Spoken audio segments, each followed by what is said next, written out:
said we never get anywhere, anywhere. Standing together now, we'll make it there, make it there. Don't they know that this is our time? Don't they know that this is our time to rise? Yeah, we will never fall, we will never fall. We'll risk it all. And in the darkest hour, we'll be counting on this miracle. Yeah, we will never fall, we will never fall. We're standing tall. And in the darkest hour, we'll be counting on this miracle.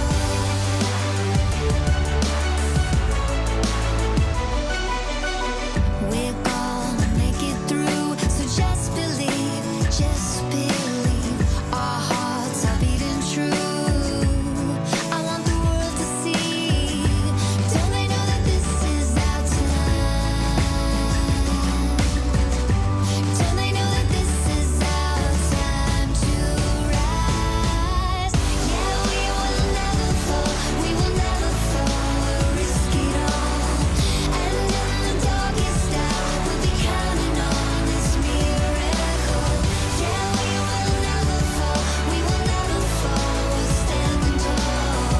And in the darkest hour, we'll be counting on this miracle. Never gonna give up, never gonna fall, never gonna give up, never gonna give up, never gonna fall, never gonna give up. Yeah, we will never fall, we will never fall. We'll risk it all. And in the darkest hour, we'll be counting on this miracle. Yeah, we will never fall, we will never fall. We're standing tall. And in the darkest hour, we'll be counting on this miracle. Never gonna give up, never gonna give up, never gonna fall, never gonna give up, never gonna give up, never gonna give up, never gonna give up, never gonna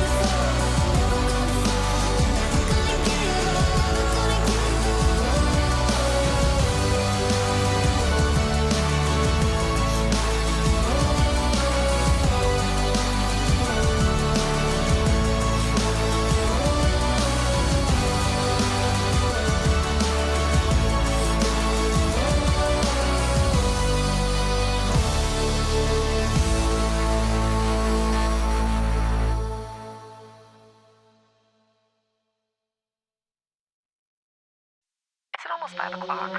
Tell me what you gon' do. Tell me what you gon' do. I quit. Tell me what you gon' do. I'm gonna run my own ish. Tell me what you gon' do. I'm gonna slay this, yes. Tell me what you gon' do. You better mind your own business. Tell me what you gon' do. I came to slay, yeah. Tell me what you gon' do. I'm gonna run my own ish. Tell me what you gon' do. I'm gonna slay this, yes. Tell me what you gon' do. You better mind your own business. Tell me what you gon' do. I came to slay, yeah. I told you what I'm gonna do, yeah. I said I told you what I'm gonna do. I told you what I'm gonna do, yeah. What you gon' do? Tell me what you gon' do. Gonna run my own ish. Tell me what you gon' do. I came to slay this, yeah. Tell me what you gon' do. You better mind your own business. I came to slay, yeah. I told you what I'm gonna do, yeah. I said I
should think it's so important to convince everyone else that you're not boring, but it's making me feel like my skin is crawling. I keep pouring out my empathy to someone I don't even see eye to eye with. I don't mind if you don't have it all together. Yeah, I get it, we're all human, but I give you an inch and you take miles. It's tragic, ruining my sanity with tales of animosity. I'd rather cry than let you drive me crazy, lose my mind, and I swear I might die if I cared more, but you're not worth the time. You never put me up front, 'cause it's your spotlight. I'm in the backseat of my own car.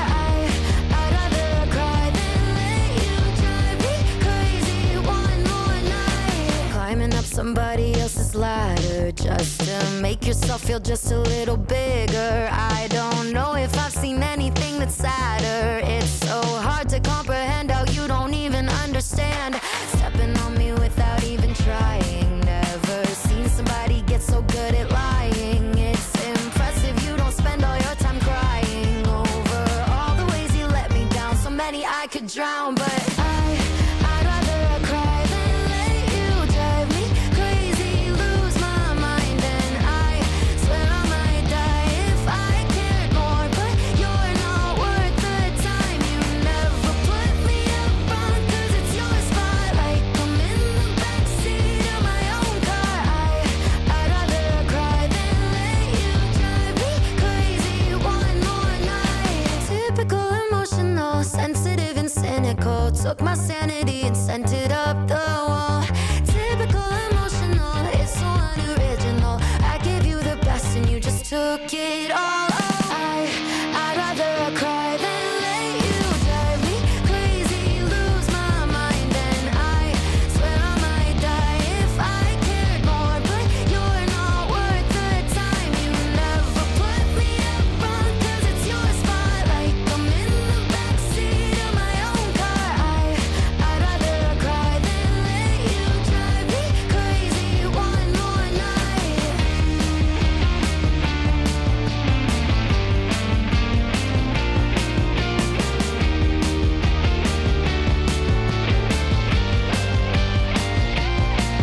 You never put me up front, 'cause it's your spotlight. I'm in the backseat of my own car. I'd rather cry than let you drive me crazy one more night.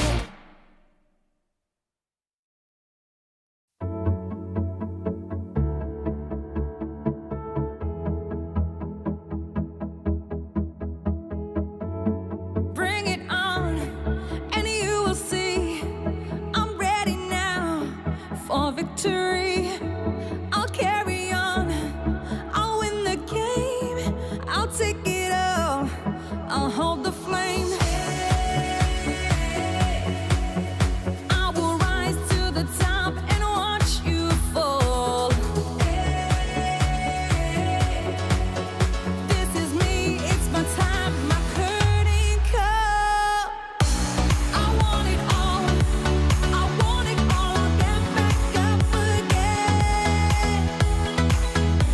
I want it all, I want it all, I'll fight until the end. Ain't no stopping me, I'm in this game to have it all. I'll be the best that I can be. Want you to see me standing tall. I want it all. Take me on, and you will see I'm ready to make history. I'll carry on, I'll win the game, I'll take it all. You'll sing my name. I will rise to the top and watch you fall. This is me, it's my time, my curtain call.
and it all feels possible now that you are here.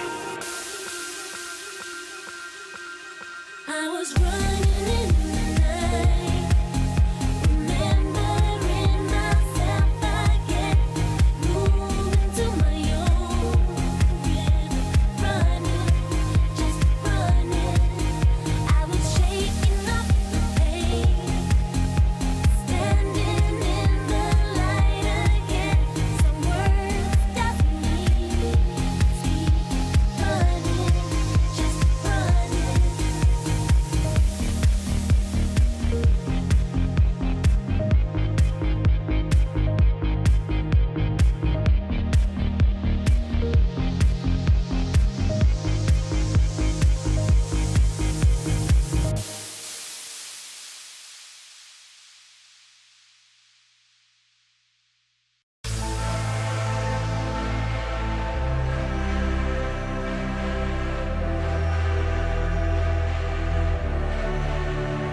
They say time's a healer, only time can tell. They say what doesn't kill you makes you stronger. I know it well. Take your pulse and lie it down. It's all about now, and you're alive. Light is pulling you in. It's time to begin a new life. I feel enough to last. Forget my broken past. I'm never gonna break. I'm standing tall. I know that Looked to soar, but it was Angelica from the heavens that secured Na'Vi Javelins their win. Not through! In front of the flames for all three! While NIP kept it clean against Aces. Another one here. Two, actually.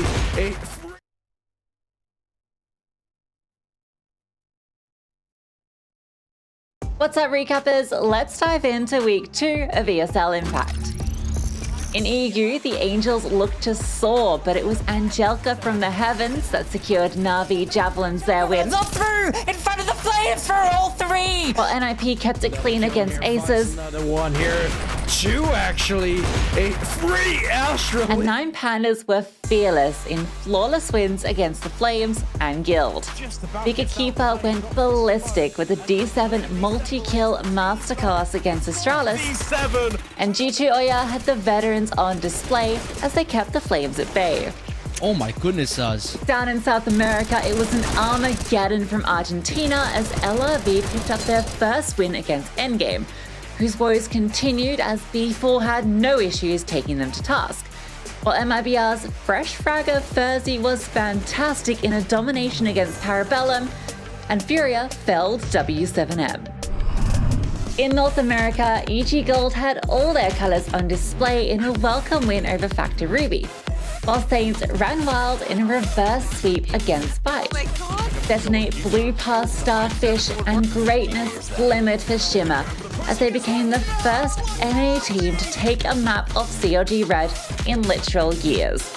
Though it wasn't enough to win the series. Forward, Goose Speed goes into the peak, going to be able to pick up the first headshot. They're going to be going back and forth. Kelty with the silver. It's going to be on the fight. No! It was a 4v2! It's clear the competition has never been better. So bring on week 3.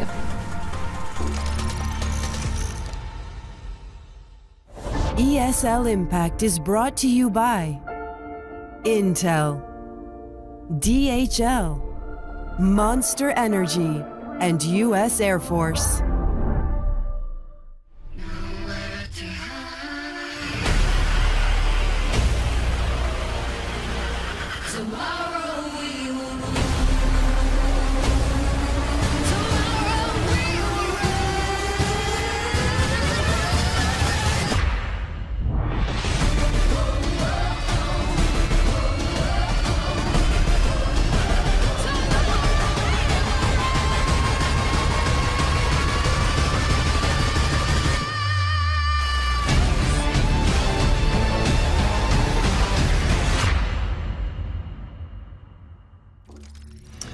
Well, bring on week 3. We're bringing it on. My name's Lucy, and this is B-Dog, and we are super excited for the Counter-Strike this week. In and out of the server, it's all looking good, Brandon. Yeah, look, what a fantastic day for Counter-Strike. And I personally can't wait. There's so many good games coming up in ESL Impact today and tomorrow.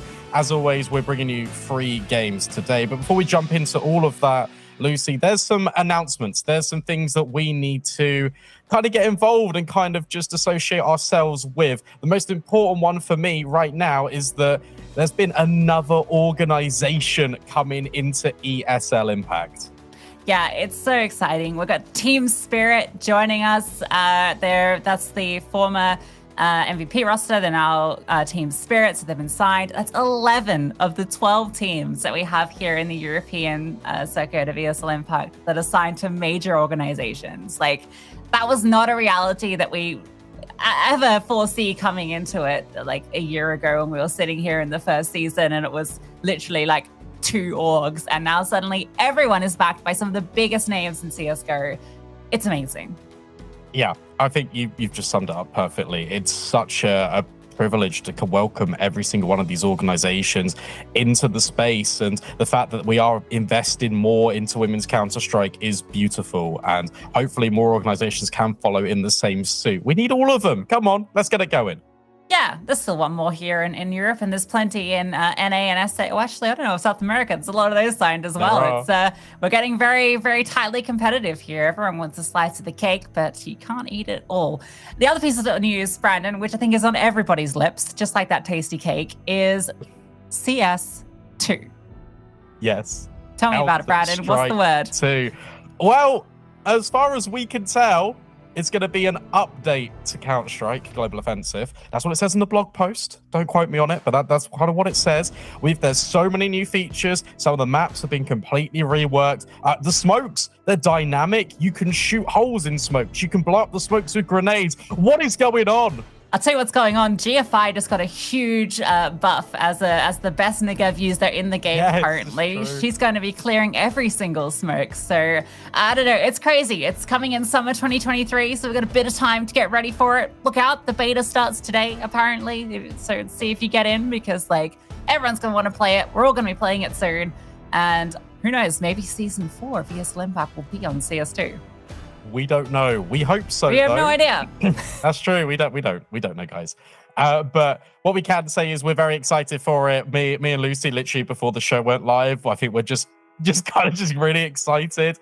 Another words to describe it. When was it? Summer 2023? Yes. I'll tell you what. Bring it on.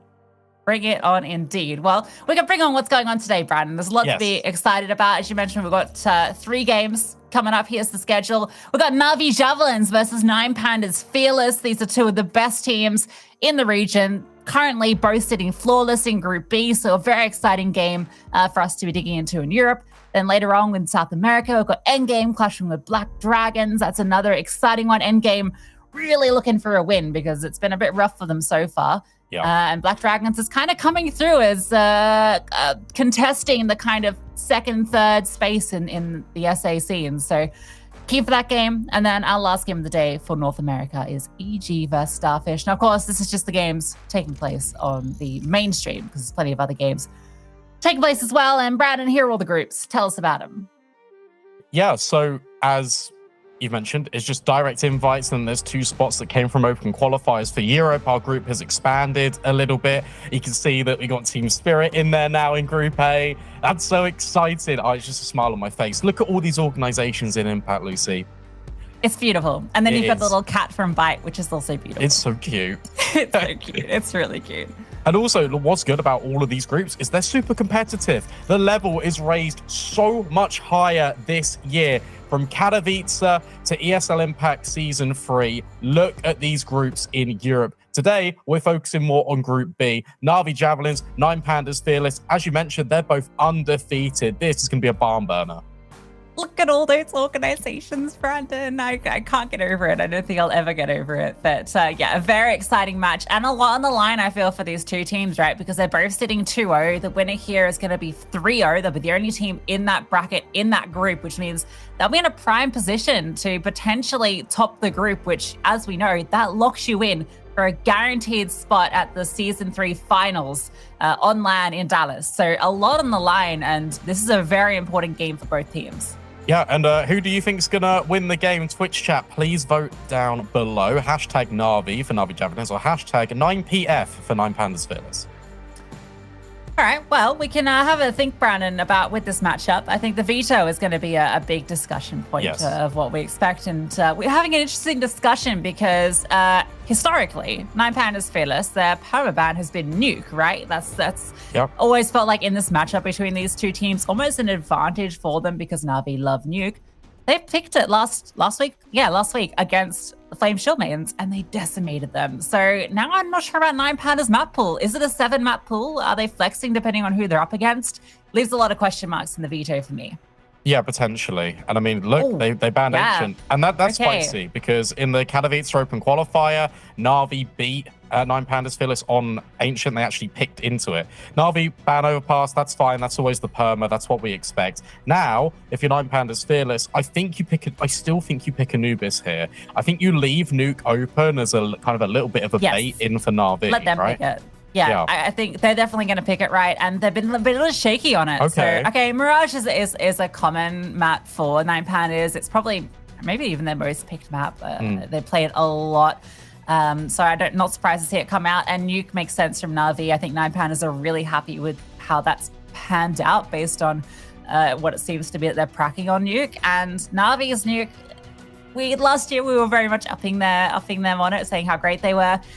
They've lost it recently to Ningma Galaxy, to Furia, and they looked a little shaky against Angels as well. That went to double OT.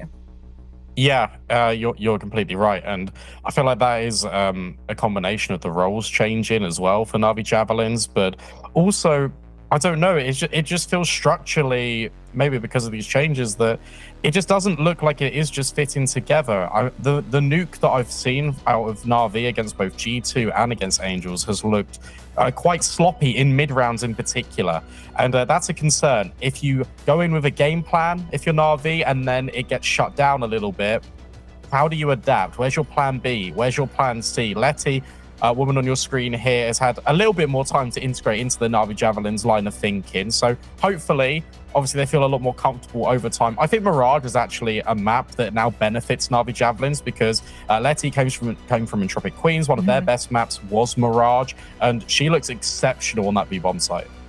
Yeah, and I liked what we saw from Na'Vi on Anubis as well, which is that Decider map, which is also very exciting. VQ was going absolutely to town last week against Angels. She went 28 for 16. It was a dominant affair with that AWP. In fact, all three of these maps, I feel, are really play to the strengths of the stars of Na'Vi, and that's VQ and Angelica. So it's a really exciting matchup in that respect. It's interesting, the conversation with Na'Vi. I mean, I think that they've gone flawless every single, you see the recent ones for Angelica as well. That was at Nuke double OT, 38 kills, 25 deaths, by the way. Absolutely absurd. So they've been on this upward trajectory, right? Came second at ESL Impact Katowice.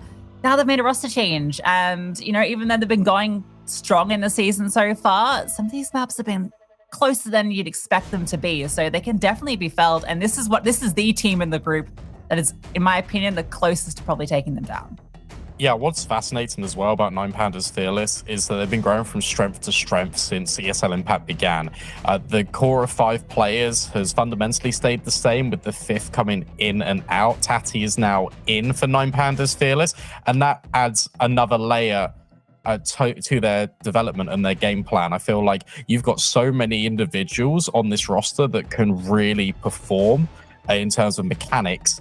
But now it's always been the question for me, can 9Pandas Fearless do it when the backs are against the wall? Are they able to kind of add a little bit of depth to the strategy and rely a little bit more on utility than just the straight firepower? Shu on your screen has been absolutely phenomenal. Honestly, my X factor for the 9Pandas Fearless roster. Yeah, Shu has been really, really solid for them. I also want to mention Taddy as well. I mean, you can see her most recent stats, the most recent game there. She was the most recent addition to that roster, and I mean, they've played like as a 5 on 2 lands now. They played at Season 2 finals and at Katowice together, so plenty of experience. But Taddy coming in, I wasn't sure what to expect from her. She'd been out of the scene for some time. She's obviously an experienced player. It's just come back in, but she's been delivering the highest rated player for the team this year so far. So really exciting roster to be looking at. Speaking of, Brandon, Na'Vi vs 9 Pandas, what's your prediction? I think it's going to be a close game. I'm actually going to go with 9 Pandas. I feel like they can do it. Na'Vi's been looking a little bit shaky on Nuke, and that's a pocket pick. So you know what? I'm going to go with it. Yeah, I feel like they definitely have the ability, but I got the Na'Vi jersey there. If this is the team that really excites me, I'm going to have to go with Na'Vi. So, wow, it even came up before I even said it. She just knew that I was leading up to that point. That's brilliance from the producer. So we're split, Brandon. Only one of us can be right, and it's good to be me. All right, yeah, nice. I think, look, you got a good chance. 50-50 in the poll for Twitch chat. Okay, that's nice. Look, we've got one for Na'Vi, one for 9 Pandas, and straight down the middle in the chat, which means that, yeah, sure, technically only one of us can be right. And maybe it is you, maybe it's me. We'll find out as this best of 3 develops. I feel like Mirage is a really interesting pick for 9 Pandas. They do like it a lot, and it's going to be interesting to see how well Na'Vi Javelins gel against 9 Pandas' aggression. Yeah, and I actually think this map's kind of got a fun storyline between these 2 teams, because if we cast our minds back to the for the playoff match for the Season 2 finals, which was Na'Vi versus 9 Pandas, who were no Fear 5 at the time.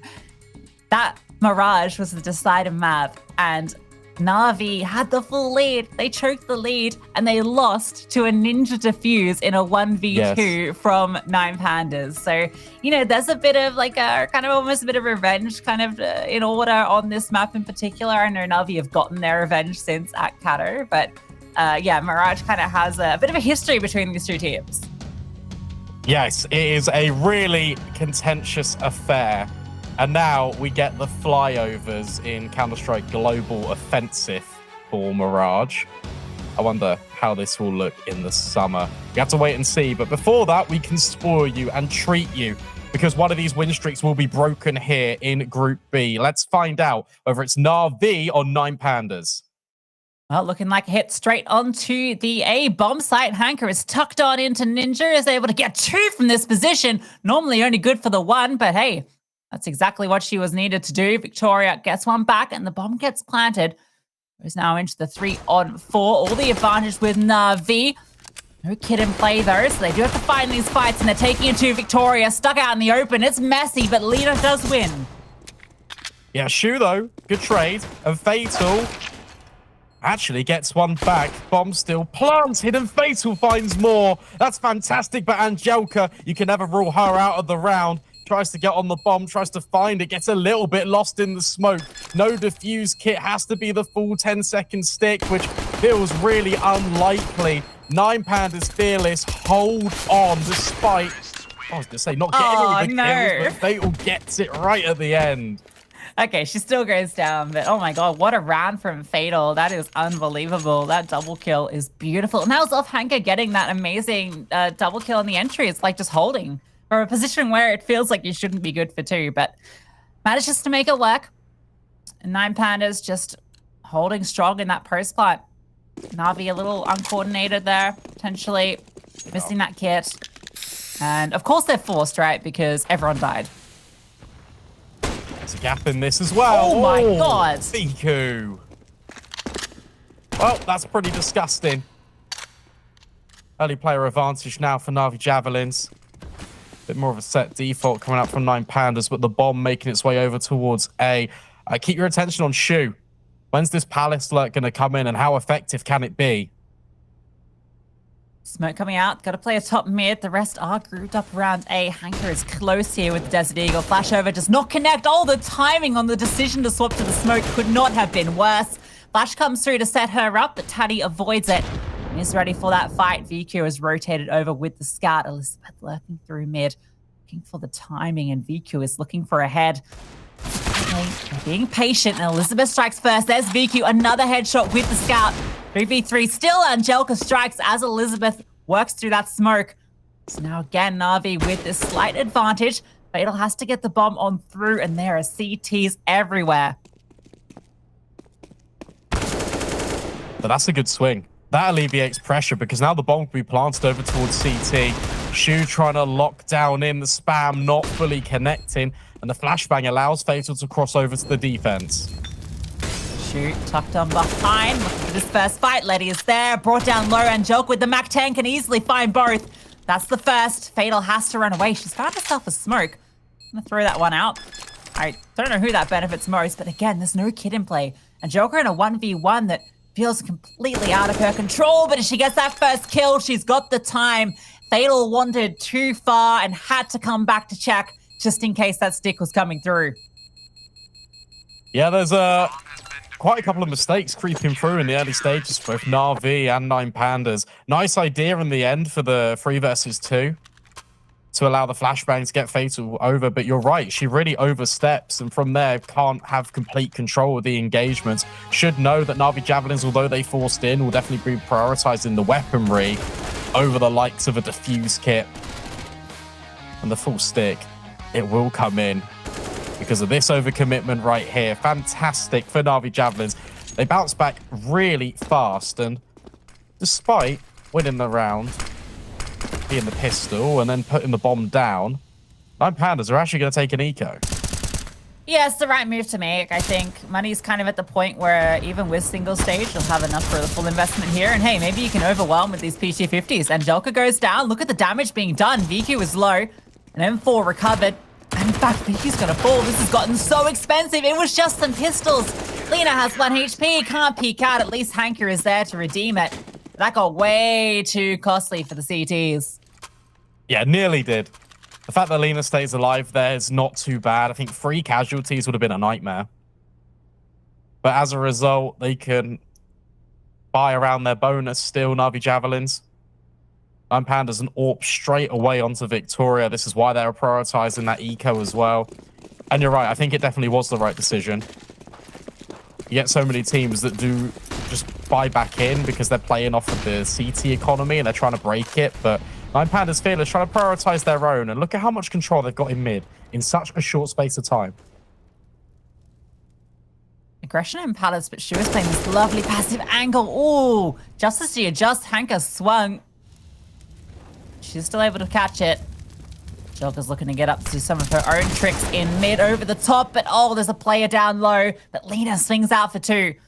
Now Shu's looking for VQ, has the read, but VQ has the shot. Faster as you like it. Now it's Taddy. 1 versus 3. Making a way to B and not being quite about it. Smoke over the top. No need to be silent now. You've already announced your presence. Letty is tucked on in with the MP9. Rotation comes on over. Taddy almost catches Letty there. There was potential for an opportunity, but just hit the shoulder, not the head. So Na'Vi keep 3 alive and get their 3rd round. Yeah, and this is a good showing for Na'Vi. Instantly in the first round, where VQ has the AWP, she's being dynamic. We see the Palace play coming in with another player to support. Lena has a multi-kill from the window. And the fact that VQ doesn't actually just start default is a really good boost, in my opinion, mentally for Na'Vi Javelins, because now 9Pandas Fearless have to be a little bit wary. Where is VQ going to position herself? Because it could be anywhere. There's so many peaks on the CT side of Mirage that you can really utilize with the AWP. The fact that she's already firing is quite dangerous. Victoria got nothing on her purchase back with the sniper of her own. And that is a cause for concern. Your round 4 is really early to get AWPs out on both sides. Yes. It's kind of crazy. Especially when it trades back and forth rounds, right? Pistol won by 9Pandas, and then the Force immediately in response by the Javelins. Did you watch that video on the instant mid-smokes by Mahone? I haven't yet, Really interesting how that's developed. That one's missed. That's not one of the ones from that video. No. You won't see that one on any Nart Out Here clips. It's a B hit, Brandon. There are a lot of players here. Letty drops a smoke. She's a little suspect of what's going on, and for good reason. Everyone's here. A bomb out in the open. These pistols this time not as costly, especially as Angelica's able to adjust. Nobody falls. In fact, not a lick of damage done. All tongues are dry. It's kind of gross. But yeah, I like the continuation of the metaphor. Yeah, lick of damage. What does it mean? I'm not sure. Yeah, think about it. I don't know. 9 Pandas lap up a new investment. Orp reacquainted with Victoria's hands. She starts to peek her way in towards middle. Mid is such a contentious point because it allows you to split in on the T side to form your executes, make them a little bit more complicated for Na'Vi Javelins to try and deal with. Boost up over, nothing spotted. And here again, dynamic from VQ, but Tati completely deletes her out the server. All right, talked about how fast she was when she got that kill onto Shu earlier. And Angelica with an aggressive push through under actually gets the trade back. Great initiative. And that is now going to also be a lot of information that B was clear because Angelica was able to push all that way through. So mid is now where that hit is coming, and it's another piece to this puzzle. Letty is still down into underpass, unaccounted for. A swing out at any time, and Fatal lands on her feet and lands a bullet immediately afterwards. Felt like she was dead to rights. Now it's just going to be Angelica who's on the side who can defend this, unless Lena just walks on out for one. And Angelica picks up the AWP, drops the bomb, spots Fatal on the cross, knows there's another player coming. Stuck between two different angles. Heichi goes on through and Fatal able to dodge it like Neo. Joker now has to relocate. That smoke has given so much space for 9 Pandas to move. It's also allowed Shu to sneak on through.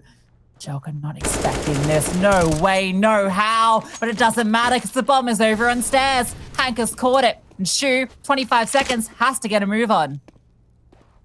And look at the reposition as well from Hanka straight in towards window. Shu's have to be loud about this, and she still hits the shot anyway. The adjustment, the presence of mind from Shu. Hanka left wanting in the window. 9 Pandas, how do you recover that round? Wow. Just breaking that one down on the replay. When Angelica gets the first kill and repositions off the balcony, I think surely that's perfect. Damage has been done, but Shu slides in and waits for her to come back in. It's a false sense of security. An unbelievable impact round from Shu. That's crazy. I can't believe Shu recovers that, gets all those kills. Crazy. Victoria on the scout now. All these investments of AWPs have been costly. And so despite the round going their way, money has not. There's a glue in the mix as well. Whereas Na'Vi have plenty. Ish. Ooh, good flashbang. Joker, though, able to get away. Drops the flames. Does a little bit of damage, but Elizabeth finds her afterwards. Letty's caught out by Victoria with the scout. These scout players, they hit nothing but heads. That's absolutely absurd from 9 Pandas. Although, saying that, look at the readjustment for Na'Vi Javelins. They've gone for a little bit of a gamble stack over towards A, and Hank has actually taken a lot of presence over towards ramp. Can't aggress, though, because that's where Shu should have found her. But Counter-Strike, notoriously a game of timings. Hanka wins out her fight. 4 versus 3. Still in favor of 9 Pandas, and now they've been spotted on short. VQ has to get here first. She's the critical player, and she's managed to get here, but not holding window. That's going to let them cross. She's more focused on short. Lena was holding the window, and she goes down to Fatal. So now VQ, despite the good position, has a lot of work to do. Hank is trying to alleviate the pressure, but there's VQ. Ooh, an audacious flick does not connect. Now there's 3 players, and VQ wants to hold on to her shiny sniper. Going to slink her way away. Elizabeth's in hot pursuit.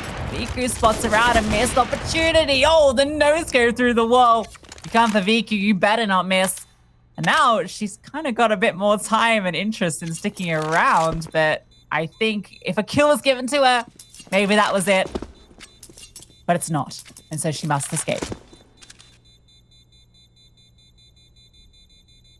Yeah, I wonder when she's going to start over towards connector, over towards jungle, because again, it's been 7 rounds and she's been over towards B, over towards A, and mid is really rifle centric for Na'Vi Javelins, and it's It's really interesting to see because it reminds me a lot of South American teams because that's how they normally position their sniper, maybe holding angles more over towards the CT side, a ticket on the A-bomb site, or just standing still on B, and mid is delegated to the riflers. It's an interesting switch up for the Javelins.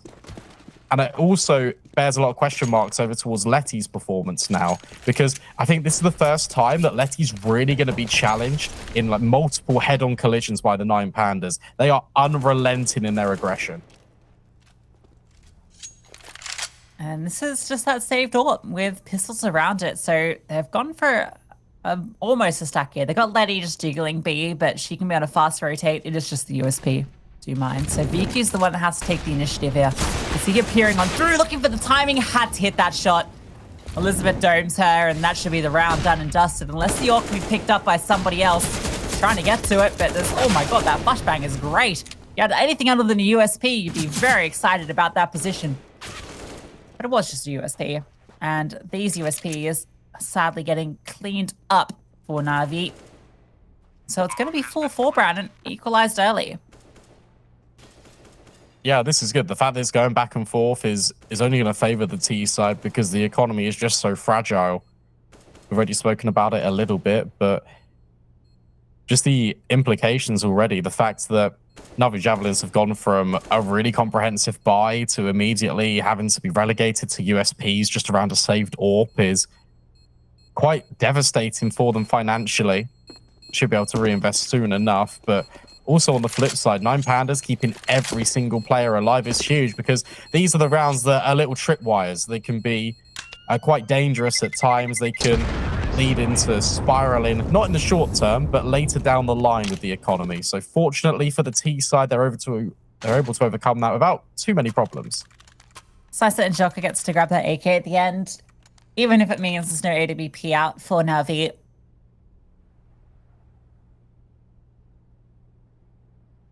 Exciting stuff from Nine Pandas early. They're so decisive, I feel, is what I like about this team the most. I think they're maybe the most decisive team out of all the teams that we've seen within the ESL Impact circuit. Like, very clear what they want to do. Oh. So is Angelka. Finds the early. Lena. Oh, what? What? No. Lena, that's not allowed. She's still alive. No. Another nade. Where'd she find that? Okay, not for long. All right, the shenanigans got a little out of control.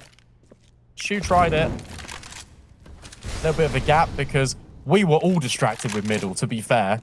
She was trying to exploit it, and now look at the control. Anchors push Palace. That allows Na'Vi Javelins to rotate over towards B, and Joker's holding a much more passive line on middle, which she'll now fall back away from. But she can do a connector. All feels really good for the CT side. That smoke's also missed from Nine Pandas. Yes, it's tough. I mean, it is a 2v2 fight no matter what bomb site they go into, so there is a world where they can make this work. Yuki's got a good position jiggling here because she can drop the incendiary off contact as well and then has support from Letty back on site with the flashbang.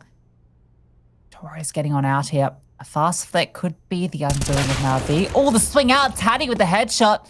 BQ wide slung it.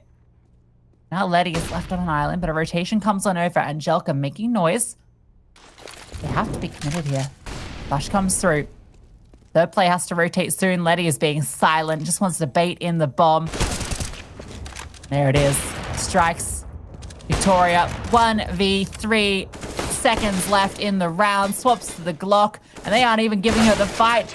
Potentially wanted to kill her after time, but eventually she does find that fight she was looking for. Goes down. Na'Vi pick up their fifth. Absolutely perfect from Letty. The fact that she just stays at the back of the site. Angelka even flashes her. She doesn't peek off the contact. It all starts with this chaos. I have no idea how Lena manages to nearly get out alive there and towards middle. But yeah, really impressed with Lena. Waits for the audio to give away that the bomb has made it to the site. 10 seconds left. Drop the bomb. Rotations are there. Fantastic for Na'Vi. Joker's on 14 kills worth highlighting. She is not bad. really doing a lot of work here. I feel like her form is looking the best it ever has this year from the games that we've seen so far. And not slowing down. so mobile as well, just as a player. Oh, Viku, a rare missed shot. That one looked like it could have been good. Flash over, is able to escape. Victoria blinded, wanted to find that frag. So at least that is ground gain for the Pandas. It is, but now the question is, you have middle, what are you going to do with it? Looks to be potentially an A split just on the basis that Shu's in Palace and players are congregating towards connector. Smoke's thrown in, incendiary for short. And that smoke, no, is actually deliberate. It's to block off Viku's angle, but she still repositions to find space. And anyway, out comes Shu, but she's being watched because Hanker and Lena have pushed into the other extremity of ramp. This is fantastic from Na'Vi Javelins. There are trades, but the bomb's been dropped in the meantime, and Lena's more than happy to back off. Ooh, Victoria, that flick almost connected. Lena's fighting back through. The flash over actually works out for her, and the distraction allows Angelica to swing. The trades were actually good on site, but there were simply too many Na'Vi players there. Lena getting away with her life and then refighting in to take down Victoria is an incredibly brave play. It works out. Also a player that I feel has stepped up a lot in the last few months for this team. 6-4. And Pandas are really all out of bamboo.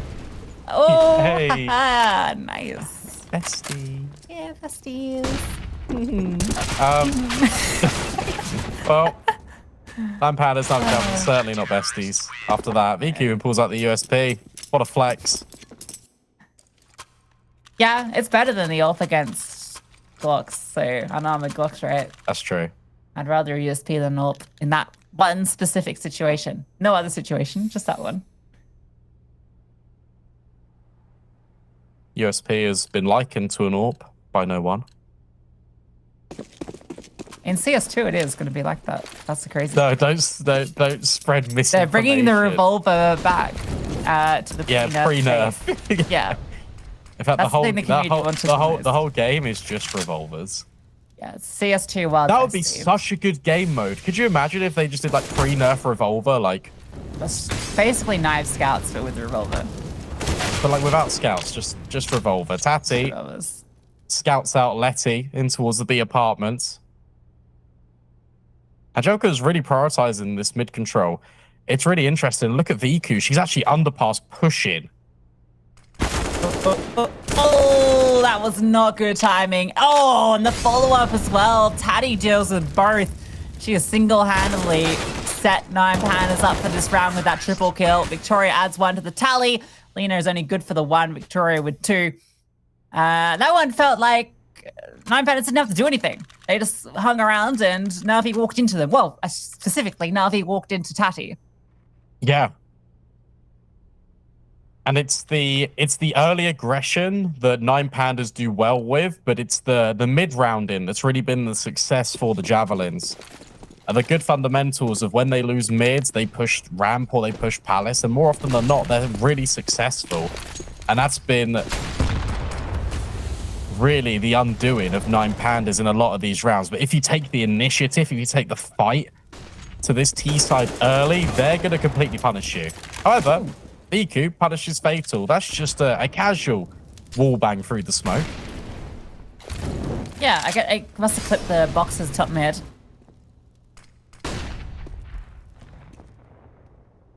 Good opening kill for Viku.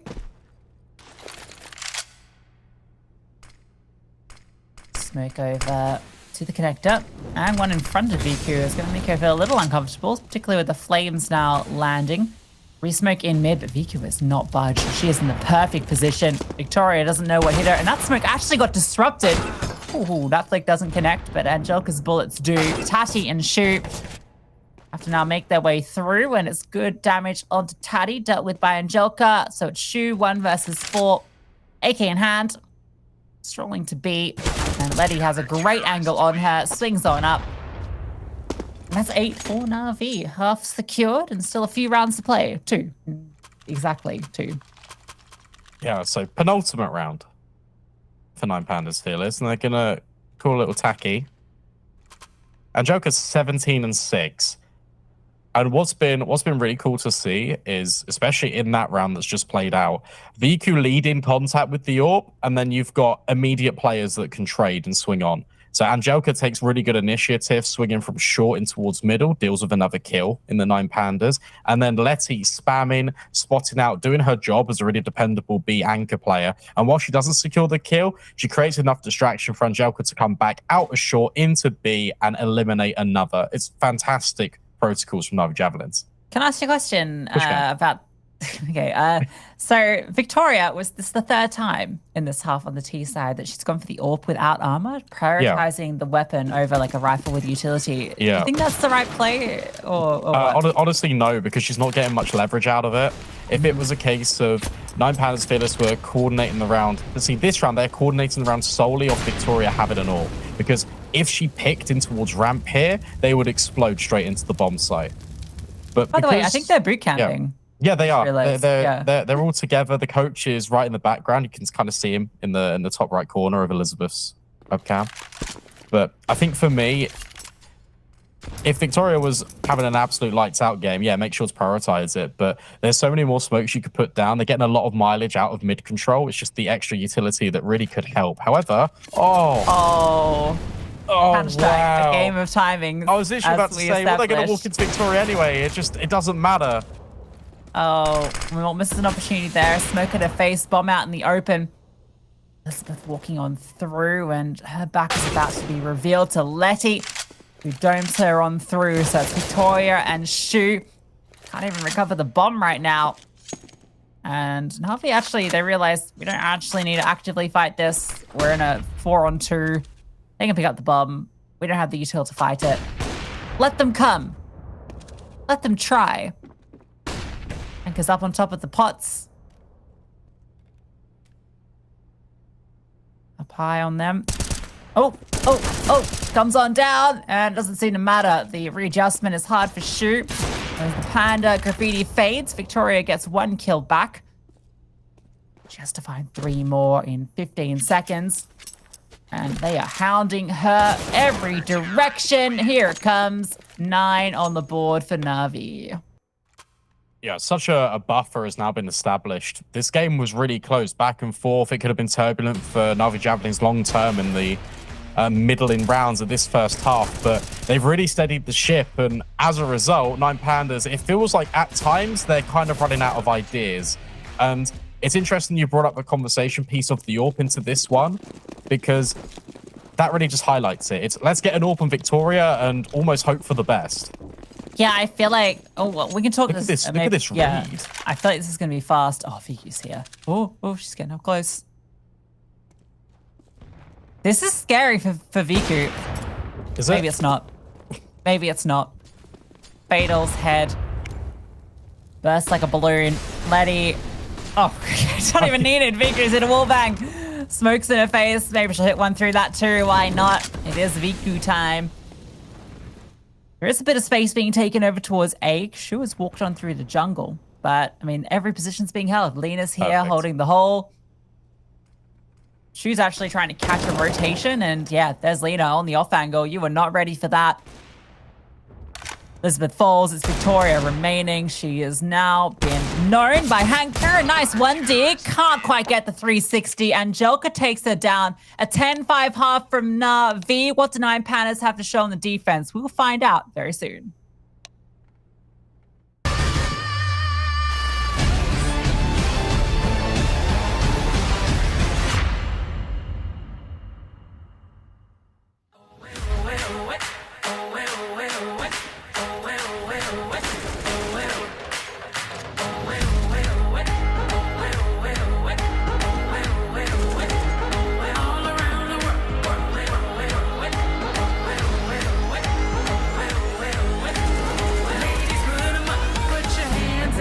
So I can see you. Ladies, put your hands in the sky, raise them up. Put your hands in the sky so I can see you. Ladies, put your hands in the sky, raise them up. Put your hands together. Put your hands together. Put your hands together. Come on, ladies, come on, girl. Put your hands together. Put your hands together. Put your hands together. Come on, ladies, round them up. Hey, we are a unit unstoppable. powerful. Nothing can stop the force.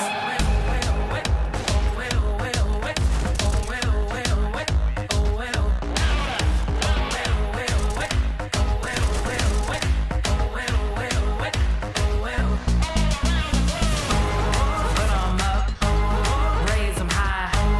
Sing it, girls. All around the world. Put 'em up, raise 'em high. Sing it, girls. Ladies, louder. Put your hands together. Put your hands together. Put your hands together. Come on, ladies. Come on, girls. Put your hands together. Put your hands together. Put your hands together. Come on, ladies. Round 'em up. Hey. We are a unit unstoppable. We are a unit of choice. We are a unit that's powerful. Nothing can stop the force. This is for my ladies round the world. All across the globe. All around the world. For my ladies round the world. All across the globe, the globe. Put your hands together. Put your hands together. Put your hands together. Come on, ladies. Come on, girls. Put your hands together. Put your hands together. Put your hands together. Come on, ladies. Round 'em up. Put 'em up.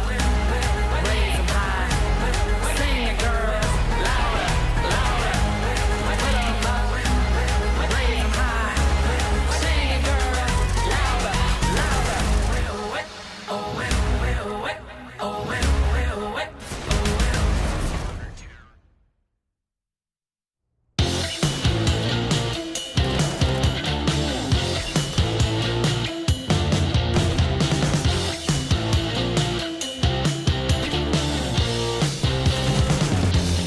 Day after day, it's the same thing.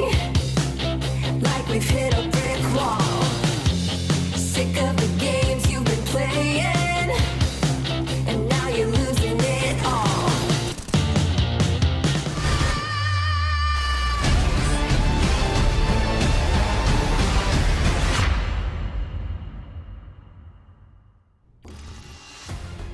Ten rounds on the CT side for Na'Vi Javelins means they pull away into quite a frightening lead for the Nine Pandas. However, they are fearless. We'll have to see if they can come back on their map pick right here, right now, as they swap over to the CT side.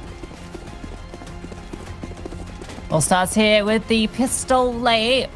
Na'Vi have so much utility. And they're rushing A, hey? Hey, we're arriving out here. All right, smokes are out. Flashbangs first is there, second on its way. Hey, cheese as well, maybe not even needed. Lena just shoots you through the wall. They are with pace onto here. It's the classic take. Connector, jungle, all that area smoked off. CT established control, but all the CD is coming from here, and it's just a brawl in the spawn. And Taddy has come out ahead with 3, keeping it even in the 2-on-2. Note that she does have a kit and a smoke, so it's still definitely on for the Pandas.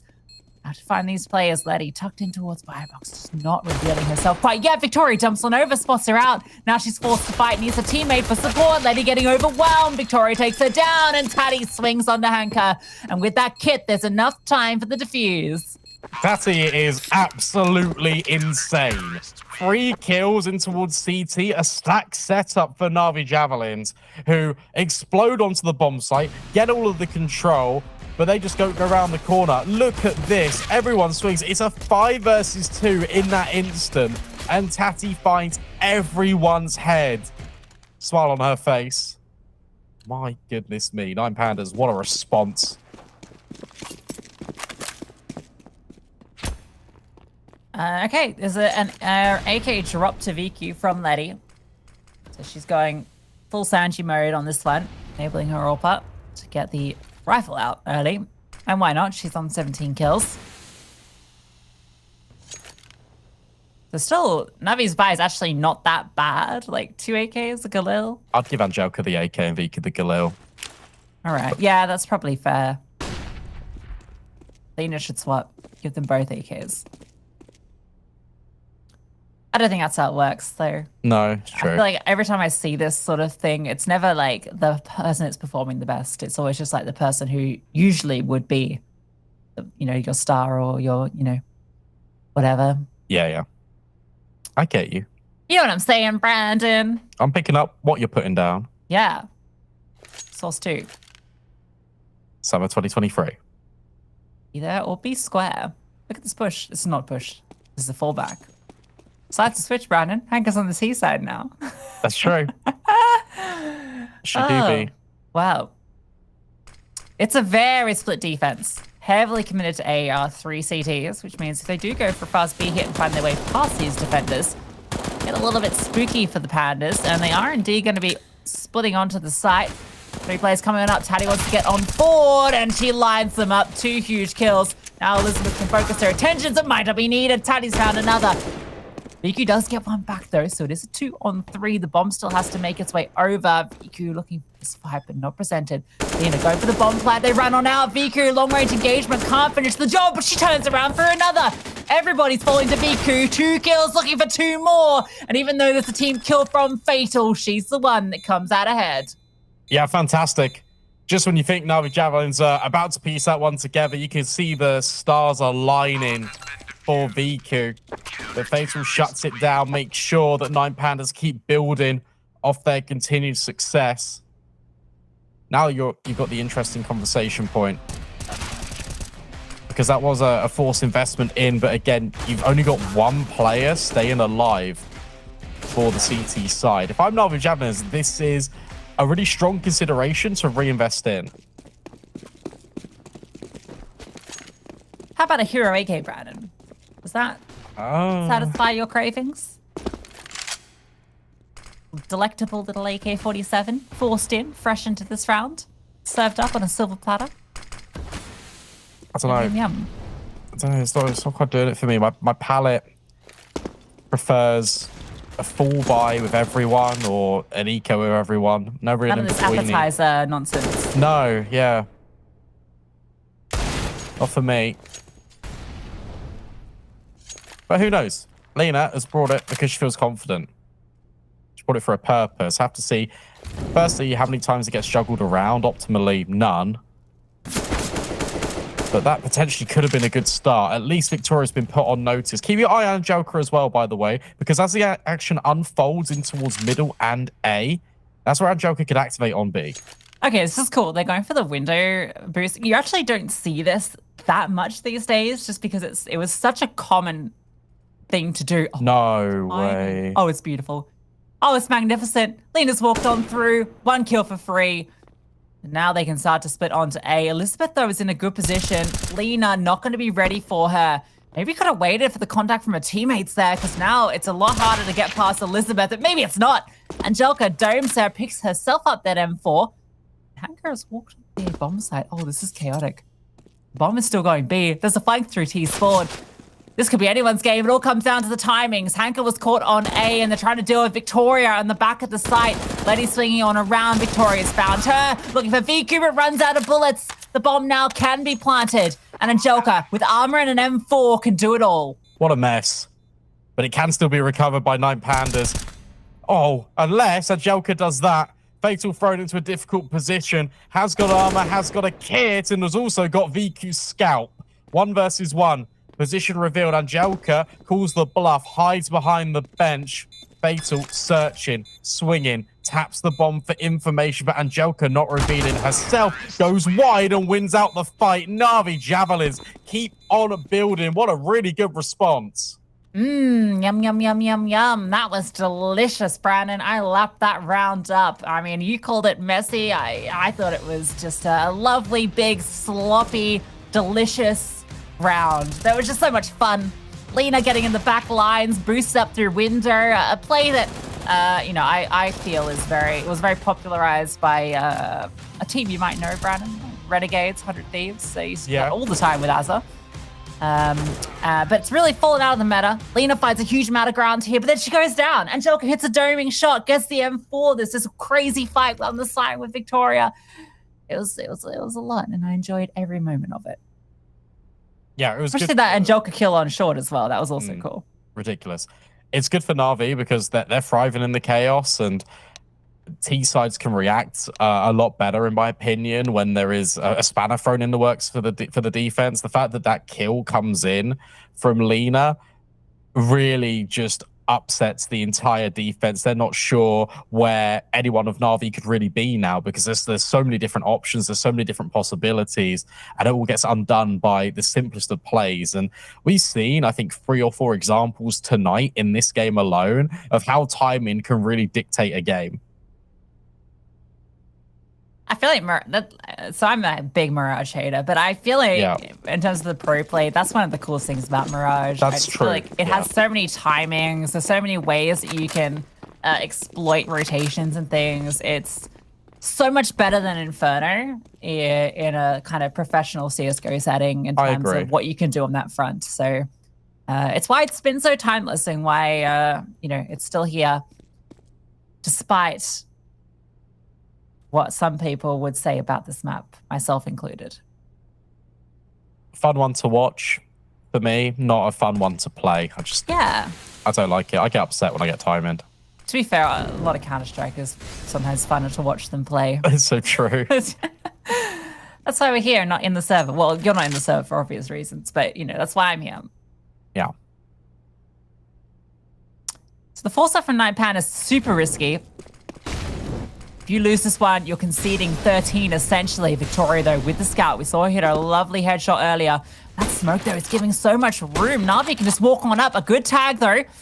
Needs to get the follow-up shot, but he's tucked on in, and Victoria's been forced on off. All 5 CTs are once again going to be grouping up and moving like a group of lemmings into the site. But can they overwhelm Na'Vi? Not sure. It's going to be quite difficult. Lena tucked on in and nearly deals with Victoria. Remember, it's just her and Elizabeth with the weapons. Flashbang goes forward. Shu deals with 1. 9pandas are so low, and that's where Letty's capitalizing upon it. VQ with 1 more. It's just Victoria as she gets overwhelmed by the wide swing of Hanker.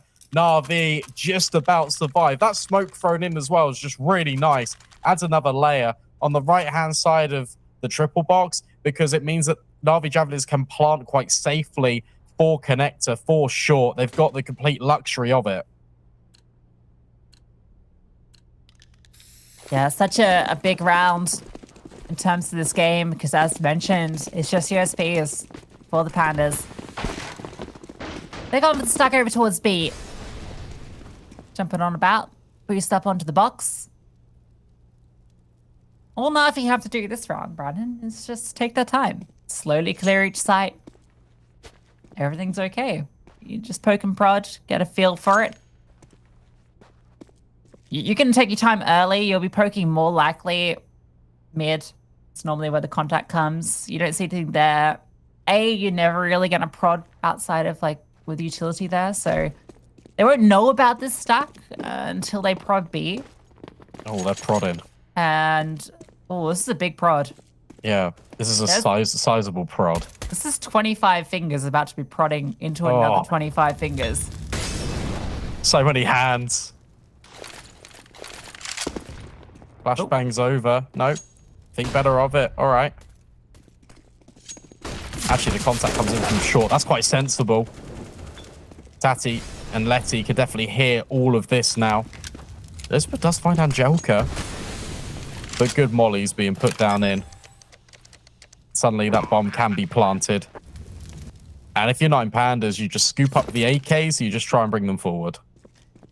Yeah, best case scenario, you hold on to both of those. And they've managed to pick them up as well. Shu can go try and catch someone on an exit. Who knows? Maybe she picks herself up an AK as well. No, she doesn't. She's not getting anything. VQ vigilant.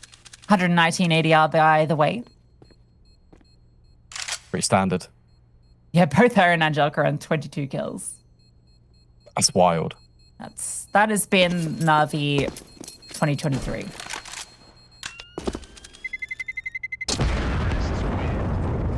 It's really cool to see the progression of Na'Vi as well. The fact that they go from flawless seasons 1 and 2, but not quite making it to the playoffs, deep run in Valencia, grand finals in Katowice, and then ESL Impact Season 3 rolls around. They actually make a change. I think it will be beneficial for the team. And it's just unlocked VQ and Angelica to a whole nother degree. It's wild. Yeah, it's interesting, isn't it? It really feels like the changes they've made, whether it's because it's resulted in changes elsewhere within the team or what, but it does feel like it's given these two players in particular a lot more room to really shine. Oh, fatal spotted Letty for sure there. Absolutely. Absolutely. Doesn't matter. I'm going to fall back. And Na'Vi is setting up for another B hit. And again, could be a good read. Yeah, it's the right call. Elizabeth's kind of isolated on short, and her rotation will be significantly delayed. That's why you've got Tati jump spotting, because she never wants to actually commit to a fight. She just wants to spot for information, then she can deploy some, I was going to say further utility, but in actual fact, she's just smoked. That's really clever. Recycles the con smoke. All the way from B. It's always good to feel like you can contribute as the B-side anchor on Mirage, because more often than not, it doesn't feel that way. Oh, Fatal's found one and Elizabeth's found the other. Lena was trying to spray through the smoke and gets punished. Now it's 3 coming out the apartments, and there's a good crossfire already set up. Tati looking for the kill, is able to find that one. Elizabeth takes down VQ as well. Not quite enough bullets for that kill on long, but it doesn't really matter because Victoria arrived and 9 Pandas keeping 4 alive in that round. Yeah, that was really interesting, because the setup from the Javelins, it would indicate to me that the B Apartments players would take the contact first and then it would be short later on. But something changed, and the short players actually take the initial port of call and trying to fight over that smoke that's literally just been deployed by Tati as we're talking about it. Seems a little bit rushed. I'm going to take a pause, just going to have 30 seconds to consider their options. Plenty of money in the bank. BQ can bring out an AW if she'd like to. And Joker would be left wanting in the gun department. That's the only hesitation. Yeah, I think she drops an AK here, right? Oh, no. No, I don't think she does. I feel like a Joker will go Mach 10 maybe, and we might get a faster paced round out of Na'Vi. It depends, but you got to give full credit to Elizabeth Victoria, because the hold in towards mid was absolutely fantastic. Yeah, just gonna be the deagle for Angelica. Definitely one of the strongest deagles in the scene. So fair play, fair play. BQ boosted on up, looking through that smoke, but this is source 1, so it does not give her anything, any sort of inkling. Letty looking for this fight on the fatal. Jukos out, spots her, re-swings, and it is good. The dink comes through, but it's not enough. So opening kill goes the way of Na'Vi, and Angelica now really wants her hands on that weapon. Elizabeth not going to allow it though. It's a nice little HE, so it's even, but with Letty low, does favor the Pandas. Yeah, and the map control also does as well. Good position by Victoria, just holding all of middle, and the support from Elizabeth on towards under. Na'Vi Javelin's going to be a little bit scared to kind of reinvestigate that for a while, especially because Letty would be first point of contact and she's low. If she goes around the corner here and loses her life, this is pretty much round over, in my opinion.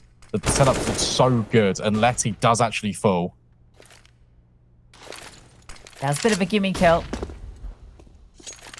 Now they're going to start to prod. Hanka's going alone. Teammates aren't here yet. Okay, she's just jiggling the angle, but that noise has allowed the rotation to shoot. Is tucked on under in a good position. Clears as she comes on through. Elizabeth comes on up. Doesn't finish her meal onto VQ, but then comes back for that final bite. And again, it's 4 alive for 9 Pandas getting warmed up into the CT side. Yeah, that's really nice. The fact that they've got control on towards mid, and when that second kill comes in for Elizabeth under, she's got the flexibility to rotate over towards A. 9 Pandas Fearless getting themselves in a position where Na'Vi Javelins, yeah, they can execute in, but you now have to get past these really tightly woven crossfires. You've got limited time to do so. That's really nice mid-round and positional awareness from 9 Pandas. Victoria plucks one. Just a couple of upgraded pistols here. Got a score update for you. Oh yeah, go on. All right. Enigma Galaxy versus Aces. Yeah, Enigma Galaxy go on. won the first map 16-6. Yeah, I was going to say, should be pretty easy. Not easy, but should be comfortable for Enigma Galaxy in that one. And I feel like they need a few wins like that. Yeah. After that NIP loss, and yeah. Still a chance for Aces. What do you know what the map veto is for that one? I can find out for you. Yeah, I mean, I can find out for myself. It's, No, it's all right, do it's that. Inferno overpass Mirage. Okay, all right. Picking Inferno into Enigma Galaxy. That's brave. That's brave. Enigma Galaxy picking overpass. That's what takes me back to season 1 of ESL Impact. I feel like they don't pick it so much these days. Often it's picked into them. It's a nice kill from Angelica against the unhead protected, or armored as we call it in the business. Was that one of those where it's like you started your sentence? It was like, how do I recover, or did you just want to say unhead? Often, Brandon, when I start a sentence, I don't know where it's going. I just go, me neither. I just go for the ride, and then Yeah. if it doesn't turn out right, then it just sets you up for a funnier follow-up. You know, that's the meta commentary style that we try and employ. I feel That's true. Yeah. Sweet little Right. oopsies. Yeah, we love a bit of oopsie here. I wanted to talk about the game actually in that round, but then I got super distracted when you Oh, sorry. took that point away. So we'll get back to it when we get into another eco round. For now, Lena, a good opener onto Fatal. My Pandas have been good at finding these first frags in the last few rounds, so this time around, they're the ones that go short. And Taddy... Oh, they're next to each other. And Joker was not ready for that. And Taddy wins it out. Victoria, though, she's in short. She's found another. Letty straight back, so it's 3-on-3. Taddy is in short. This is weird. CTs don't know where to go. I was gonna say that was a really nice reposition from Tati, and I don't like this. Why are they rotating over? I guess you got the contact in towards B apartments, and you know that Victoria has fallen in towards short. Okay, double push now coming in. Letty's holding for this. Can she find both? Or maybe just one. Tati round the corner, shadow spotted. That's a freebie, but you're not ready for Elizabeth. Instant trade, and in fact, is that the bomb dropped? It is. Molotov thrown on it. Elizabeth versus 2, but Viku is flanking this entire time, and Lena doesn't even need her help.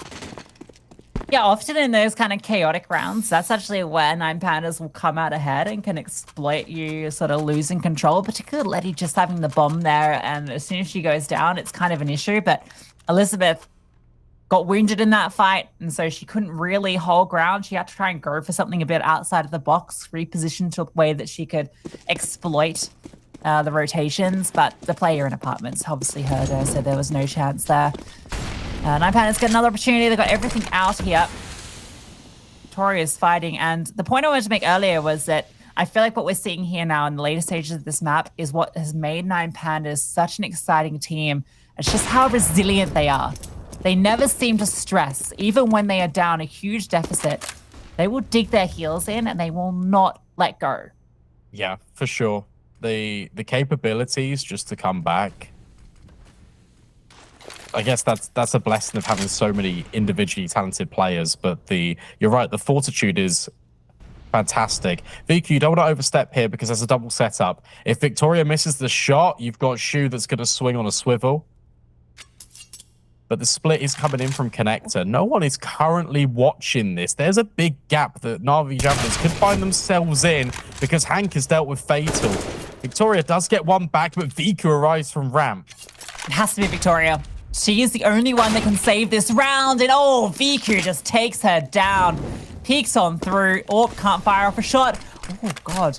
Elizabeth coming on through. Oh, my God, Viku again. How does she find that one? Elizabeth could have denied the bomb and thrown the whole round into chaos. Instead, it is just Taddy and a 1v3. Gotta be coming from an angle not expected, but held for regardless. And Joker is here, and Taddy, I don't know if she was heard, but she's definitely accounted for at this point, and Angelica takes her down. Na'Vi onto map point. Definitely heard from there. And Angelica was always considering it regardless. Look at the money. Look at the economy for Nine Pandas. Timeout does need to come in, sure. But this is difficult.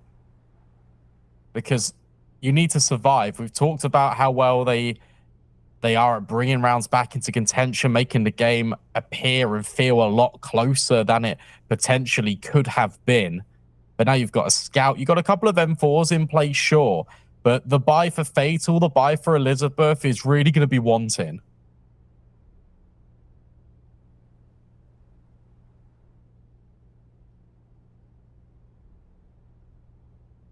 Yes, it's tough for 9 Pandas, but as we mentioned, a team built off resilience. It's like pushing a panda off a bamboo tree that it's in. Push the panda off a bamboo tree. It's hard to do. It's famous. That it's in. It's a famous turn of phrase. Yeah. All my homies know about the pandas being pushed out the bamboo tree. Kathy doesn't want to get out of the tree. She finds Angelica. That's one of the rifles for 9 Pandas. Revealing their position. Letty's just keen to fight back in. And we got a little bit of a trade. Yeah, it's fair. Maximizing. Teddy has half the HP. I don't know. I'm probably holding on to the M4 there. Maybe I'm a little too greedy. Taddy's a team player. Wants Elizabeth to have some time to shine in the spotlight.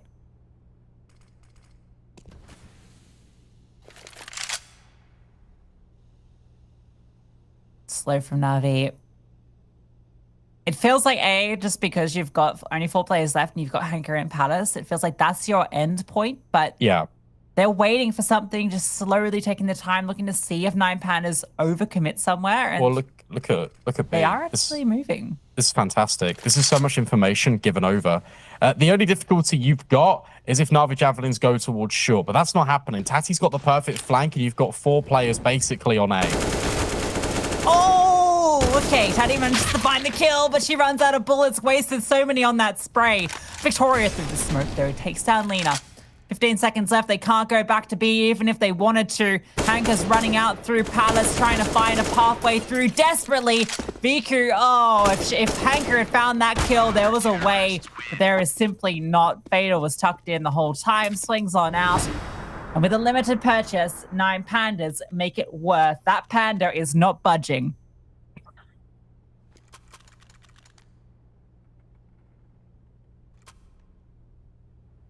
And another pause.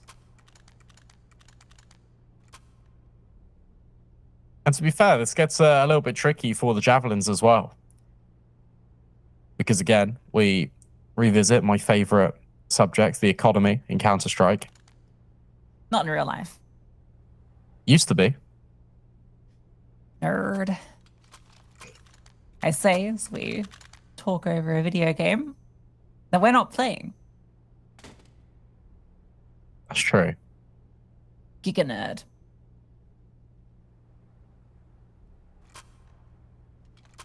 So it's going to be a partial investment for Na'Vi Javelins, which gives a lot of room for 9 Pandas to try and build back into the game again. Remember, we need 4 flawless rounds from 9 Pandas in order to see overtime at a minimum.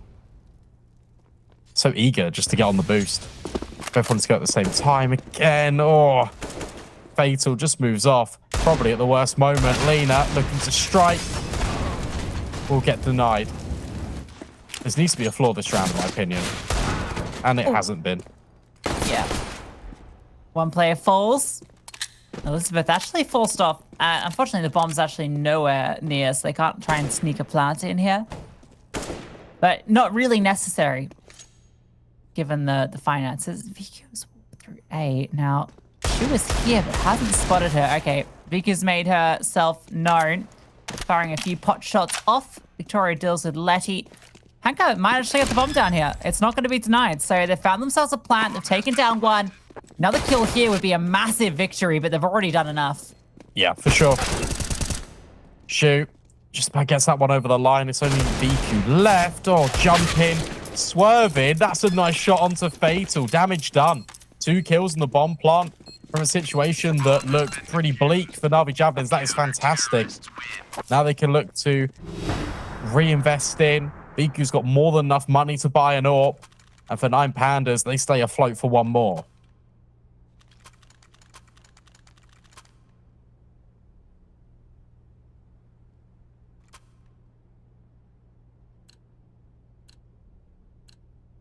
This is the pick up the Pandas. Don't let that sign up in the top right corner, top left corner, deceive you. Navi pick nuke. That's our second map. Thought Lena might be under a bit of pressure there, but wasn't indeed. Bill swung out, didn't really force her off with the Molotov, and look at Navi. They are ready for an A hit. 3 players in Palace.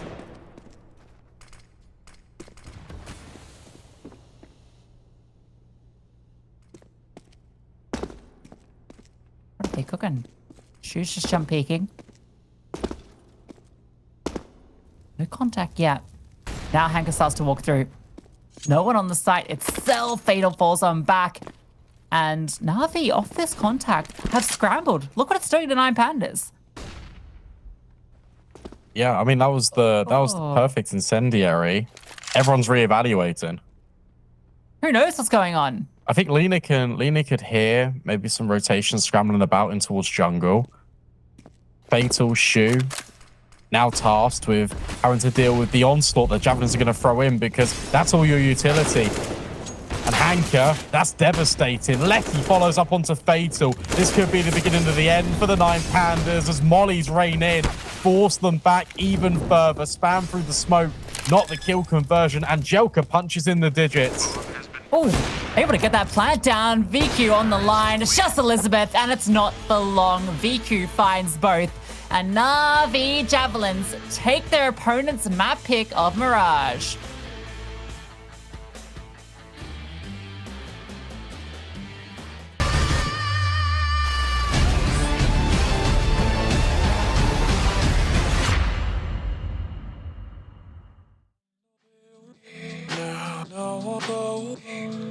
Took the keys to your Mercedes and went for a drive. Never dance again was playing, I'm going 85. I taste the liquor on my breath now, I'm out of my mind. But you're the one who's burning bridges, so let's go for a dive. Got the gasoline, gonna make a scene. Standing on the edge of a cliff, I bet no one ever sees.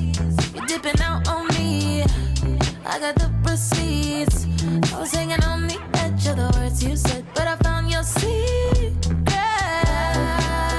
Liar, liar, car on fire. You tried to hide her. Now it's your turn for you to burn. Look what you made me. Look what you made me. Look what you made me. Look what you made me. I lit a cigarette and burned a heart shape on my tongue. Starting to lose all the feeling for you going numb. Don't tell that shaky alibi you're way out of your mind. And I don't need your 2 cents, not a nickel, no a dime. Pour the gasoline on your off-white beam. I'm placing all my bets on the cards you've dealt me. My hands gon' beat you. You're dipping out on me. I got the receipts and all the things I let you get away with. You gon' find your keeper. Liar, liar, car on fire. You tried to hide her. Now it's your turn for you to burn. Look what you made me. Look what you made me. Look what you made me. Look what you made me.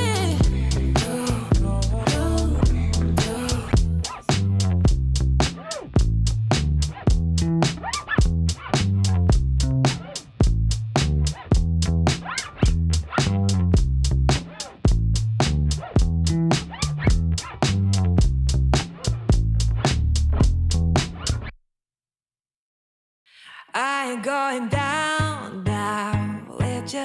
If you're going downtown, get you someone new.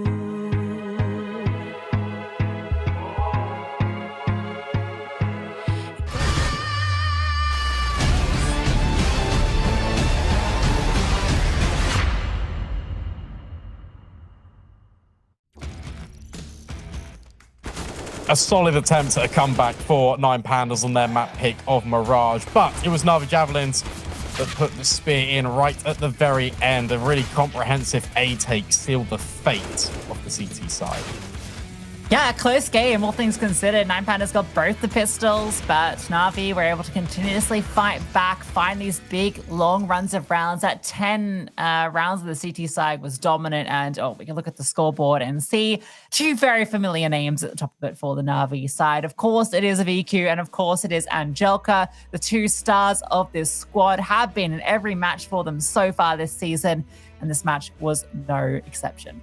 Yeah, Lena had a perfect game as well. Considering how dynamic the CT side of Na'Vi Javelins was, she had a lot of responsibility on her shoulders. More often than not, she was in towards window, trying to lock down mid with just a rifle. And the fact that she gets 23 kills overall is such significant impact. Really impressed with how much she brought to the table. Yeah, and on the other side, I think we saw some great stuff from Taddy. She's just been a consistent force for this team. We mentioned her in the pregame, just how solid she's looked, had some really impactful rounds. Victoria was really quite on the T side, but she actually ended up the second on the scoreboard for Nine Pandas. So I think when the side switched, she was able to find a lot more impact, which I guess does check out as an AWPer, but they were prioritizing getting her that AWP so much on the T side, and she wasn't able to find much impact. So that's probably the area where you have to kind of look at Nine Pandas as a place to be improving, because their T side was where they were struggling. That's where they weren't finding some key rounds, and Na'Vi were able to get 10 rounds at the half, which set them up for a relatively comfortable run to close it, despite Nine Pandas fighting back a little at the end, which, Brandon, that puts us towards a nuke, which is a very exciting discussion point with these two teams. It is, because obviously Nine Pandas, they weren't really picking into it, and as you mentioned, they did pick it for the first time last week. The fact that it's open in the veto is quite a welcome addition, I think, for Na'Vi Javelins. It's just the question marks over how well they're going to perform, because they have looked shaky on it, both against G2 Oya and also against Angels. So for me, now we move into this map. For Nine Pandas, I felt like they really did need to win Mirage, because Nuke is such a game plan based on fundamentals. How are you reacting to your rotations?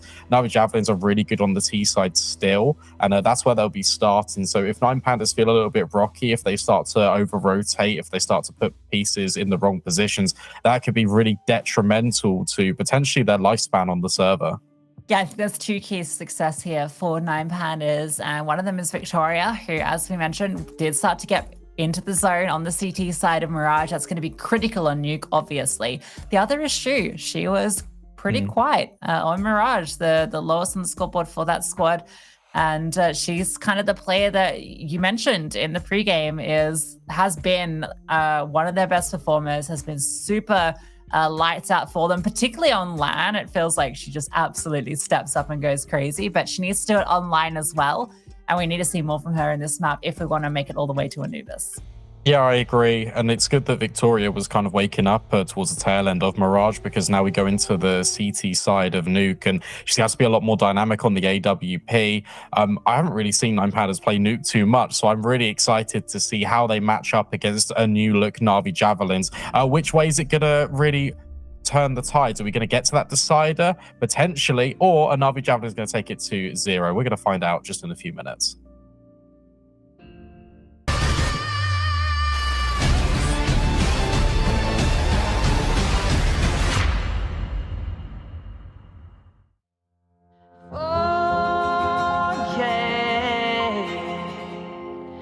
All your troubles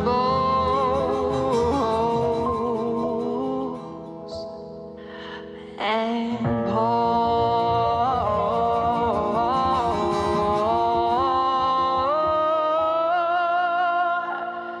me a glass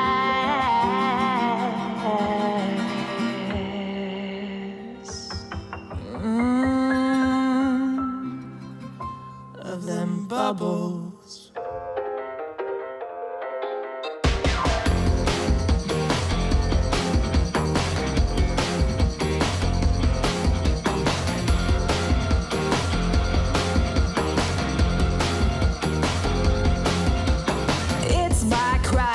Party if I want, party if I want. You only live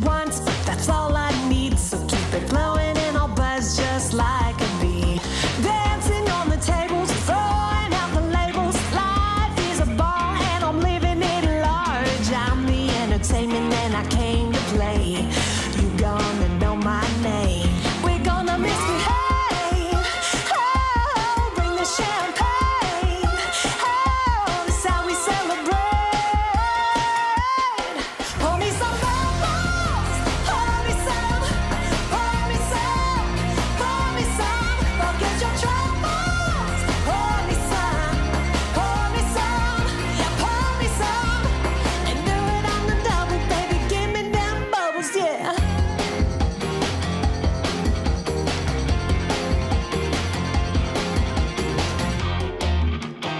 It's my night and we'll do it like we always do. Louis bag and Prada too. Show stopping makes you know you only live once before you turn to dust. I'm feeling fabulous. We're gonna misbehave. Oh, bring the champagne. Oh, this how we celebrate. Pour me some bubbles. Pour me some. Pour me some. Pour me some. Forget your troubles. Pour me some. Pour me some. Yeah, pour me some. Pour me some bubbles. Pour me some. Pour me some. Pour me some. Forget your troubles. Pour me some. Pour me some. Yeah, pour me some. And do it on the double, baby. Give me them bubbles, yeah. Sipping on them bubbles. Sipping on them bubbles. Sipping on them bubbles, yeah. Sipping on them bubbles. Sipping on them bubbles. Sipping on them bubbles, yeah. Forget all your troubles. Forget all your troubles. Forget all your troubles. Just one more glass. Pour me some bubbles. Pour me some. Pour me some. Pour me some. Pour me some. Forget your troubles. Pour me some. Pour me some. Pour me some. Pour me some bubbles. Pour me some. Pour me some. Pour me some. Forget your troubles. Pour me some.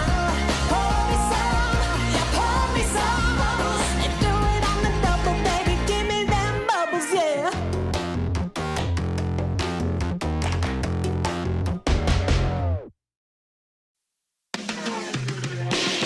Excuse me while I take the floor. Spotlight shining, it's my show. And you gon' let me a little bit more. Cause I got that electric glow. Didn't know it, now you know. Want you vibing with my flow. You ain't never gonna let it go. Once you see my electric glow. Fresh out the oven, I'm piping hot. Get too close and you might get shocked. Told everybody sit back, just watch while I climb all the way to the top. Oh no, no, I can't just pass by. Cause my electric glow, it shines too bright. And everywhere I go, I catch all eyes. They must have never seen a goddess in plain sight. Ooh, want too much for you. A whole lot of power in these high heel shoes. Ooh, shining how I choose. Cause I rule the world and my girls do too. Ooh, want too much for you. You're gonna need shades to enjoy this view. Ooh, shining how I choose. Cause I rule the world and my girls do too. Excuse me while I take the floor. Spotlight shining, it's my show. And you gon' let me a little bit more. Cause I got that electric glow. Didn't know it, now you know. Want you vibing with my flow. You ain't never gonna let it go. Once you see my electric glow. Fresh out the oven, I'm sparkling. Lighting up every room I walk in, so intelligent. All I do is win. Didn't hear me before, let me say it again. No, no, no, I can't just pass by. Cause my electric glow, it shines too bright. And everywhere I go, I catch all eyes. They must have never seen me light up the night sky. Ooh, want too much for you. A whole lot of power in these high heel shoes. Ooh, shining how I choose. Cause I rule the world and my girls do too. Ooh, want too much for you. You're gonna need shades to enjoy this view. Ooh, shining how I choose. Cause I rule the world and my girls do too. Excuse me while I take the floor. Spotlight shining, it's my show. And you gon' let me a little bit more. Cause I got that electric glow. Didn't know it, now you know. Want you vibing with my flow.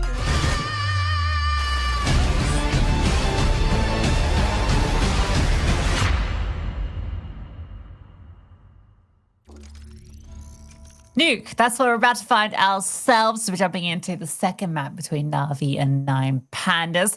An exciting one, really. We mentioned in the pre-game that both these teams are currently sitting flawless in Group B and are, I guess, the two favorite teams when we look at that group. I mean, there's some other names in the mix. I mean, I'm particularly looking at G2 Oya and I'm looking at Guild as kind of the others that are tentatively touching that favorite thing, but they're so new that it's kind of hard to paint them with the same brush that we paint Nine Pandas and Na'Vi with, who have been a consistent force the entirety of the last year, really.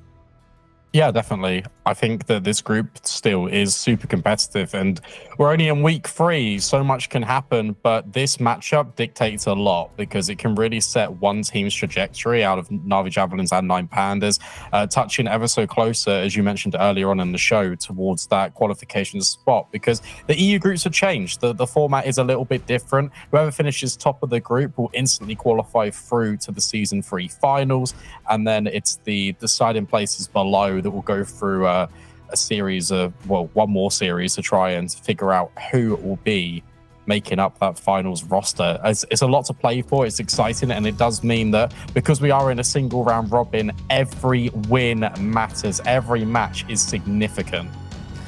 And this one particularly so. One of these teams will be sitting 3-0 afterwards. Na'Vi are one map away from doing it. Nuke, their pick, is the one they need to secure it. Nine Pandas have to show us what they can do at a map that we, until this year, had never seen from them. I'm excited. Already, I'm looking forward to it. Victoria's already been flushed off the angle at Garage. Smoke in for main, but the actual contact, the majority of it will come towards ramp. Shu finding a lot of pressure, and she just falls all the way back. Now for Na'Vi, they don't need to go down to B straight away, but they decide to off the back of Victoria, finding Lena. A lot of pressure on Shu, potentially overwhelmed, but she's staying alive, and she creates an angle of opportunity. Immediate trade, and now the bomb's planted. She finding one kill there is absolutely huge. This retake becomes a lot more doable. All 4 players coming from the same direction. They have a kit. Key thing to note. In the corner is the Plat, and there's a crossfire set up from Na'Vi, but it's difficult fights, but they're still winning them out. BQ and Hanka get 2 apiece. Now it's Elizabeth and Taddy trying to find anything back, but they can't find a single frag until Elizabeth gets just 1 at the end. But that is it. Na'Vi get the pistol. They're first of this series. That's fantastic from Hanka. VQ's taking all of the contact, all of the attention, and when the initial kind of exchanges come in, you've got Letty and you've got Hanka taking contact. Nine Pandas do a good job trying to mitigate this, try to fight and isolate the kill on towards VQ in single door, but it just doesn't work out, and Hanka peaks continuously on all of the contacts, only when VQ is fighting. And this is the second round where... First second? Yeah, look. I was saying it, I was like, it's not a nice way to, like, say this. Yeah, sorry. So... This is the second round where the team that lost the first round... Pistol round. Oh my god, I'm gonna start the sentence again. This is the first time Nine round. Pandas are on an eco, right? Yeah, when the team that lost hasn't forced. Wow. We haven't got a 4C. We got Everyone a at home is like, yeah, I'm completely 100% clear on exactly. This is the first second round we've got where one team savey instead of buy. Oh, yeah. God, that's complicated. Yeah, that means these Mac 10s can do a lot, Brandon. Potentially. Oh. No, they will do a lot. Okay. There's 3 of them. Trez. Imagine if you had 3 Mac 10s and all the kills went to the AKs. That is like the worst possible outcome. Letty wants to farm up a bunch here. Then she can get herself an AK next round, maybe. I thought you don't want 3 Mac 10s into the follow-up round. Letty probably will die anyway. She's just been dinked on down by a pistol, and now she starts to clear on through. Kiko from Shu. A couple of players in the heavens. Joker gets another kill. Oh, look at these Mac 10s, Brandon. Oh, look at him go. Okay, no, the AK got one there. Oh, another one. Look at it go. Beautiful. Lovely. 4 kills go the way of the Mac 10s. Yeah, perfect. Quick maths. 2400 injected extra because of the SMG kill bonuses. Ooh, that was fast maths. That was as quick as the Mac 10 rush. It wasn't that fast. The Mac 10 rush Oh, that was. My math's on point. We might see it this round. Potentially. Is where we were leading to at that point, because there's 3 Mac 10s still in the server. That'd be a good idea as well, because Na'Vi Javelins know that this is the buy round. So you could really offset and unsettle the defense if you just throw caution to the wind and you go a little bit quicker. Definitely want to unsettle your opponents. That's why Brandon streams when he plays. Elizabeth caught out. Catches out Letty through the smoke. Good spray with that M4A1S. They have managed to get players down here. Smoke dropped. Right, Hattie. It's going to slow things down, and Hanka's walked out through the vents. Does make it a little uncomfortable for Taddy because that drop could come through. But this is a good position for 9-pounders to find themselves in. They should know they've got a lot of these Na'Vi players penned in. Although you lead with the Mac 10, it falls, but that's fine. Because VQ finds Tati, and now there's a free upgrade for Angelica. 3-on-4, Hanka holding and securing the kill on the ramp rotate, but Shu is also down here. Fantastic, and now the space is being taken. But it's by Angelica. Hanka runs out of bullets. That's awkward, that's a mess, but Shu needs to reload too. Nearly unscrewing the silencer. That's a bind in CS2, but Fatal makes sure she gets 9 pandas the first round on the board and out of the bind of B. That was a little bit messy, but the Shu extra player being there by the control room does it all.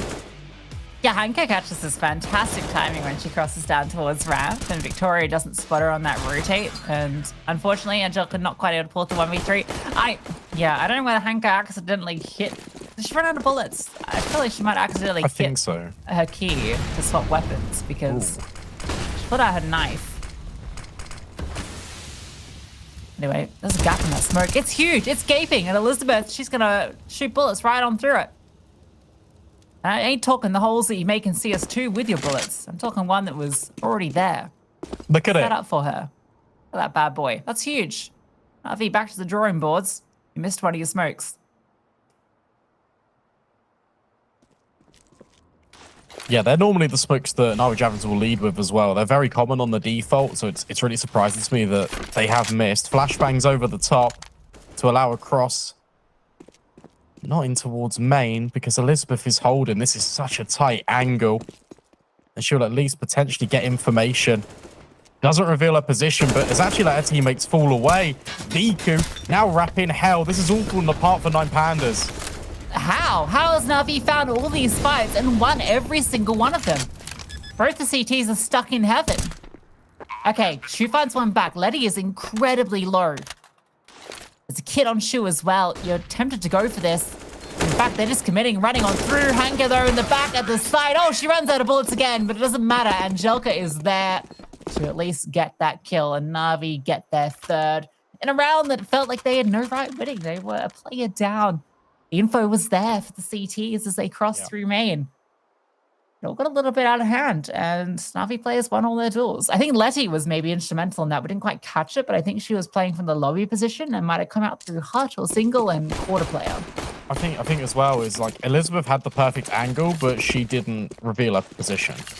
Because I feel like if she sprays there, her argument, her thinking would be, well, then I accelerate Na'Vi into our setup. So instead I'll communicate.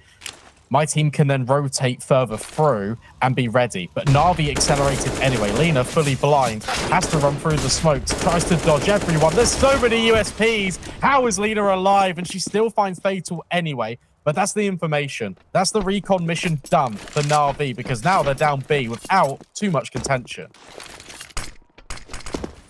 Yeah. Felt a little crazy there, running through the smoke. It's back and forth. We do find ourselves out through the looking glass on the other end with a bomb plant. A saved AK for Elizabeth. Tell you what, you can source 2. Very pretty. See the pictures? Yeah, It's ramp looks amazing. Because they're taking 3 approaches, right? Where Oh. where some of them they're just touching up. Some of them are like revamped, which Nuke is one of those, where like they've got all the new Source 2 lighting. It all looks really pretty, got the textures and stuff. And then they've got ones that they've completely like rebuilt, like CS Italy, which I'm looking forward to that joining the active duty pool. It's crazy that they're removing Mirage from active duty and adding a hostage map in Italy. I think that's going to be a massive meta change. Spreading misinformation. Well, Brandon, we don't need to be coy about this. We were both there in Seattle in January. We played Italy. They had the discussion with us. We can talk about it openly now. Italy is replacing Mirage. It's the one that no one asked for, no one saw coming, but I think it's really exciting. That's not real, guys. It's not real. You don't have to act coy, Brandon. No, you're making it up. The NDA is passed. We can say. Stop it. Stop it.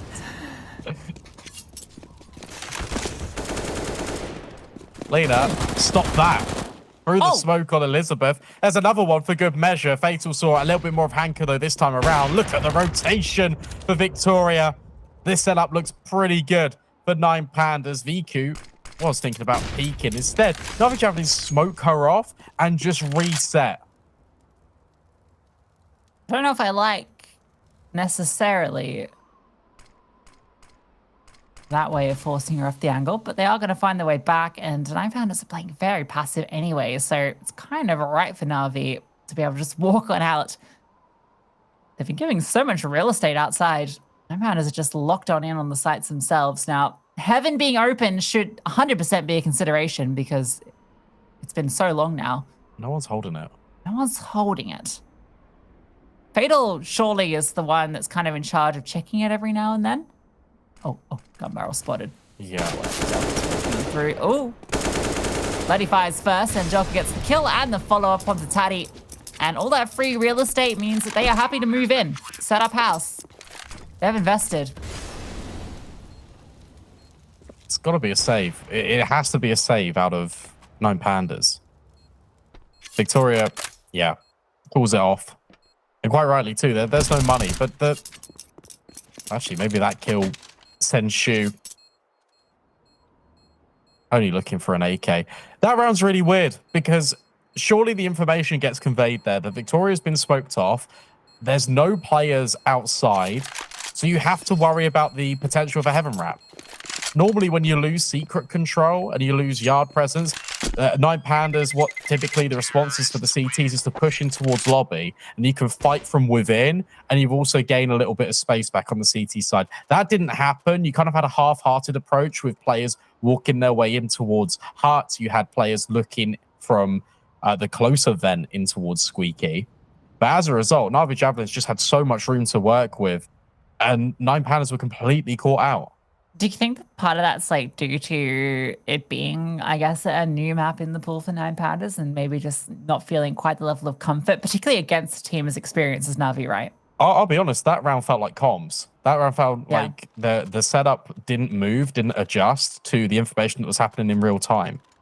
Well, based on Victoria. For you, Brandon, in real time. Go on. It's I think the Galaxy vs Aces looking pretty good. Putting the Galaxy on their map pick of overpass 13-2. Yeah. Oh wow, okay. Yeah, that's a good T side. That's a good T side. Oh my goodness me, I forgot that's their map pick. Yeah. Yeah, that's a fantastic T side. Oh wait, hold up. No. I think they're on the CT side. Oh, okay. That's still a good CT side. I don't know why they're on the CT side. It's their pick. Anyway, that's where they are. Great nade. Oh. Poor Angelica. I want to know Angelica's warm-up routine, day in the life, what her breakfast is. Because something's changed. Because she's unreal. Well, maybe if we get a chance to introduce you after, we can ask what she eats for breakfast. I'd like that. She's eating Elizabeth right now. Gives them player advantage. Victoria's taking initiative though, and that's the bomb drop. Victoria, she might be on to do it all. A second kill goes her way. Viku though, peeking on him with the AWP. Locks her out, but Fatal has crept on close. Viku needs support from Letty. The new addition has to be helping out here. Good smoke. So now Fatal is the only one with the vision tucked on in, and she finds the kill onto Letty, all onto Viku. And that flick could not connect. Fatal gets both. 9 Pandas recover a round of a couple of heroic players. I think also that round really highlights that it potentially was communication in the previous, because Victoria then takes the initiative, pushes towards lobby, knows what she needs to do. And this is fantastic. Once the bomb's dropped there, it's basically all over. This kill completely secures the round. Fatal does an excellent job in also grouping with Victoria, just to hide in the little nook and cranny of lobby and just ensure that she's the second line of defense if Victoria does actually end up going down. A lot of utility early here. Tatty is cooked like a potato. Call them tatties in parts of England. Well, now she's falling on back, fighting on a good angle. Actually gets a kill there, but Angelica and Letty found one apiece. So Victoria, she's just scoping in on a dead T, running on through. Oh my God, gets a little eager there on that peak, and doesn't matter though. Shoes found 2, and oh my God, she's still alive. Just about surviving. Bomb is not planted for them though. It's out in the open. VQ and Hanker have everything they need here. VQ swings on out for that first. Elizabeth taps the bomb and VQ collects her too. That is the bravest retake I think I've ever seen from Heaven. The molly goes in and Shoe's already burning alive, stays just afloat in the fire for like an extra couple of seconds, takes way more damage than what's needed. And Elizabeth just comes up behind her, burns down to 7 HP. But they were hoping that the presence and the pace was enough to overwhelm the javelins. And the unfortunate thing for 9 Pandas in that round is that the bomb's planted for main. If it's not, I think they've got a real chance. And that's why it was planted there. Yes, ma'am. By design. Navi Architects. I think a team name. Yeah. Architects. Yeah. Is it? I think so. Okay. You do like a lot of imagery. The architects, So. they're designing and creating a path to victory. I think one of my favorite team names here in ESL Impact this season is Starfish. Yeah. I just kind of like it. I like Shimmer as well. Shimmer is cool. Yeah, so I obviously do the recap videos. You would have Do seen you? them when we opened it up. Yeah. Yeah. Hey, recappers. No, that's not the line. You guys know the line. It's like, what's up? Yeah, whatever. Anyway, I say my line, I do my spiel, but I like to get like a lot of play on words in there. Yeah. That's something I like to do generally. If you've listened to my casting, you probably know that, Brandon.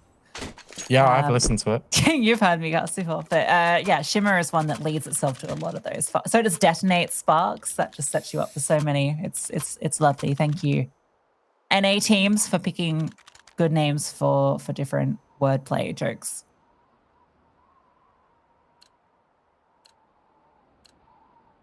No jokes in the 9 Pandas camp. It's all serious faces now because Navi Javelins have won 7 rounds on the T side. And that's really come in a blink of an eye. This half has not felt slow by any means. And somehow we're already here, nearly at the tail end of it. This is going to be a faster A play. A good setup right now for 9 Pandas. Let's see if they can not be overwhelmed. Pick up that bomb. Here comes through. Flashbang is perfect. Angelica charges on through. Fatal gets 1, but that is it. Victoria again, just scoping on over, looking desperately for something. It's going to drop that one way, and well, there are 2 of them up here, and another player in the vents themselves. 3v4 on the retake, though. You've only just got these guns out. You've got an AWP, 2 M4s. Can't risk it. No. You hate to concede 8. You really do, but I mean, what else can you do? It's better than conceding 8 and losing all your investment and the AWP on Victoria. I think that execute in particular, again, I'm trying to give you guys like a little bit more clarity. Like 9 Pandas don't really play this map too much. It's only come into their map pool recently. And you can really see from that round a clear indication of it. Navi Javelins, they've got the execute, they've got the entry pathways down to a T.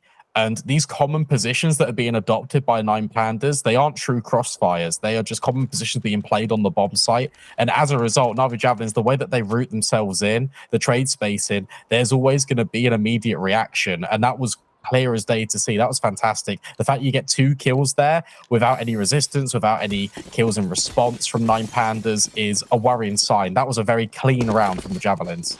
And you also got to remember the reason this map's come out is, I think, because 9 Pandas don't want to play Ancient against Na'Vi, who decimated them in that open qualifier for Katowice, which obviously Na'Vi went on to end in the grand finals of that event, so they were definitely on a roll. But you can see why 9 Pandas are trying to play around with this bigger map pool, flex some different maps, but it's a struggle here on Nuke. Angelica strikes again. Fantastic on these entries as per usual. Victoria on a fast rotation down the B does get one back and makes it a second as well. But as soon as you say it, Hanka gets 2. This is a very back and forth on the trays. Letty was taking the bomb down to B, but with Hanka's double kill there in towards lobby and the knowledge that Victoria was downstairs and can't come back up, Na'Vi are looking to reset. So are 9 Pandas. Again, it all comes down to the timings here. Hanka is looking forward. Elizabeth is repositioned into main in a deadly angle, one that you're not going to be considering, and she swings out at a good time. Got to be Letty, the nuclear on the block to shine, gets that first kill. Victoria actually misses the shot. It's as Letty's repositioning. Now she has it locked in. Letty tucked behind the site, throws a HE over. That was all the util she has. Just needs to find this fight. The AK against the AWP. Hunting, looking for Victoria. Victoria slowly edging around the side, and Letty hits the shot. The 1v2 for the new addition to Na'Vi. And that was really well played as well. Letting Victoria come to her. As soon as the spacing gets closer between the 2 players, that makes it so much more difficult for Victoria to kind of flick onto her target or just fire off a shot with an AWP. Has to pick a direction. Letty's just kind of jiggling between both. And that was actually a little bit unfortunate because 9 Pandas had a really nice adjustment there. Victoria rotating down, being that player in towards the B bomb site and denying those kills. It flushes Na'Vi Javelins into the A bomb site, and that is something that 9 Pandas are not ready for. Hanka with the double really unlocks the potential for Na'Vi Javelins to win that round. 9 already on the T side, and there are still 4 rounds to play. Scary stuff for the Pandas. That bad brew looking slippery now, Brandon.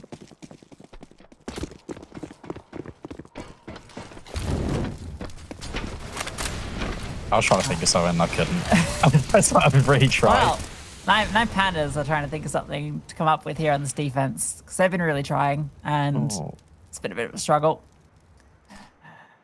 Not really a huge fan of the prioritization of the weaponry over the utility here. On Nuke, it's so important as a CT side to have the smokes to block off kind of avenues into the bomb sites. Elizabeth is a very deep angle, but the way that Lena's crouching is going to be a boost up and over. Angelica, I was going to say, should have had that one, but Elizabeth wins out the fight. That's perfect. That's a great opener. Yeah, finally Angelica loses an opening duel. It's still only the 1 CT here in Elizabeth. The rotations haven't budged otherwise. There's a player in ramp that can come close, but Hanka will be here. Okay, Shu does make her way down. Smoke drops to allow that bomb through. Victoria rotates over to deal with ramp. And that is going to run on through. Shu is ready for it, but almost goes down. Elizabeth is still here, and there's another rotation coming on through. This is looking much better, but Victoria falls. The bomb not committed yet either. Elizabeth is desperately looking for somebody, but they've walked on out. They've straight up left. They don't have to leave forever. However, they just might. Hanko is up in the heavens, but the vents aren't covered. 2 CTs here, and Elizabeth is actually into the vents herself. This is so weird. Hanko has so many CTs close to her, and Letty is alone on the opposite side. Oh, Hanko goes down. Okay, Letty got the 1v2, but a 1v4, never gonna happen. I'm not really too sure what happened there. I'm gonna be honest. Brennan, you're the guy that in does this. in the tail end of that round there, Hanka had made her way through ramp up heaven, I was calling to her team, okay, if I can find this kill, you can come up the vent so we can split A. The issue you've got is that 9 Pandas had repositioned themselves in towards main. Hanka could never have the angle, and it was a well-timed incendiary from Fatal that even denied that opportunity. It was good communication as well between the lower site of Elizabeth and Shu and the upper bomb site for Fatal and Victoria for them to coordinate that incendiary in the first place. Because had that not come in, that could have looked a lot more dangerous. There we go. Is that better? That was a great breakdown, Brandon. Thank you so much.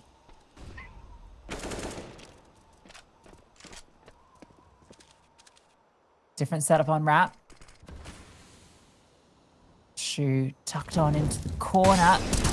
Molotov goes over. She's not accounted for. Gets that first kill. Flashbang out. Even a second sharp shooting from Shu.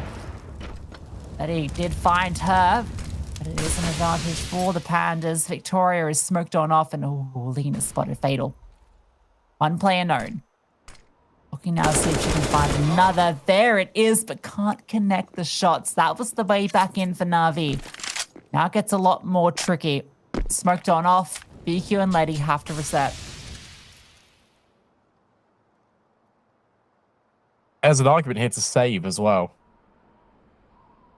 Low money, but Letty just going to peek the close quarters. VQ's going to hold all the way back. 9 Pandas don't need to move. Letty's got the molly, which could be put down unless she dive down the vents. Potentially Fatal reveals her position, and it's fantastic. 9 Pandas will get a fourth.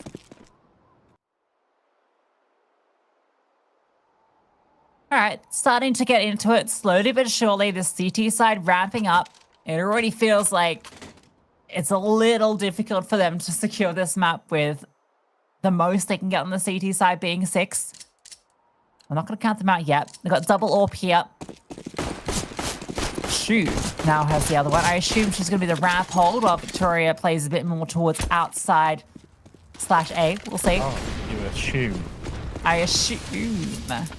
Okay, well, Shu is assuming a fallback position and has swapped out to the 5-7. This is uncomfortable, but what is comfortable is Taddy's rotation. Look at that. Beautiful. 3 quick kills. Hanka just wants to get up close.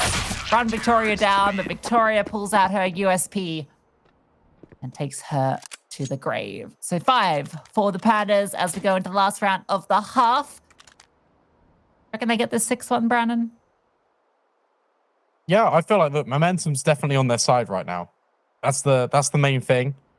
And 9 Pandas are a team that kind of thrive in recovering rounds and then snowballing them into success.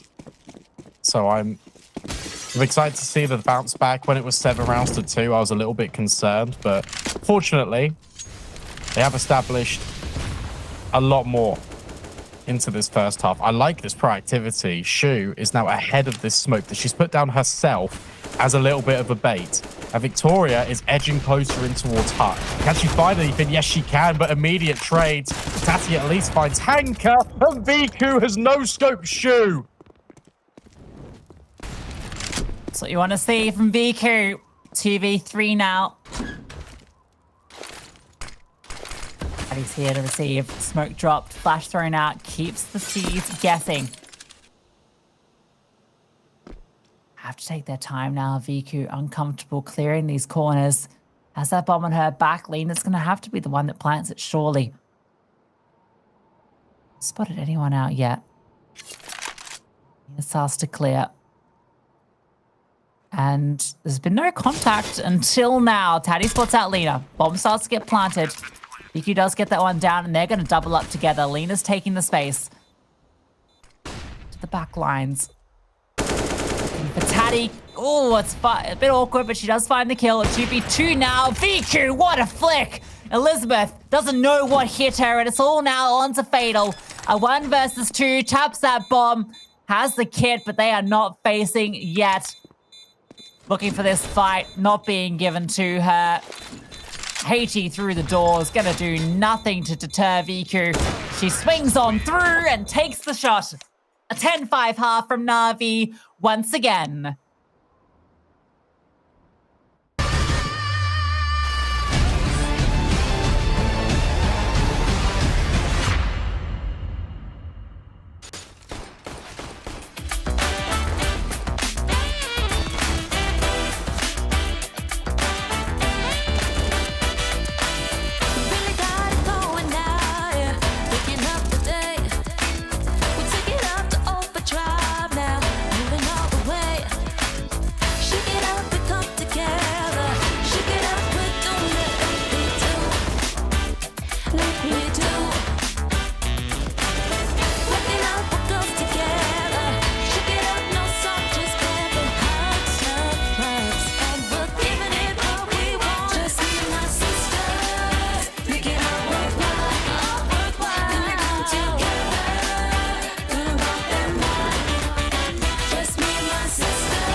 Another 10-5 half for Na'Vi Javelins as they look poised to try and take the series in too. But as we saw on Mirage, 9Pandas Fearless are very resilient. Have they got what it takes, though, to try and build back on the T side of Noob? Let's find out. They're up against so many pistols, Brandon. 7 of them. Took me way too long to count. 2 sets of dual Berettas. A smoke deployed, but it is a soul smoke. And not giving too much, but Fatal's P250 gives a lot. EQ goes down, Angelica goes hunting, and she is so loud about it. Shu sniffs her out. Hunker's under pressure. 9Pandas Got the vent, caused right? a lot of rotation. Yeah. Now they can just go it up. He's busy. Beautiful. Yeah, that's sweet. That's really good because that's Shu here in the Angelica rotate, as you mentioned. And Tati's still in the vent. She can now set up a crossfire with Victoria. And Na'Vi Javelins has been so loud about trying to get this retake on because they got to move.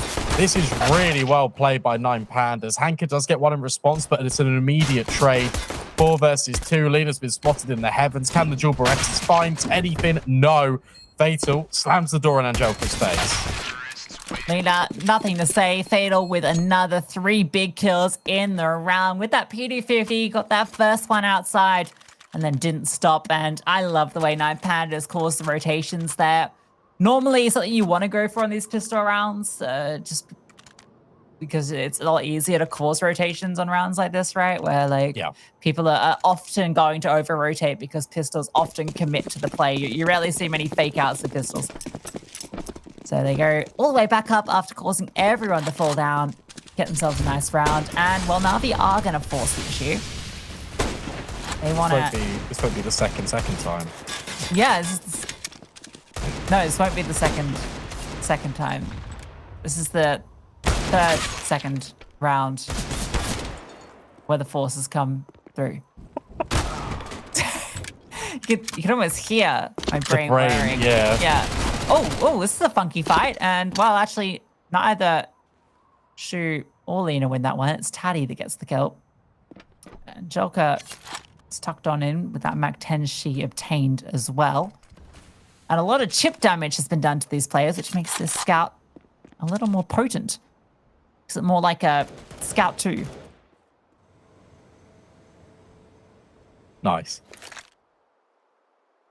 55, and that one kill was actually really slowed 9Pandas down. They're now waiting for even more re-aggression. VQ might offer it up. Oh, the timing.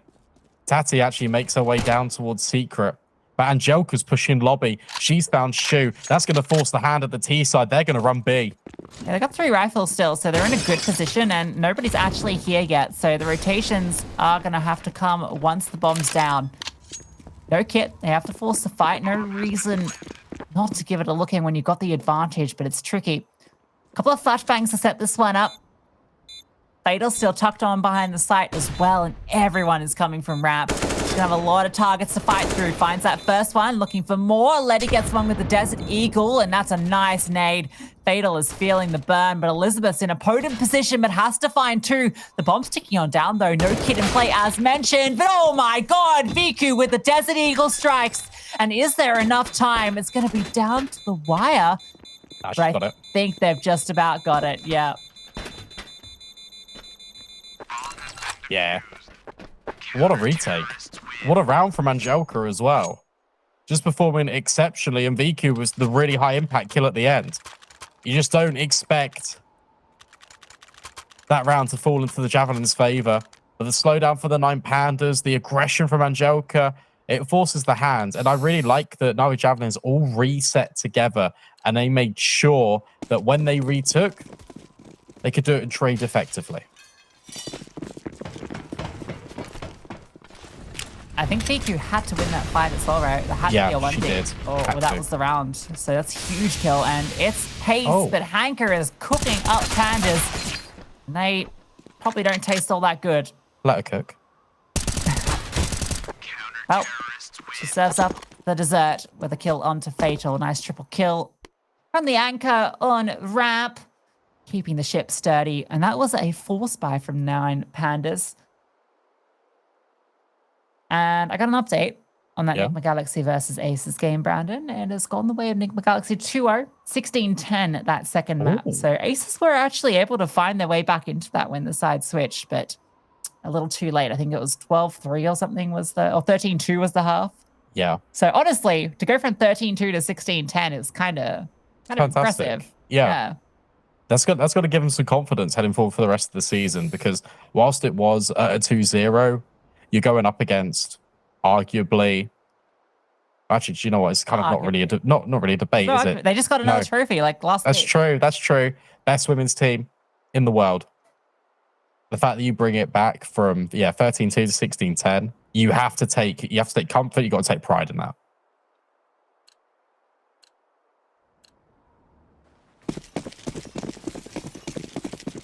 Na'Vi looking like the best women's team in the world on Nuke right now.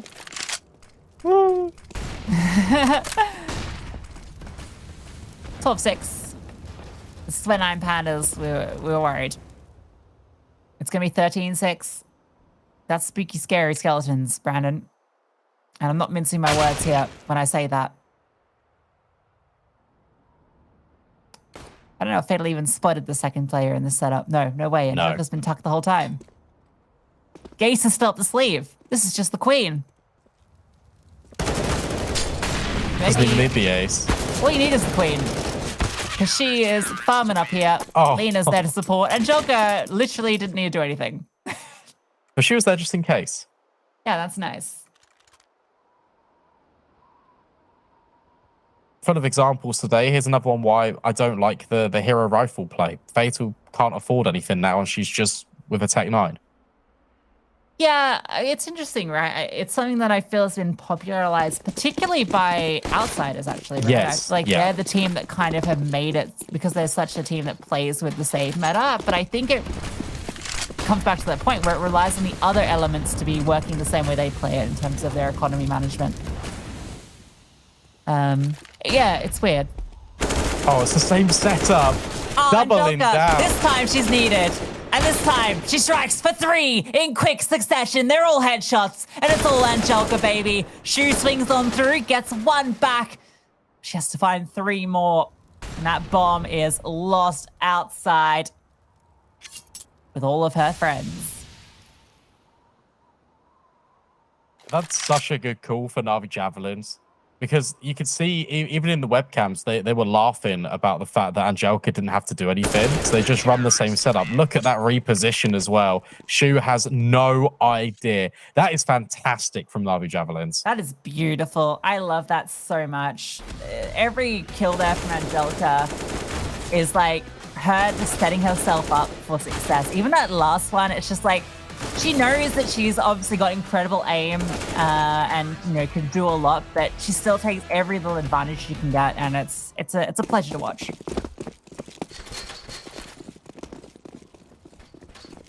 Now things start to get really difficult for 9 Pandas. Won the pistol, but that is it. And you've only got pistols heading into round number 21. Na'Vi are on 14.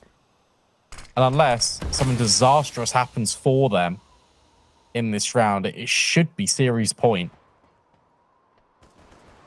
Most likely, Lena also gets that first kill onto Fatal outside. There's another.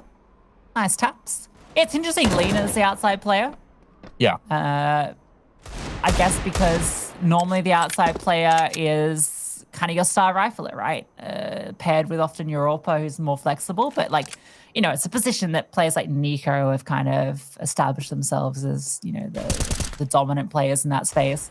So it's a position you kind of expect Angelka to be playing, right?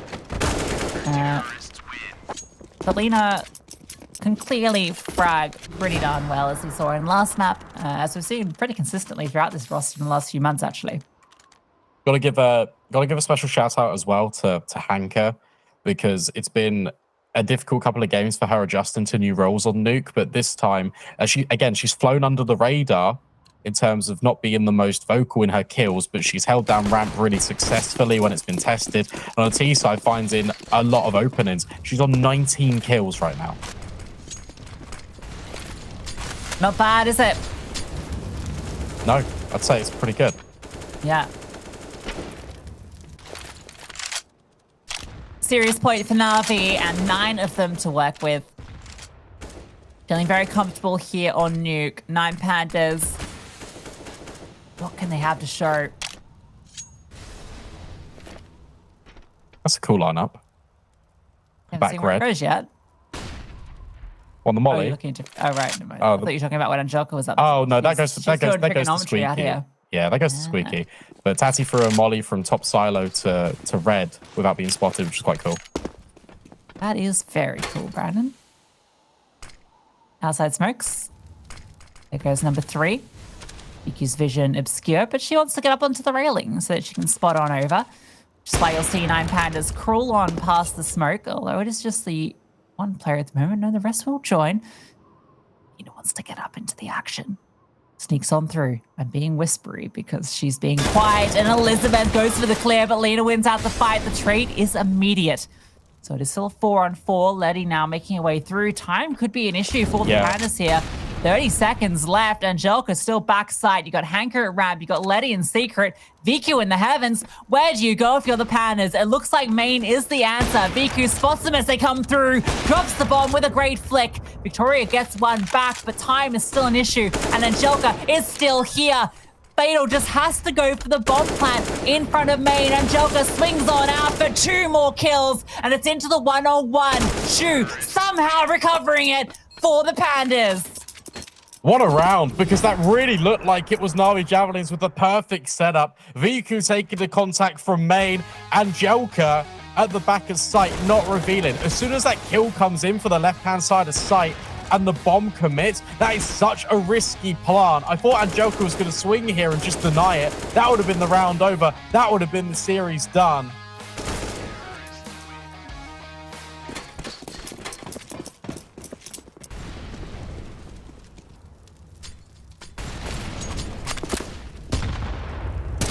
Letty, oh! Yep, hands off the keyboard moment right there. No I felt that one in my soul. It happens. It does. You're 3 steps ahead in your brain about what's going to be happening here. Like, she knew from the outset she was going for that play. Whoa. Oh. That hit the skybox. Apparently, skyboxes aren't a thing in CS2. That's cool. I like that. That's a good change. Just like in real life. No boxes in the sky. Oh, is there? How would you ever know? I haven't gone high enough to find out. Oh. Lobby crunch. Disgustingly effective for Na'Vi Javelins. Victoria fighting through the fire and the flames, but VQ will trade, and now Tati is in a 1 versus 2 again to keep 9 Pandas afloat.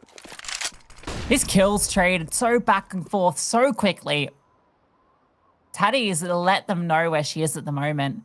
She's looking for the information. If she can find a 1-on-1, it obviously greatly increases her chances in this round rather than putting the bomb down and having to face both CTs at once. Look at the way she's been avoided. Vicky went up on the T roof. Oh, well, now she's known. And Hanka, oh, the fake plant.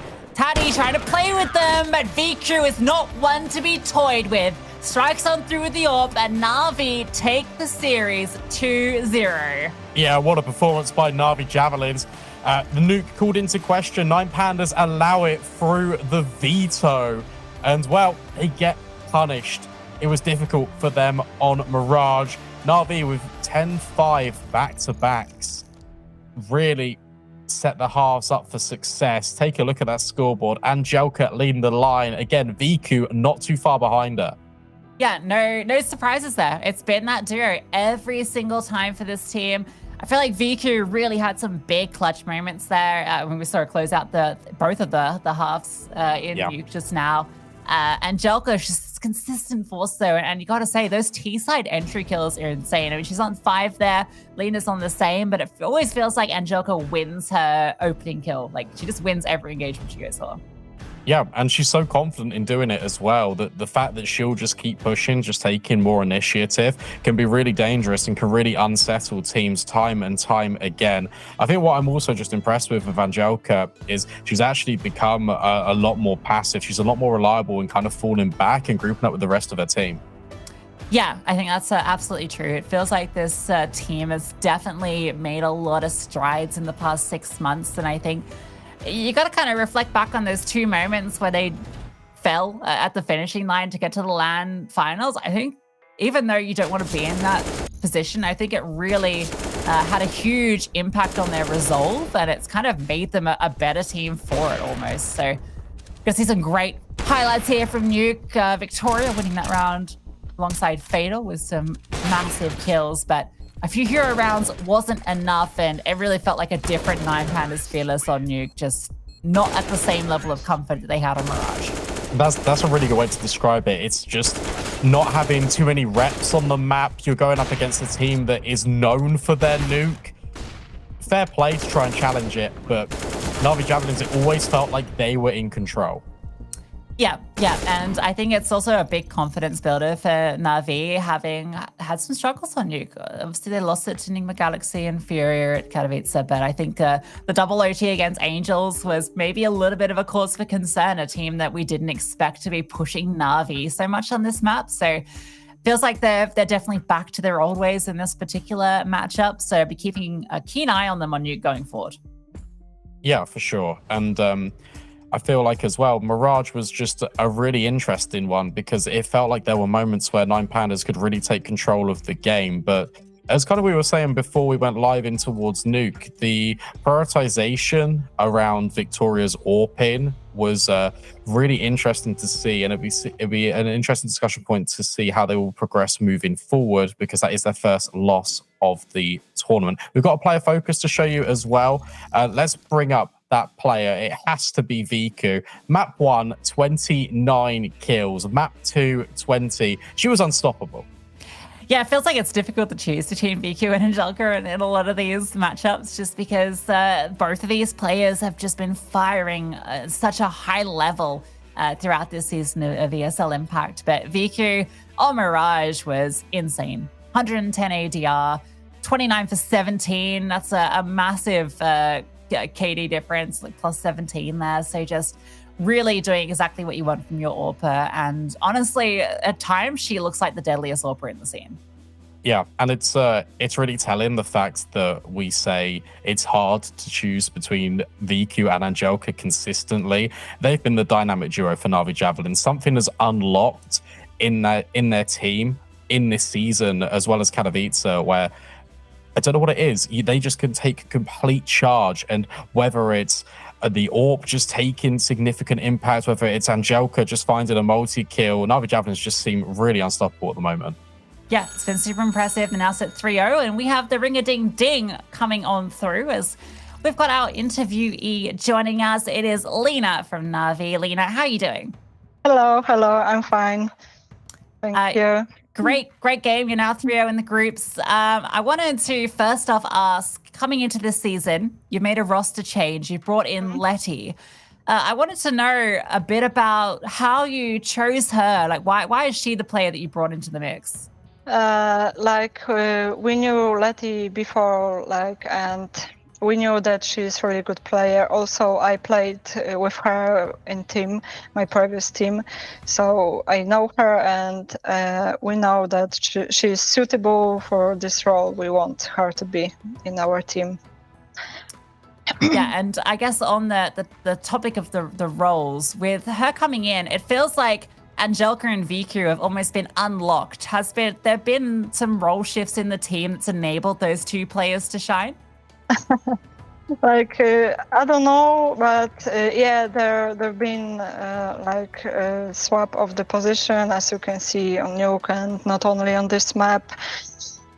And that was our coach idea, and we just trust the process, and we believe that's gonna be the best lineup. Okay, it's interesting that you touch on that, and I did want to bring up the role shift, especially on Nuke, because the games in ESL Impact Season 3 so far have been quite difficult for you on this map. Has anything changed over the last week to now when you go up against Nine Pandas? Because you look like a completely different team tonight. It looked to be back to your winning ways on that map. Yeah, we completely change our map, our Nuke, and we need to adapt to new roles, and we just try hard this map for a week. So yeah, that's the results then.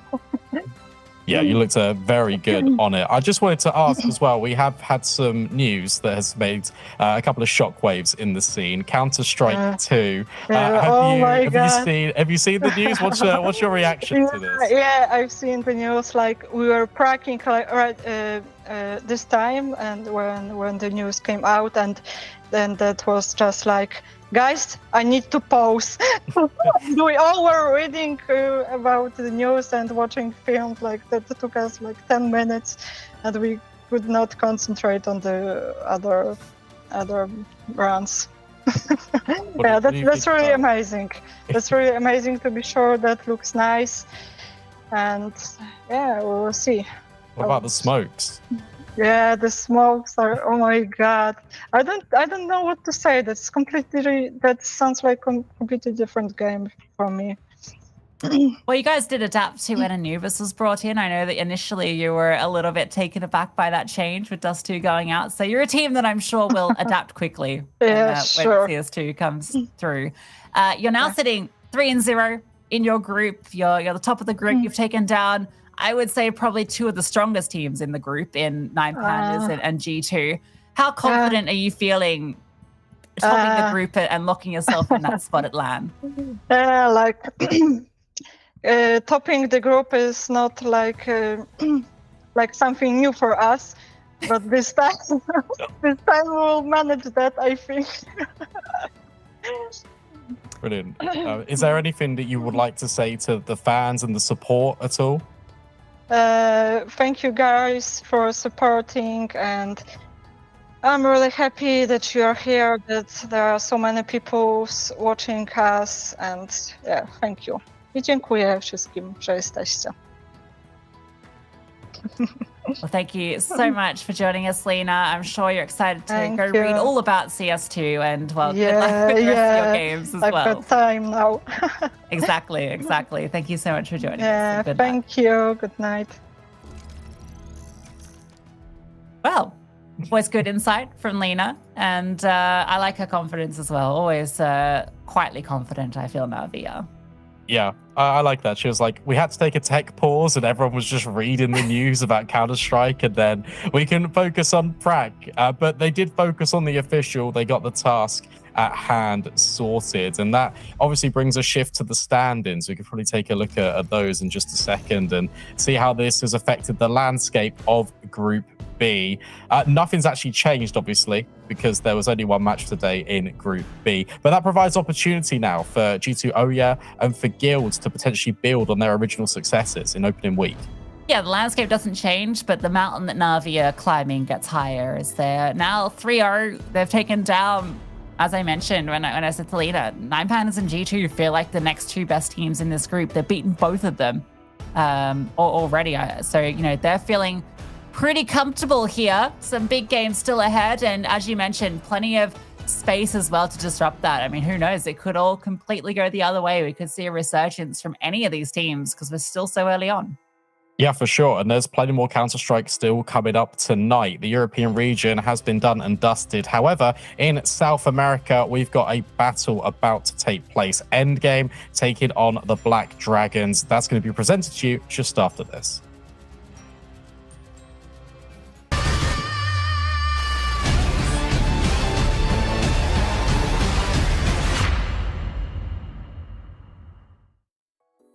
처음 본 순간부터 눈을 뗄 수가 없었어.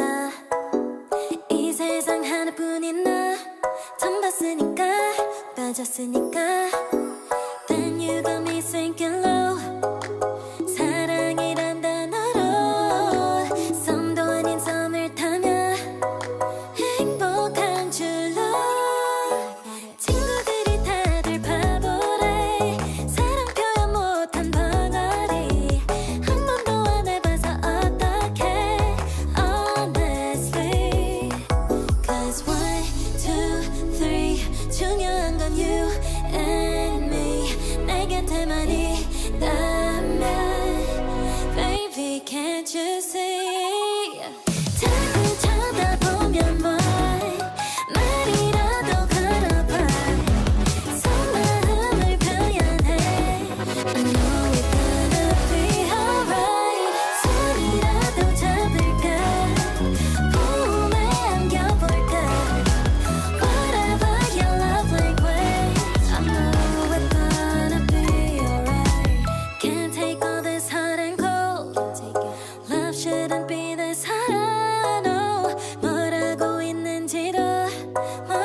않아 어렵지 않아 무슨 생각한지도 정말 진심인지도 Guess like I've never guessed before 나 좋아하는 건 맞아 친구들이 다들 바보래 사랑 표현 못한 벙어리 한 번도 안 해봐서 어떡해 Honestly Cause 1, 2, 3 중요한 건 you and me 내 곁에만 있다면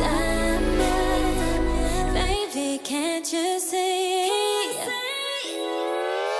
자꾸 쳐다보면 뭘 말이라도 걸어봐 속마음을 표현해 I know we're gonna be alright 손이라도 잡을까 품에 안겨볼까 Whatever your love language I know we're gonna be alright I know we're gonna be alright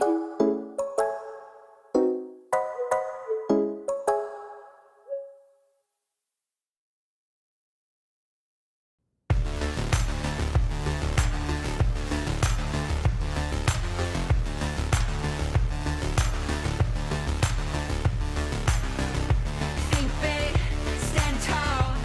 I'm coming at you like a cannonball. Break in, break out. Let me show you what I'm all about. My name in lights is gonna shine bright. We're taking over tonight. My star is shining bright. We're taking over tonight. My star is shining bright. Yeah, yeah, yeah, yeah, yeah. High five, stage dive. Crashing cars in a test drive. Hold up, too dry. What's real will never die. My name in lights is gonna shine bright. We're taking over tonight. My star is shining bright. We're taking over tonight. My star is shining bright. Yeah, yeah, yeah, yeah, yeah. My star is shining bright. My name up in lights. My star is shining bright. Yeah, yeah, yeah, yeah, yeah.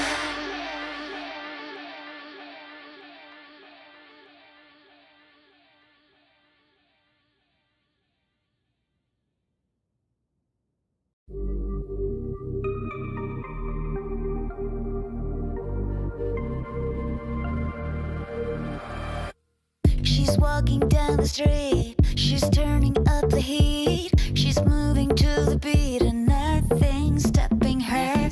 She's walking down the street. All guys they wanna meet, thinking that she's sweet. I'm not so sure about that. 'Cause when you think you're getting her attention, it hits you with a bang. She's way above your league, you better understand. It's like that. If she doesn't bother, she isn't humble, but she's got attitude. She doesn't bother, all the others follow. She isn't humble, but she's got attitude.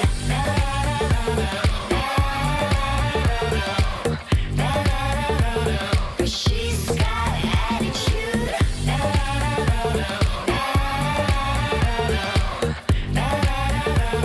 She's got attitude. She's walking down the street. It's just so bittersweet. You can't compete and nothing's stopping her. Nothing's stopping. Walking down that street, turning up the heat, moving to the beat like no one ever you've seen. 'Cause when you think you're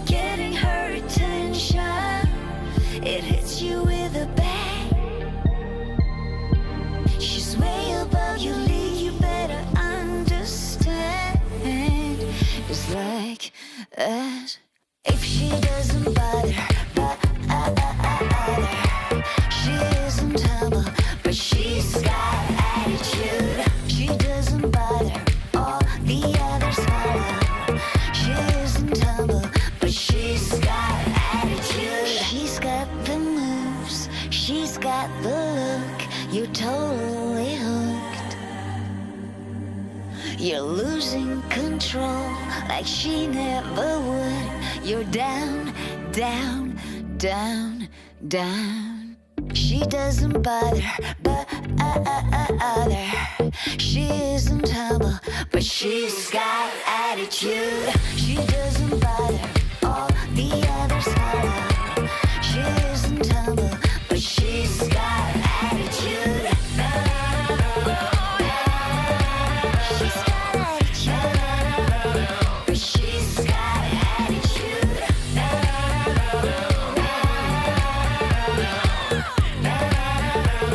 She's got attitude.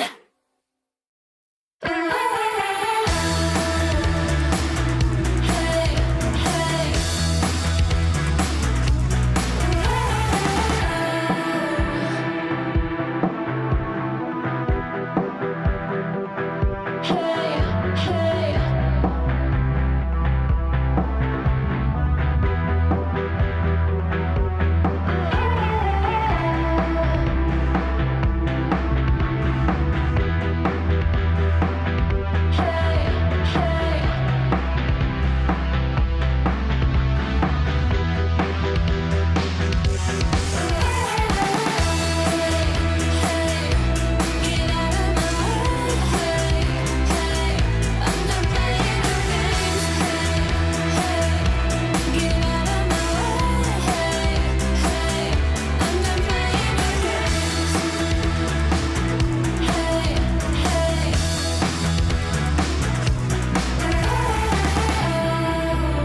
Show it to the world.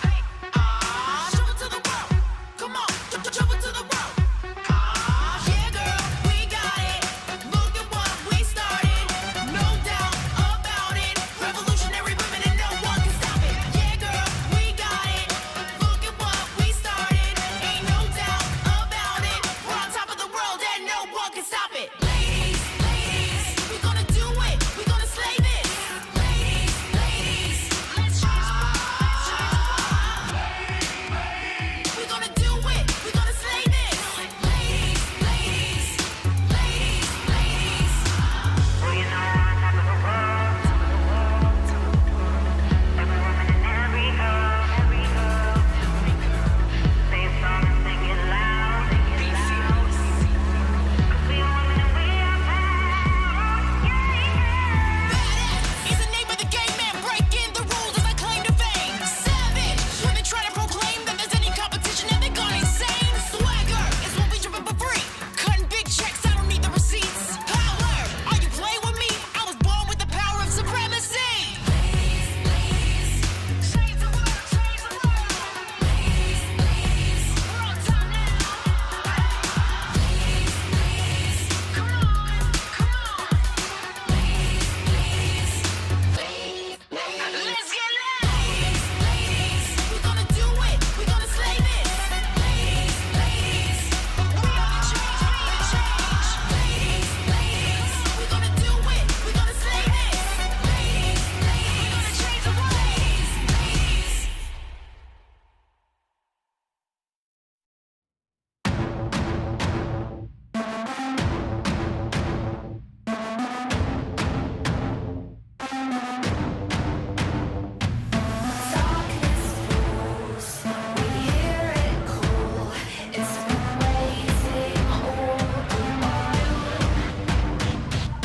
We feel alive when we run in the wild.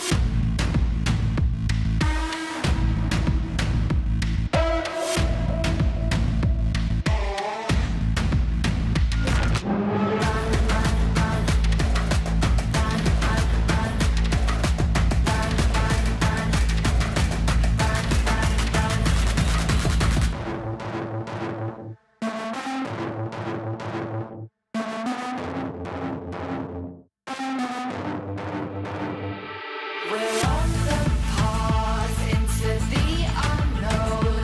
We've been lost for miles and miles, but it's in our hearts, playing with our minds. We're enchanted and beguiled, 'cause we feel alive when we run in the wild.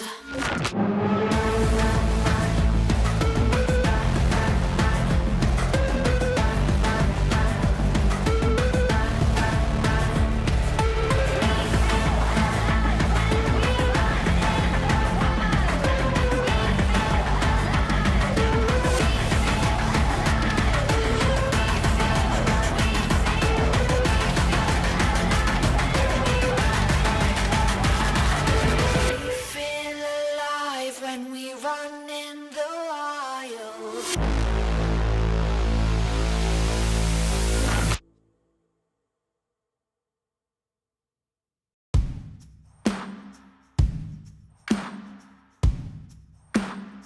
Where would you be without a woman to be strong and bold and offer gentle hands to hold?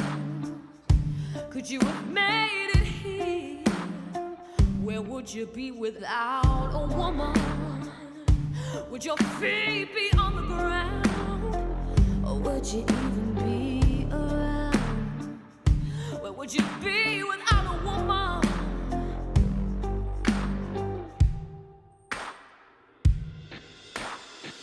Well, I won't let it knock me down. I'm a queen, I wear my crown. Not ashamed to live my life, and I know that I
go. Watch me as I go.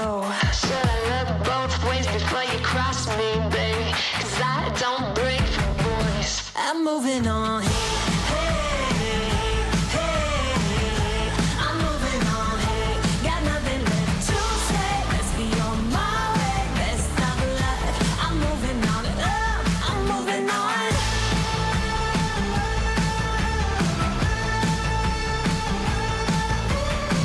I got a new love. He runs for miles.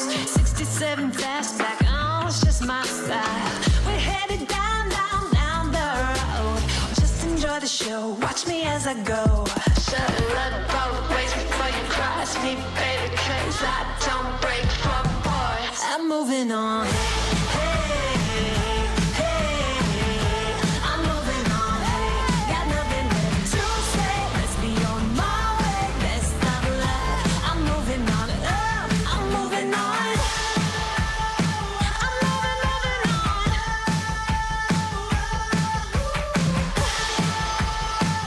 I'm moving on.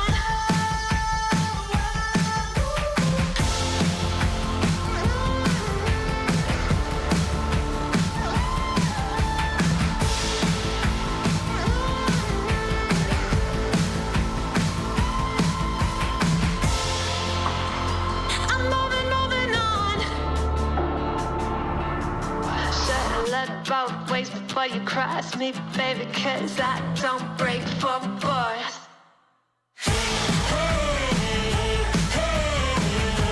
I'm moving on. Got nothing left to say. Let's be on my way. Best of luck. I'm moving on. Got nothing left to say. Let's be on my way. Best of luck. I'm moving on. Got nothing left to say. Let's be on my way. Best of luck. I'm moving on. I'm moving on.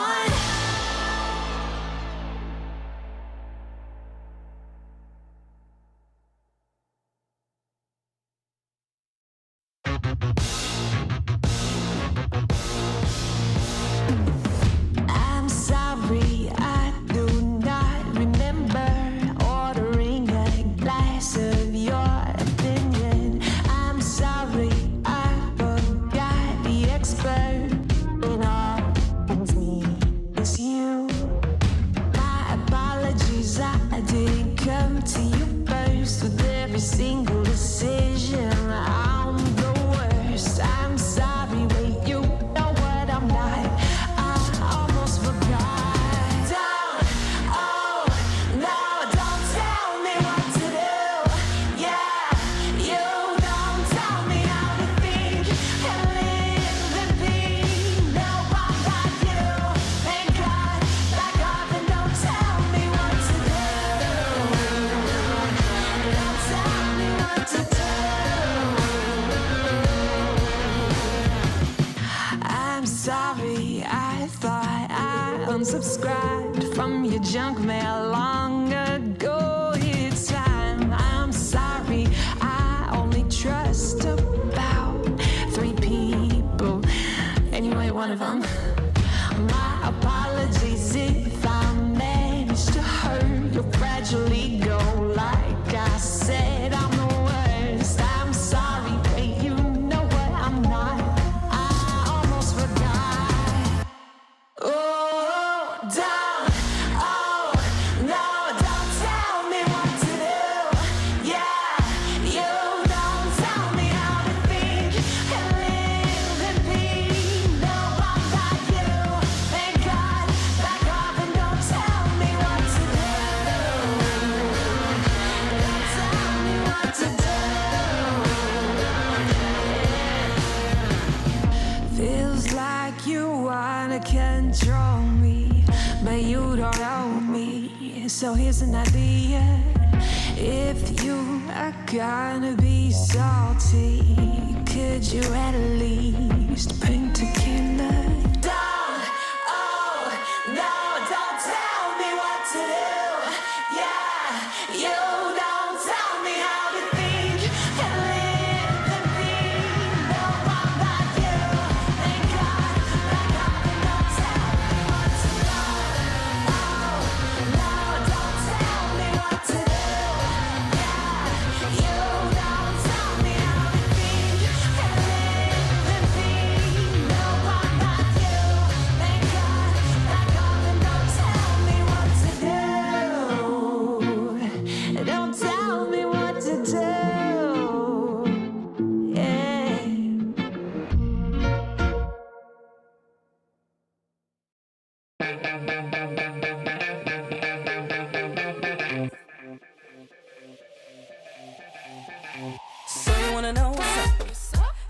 to me through friends, liking me on Instagram, but me and you have never met. Playing it too cool, but you play yourself a fool. Already know you're cute, so why you taking so long and hanging in the sidelines? You've been mad when the chance is gone. So take the chance, take it now before you lose it all. 'Cause if you snooze then you lose all the chance that you can't refuse. Hey, take a chance, boy, take a chance, take a chance, boy, take a chance. 5, 4, 3, 2, 1, baby, bye. So when you want it bad, then you better say what's up. Snooze, snooze, bad. 'Cause if you want it bad, then you gotta be a bad boy. Snooze, snooze, bad. So when you gonna make a move, be the man that you need to be. Heard your ex go broke your heart, but it's time for a brand new start. So take the chance, take it now before you lose it all. 'Cause if you snooze then you lose all the chance that you can't refuse. Hey, take a chance, boy, take a chance, take a chance, boy, take a chance. 5, 4, 3, 2, 1, baby, bye. So when you want it bad, then you better say what's up. Snooze, snooze, bad. 'Cause if you want it bad, then you gotta be a bad boy. Snooze, snooze, bad. Baby, baby, baby, boy, you need to move it fast 'cause you're way too slow. Pick it up, jump, boy, jump, gonna blow that trumpet, gonna make it pop. Make your move, take it to the next level. DJ, turn up the bass and the treble. Ayo, ayo, ayo, check it, ayo, ayo, ayo, check it. What you gonna do? What you gonna do now? What you gonna do? What you gonna do now? Ayo, ayo, ayo, check it, ayo, ayo, ayo, check it. So when you want it bad, then you better say what's up. Snooze, snooze, bad. 'Cause if you want it bad, then you gotta be a bad boy. Snooze, snooze, bad. So when you want it bad, then you better say what's up. Snooze, snooze, bad. 'Cause if you want it bad, then you gotta be a bad boy. Snooze, snooze, bad.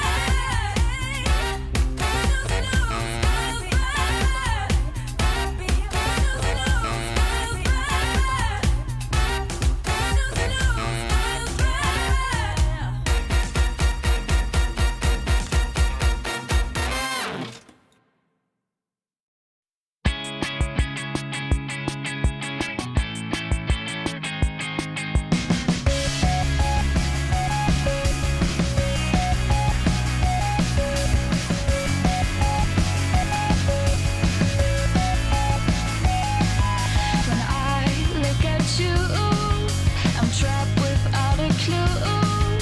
I guess you came down from outer space. From head down to toe, you magnetize my soul. I don't wanna fight this anymore.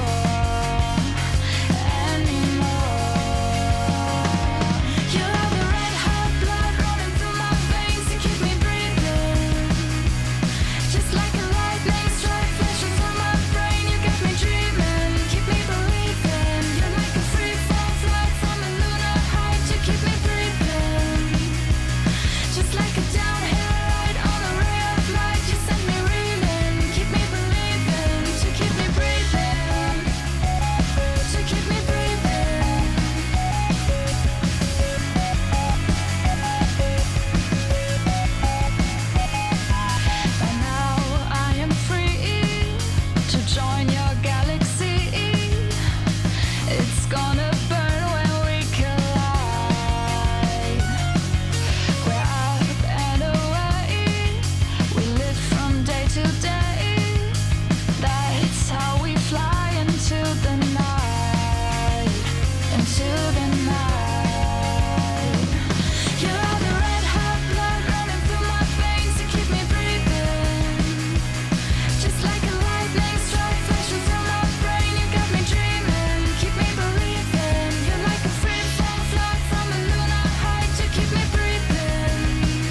tuante Tanan wanan Sambie Na chigera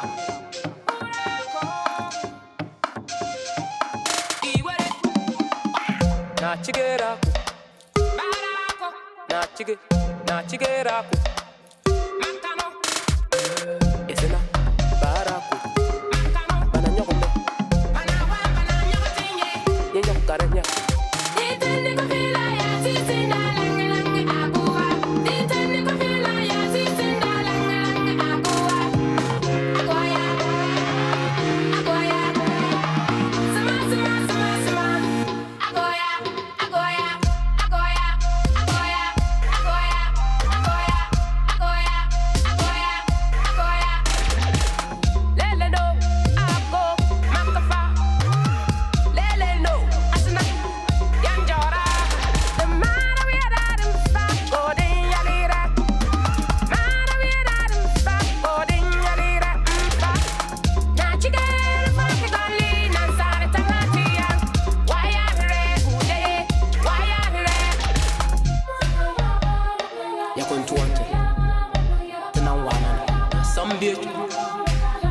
Chigera ya kontuante tunawana sambie na chigera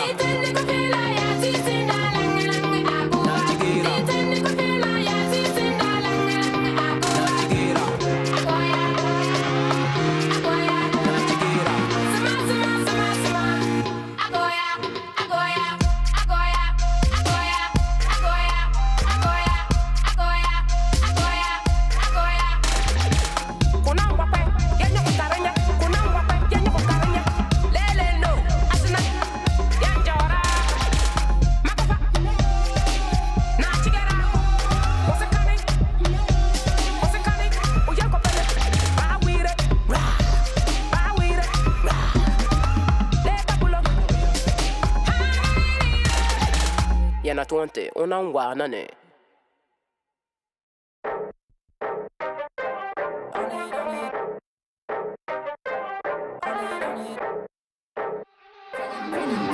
I learned to own my style, how I got this smile. Conquer fear, got the crown, can't nobody bring me down. I'm looking good, quite frankly. Tim's a fitted big Yankee. Then I'm cold when I'm out east. I'm top tier, you can't rate me. Stop talking, baby, go get it. You start something, better finish. Yeah, that rooftop still a missing. I'm independently winning. Master B taught me no limit. Faith got me dominion. God given can't diminish. I'm set apart, I'm distinguished.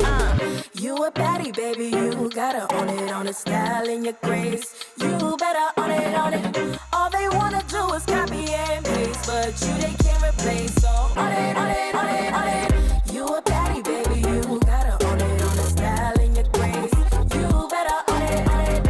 All they wanna do is copy and paste, but you they can't replace. So on it, on it, on it, on it. Next turn when I walk in, got them all hot like she back again. Then I'm fit, I'm far from plain. Sugar and spice, I can't be lame. Tried to hate, but my God, stop. You got blocked, but it's tight in. Motivated like them high school players. I know you remember those tight ends. Everything they know is black and white. I'm still gonna get it going, witness fight. Shining bright, can't dim this light. Diamond in the rough month made me tough. You stuck on luck manifesting. I say my prayers count blessings. Flashy, flashy flexing. My own style is impressing. You a baddie, baby, you gotta own it, on the style and your grace. You better own it, on it. All they wanna do is copy and paste, but you they can't replace. So on it, on it, on it, on it. You a baddie, baby, you gotta own it, on the style and your grace. You better own it, on it. All they wanna do is copy and paste, but you they can't replace. So on it, on it, on it, on it. Pop them tags, pop them tags.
All my people stand their ground. Take it to the make it and break it down. Take it to the make it and break it down. Take it to the make it and break it down. I don't wanna drive you crazy. I don't mean to cross the line. Tell me when you're ready, baby.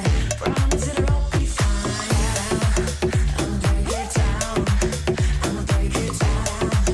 I'ma break it down, down, down. I'ma break it down. I'ma break it down. I'ma break it down, down, down.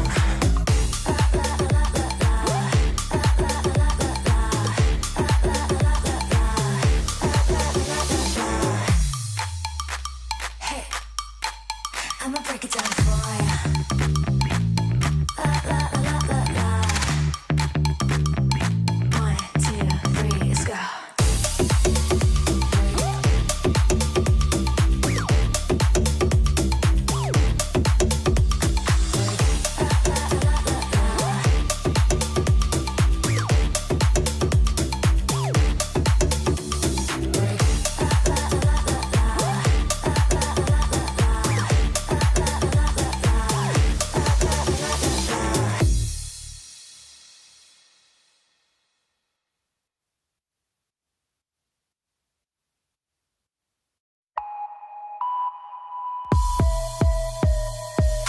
I can tell that you're a little scared about what you heard about me.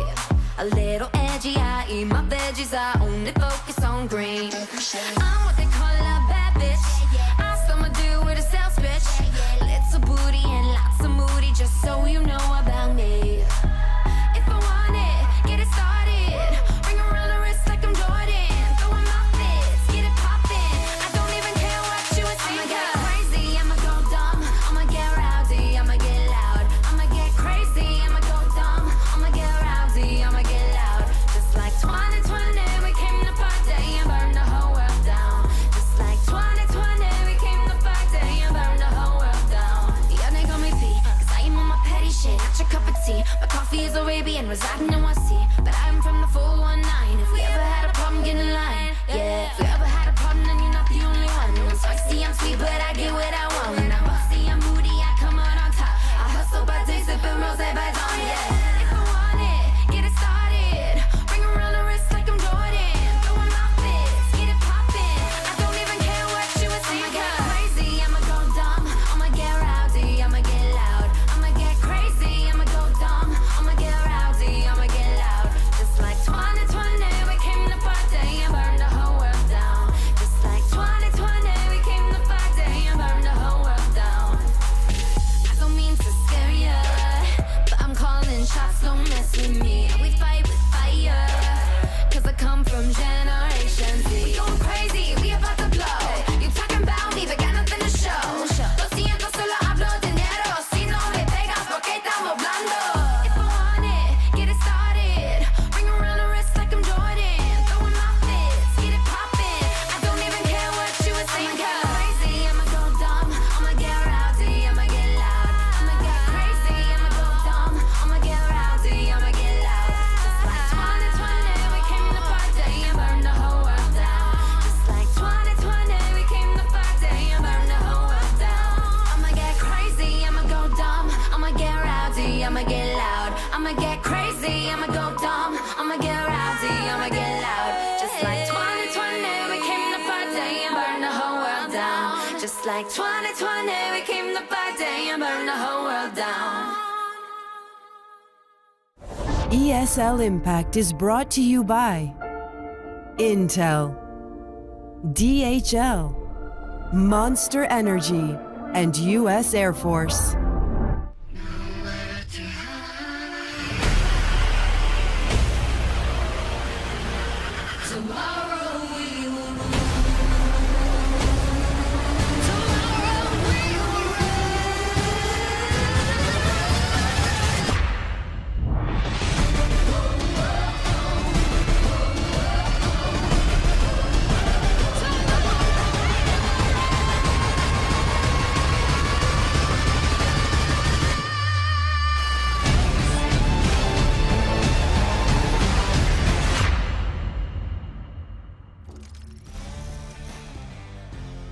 Welcome to the third week of ESL Impact South America. I'm joined by Hedje, and we are very much looking forward for this upcoming match. It's going to be Black Dragons against Endgame. And I mean, we talked about it before, me and Hedje, that Endgame is kind of like on a 0-2 right now. So we hope that that's not going to leading to their Endgame. And we hope for a very interesting and maybe also an upsetting match. So first of all, how are you doing? I am fantastic. Thank you so much for asking. And as you were mentioning, this might be do or die for Endgame. But in that group B, things have been quite even between the last three teams of the group. Of course, B4, who has been dominating the group, is in a similar position as we see Furia over in that group A. A very dominant performance by those two teams. And then it's kind of still undecided between the last three teams in each group. Absolutely. I mean, it's kind of like Endgame is on like a similar level in the group compared to Parabellum, for example. And Black Dragons, yeah, you can definitely compare that with W7M. I do think it could be an interesting game. I don't think that that Endgame is quite done yet, so I hope they're gonna show us some upsetting rounds here and maybe even go for the win. So just in general, who would you pick as the winner for this best of three now? Well, for the best of three, I will put a little button on Black Dragons, simply because they, on the record, they have never lost to Endgame. But the things that we have seen from both these teams up against the opponent LVR female is that the games are tremendously even. We're seeing 16-14, 16-14, and it really could be anyone's game. We know Black Dragons, they've been traveling abroad, playing a different tournament. Yes. In the meanwhile, gotten a little bit of that LAN experience. And maybe if they haven't completely landed back at home, this could be an upset from Endgame.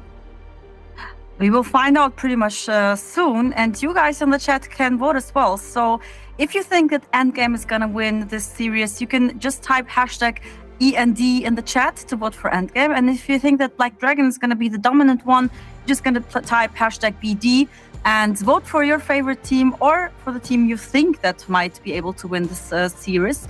I do think it's going to be a close match. I mean, you just mentioned it before, like that, especially Black Dragons, they had like a very close match. But before we're continuing with that, let's just like take a look on the map V2. So we're gonna start right now with V2. What are your expectations here? I am expecting Inferno and Nuke to come out. I think maybe Vertigo can be on the table for Endgame. They're quite good on that map, but I believe perhaps it will be removed by Black Dragons, and we are seeing exactly that. It's not too long ago they played each other on Inferno and on Nuke. That's a best of three in one of the cash cups, and it was an astounding victory for the Black Dragons, 2-0, but an overtime then on Nuke. So I'm expecting Endgame to think that they probably fixed their mistakes, and it's an interesting pick there. That's actually Black Dragons who are picking Nuke, even after almost losing the map to end the game. Interesting. I like the Ancient pick from Endgame as well. Try to spice things up a little bit, and we have a decider that is Inferno. So at least two of the three maps that they recently played against each other. And I think that's going to be an interesting affair. And of course, obviously, because, I love Ancient, because I am Ancient. Yes. What do you think about Ancient, Donna? Not even close. I do love Ancient as well. It's a great map. I think especially it's a great team map. And I love watching Team CS on Ancient. It's very entertaining and interesting. So I think we can maybe expect some surprises though. Endgame, for example, they have lost on Ancient 16-6, and it was kind of like they got pretty much smashed on that map. But losing in that kind of like way, it also can be very beneficial for yourself if you just like can fix some mistakes and work on like the issues you had for the next time. So I do expect some improvement here. At least I hope it. And but let's take maybe also a look at the players. Like, what would you say from Endgame? Which player are you looking for? Maybe some highlights, or who do you think is going to be outstanding in this team? Yeah, we're seeing one of them right here, right now. This is Naomi. She has been having an absolutely amazing performance for her team. Is the highest rated player on the team. And in a close second place is this girl here, Sophia. I think these two players are tremendously talented. And I do know as well, from what I've seen earlier from the flicks, that she can also pop off. I mean, they are all pretty solid players. But I would point out Sophia and Naomi as the two kind of star players of the Yes, roster. absolutely. I mean, so far I have also watched their recent match, and it was Sophia actually who's standing out a lot.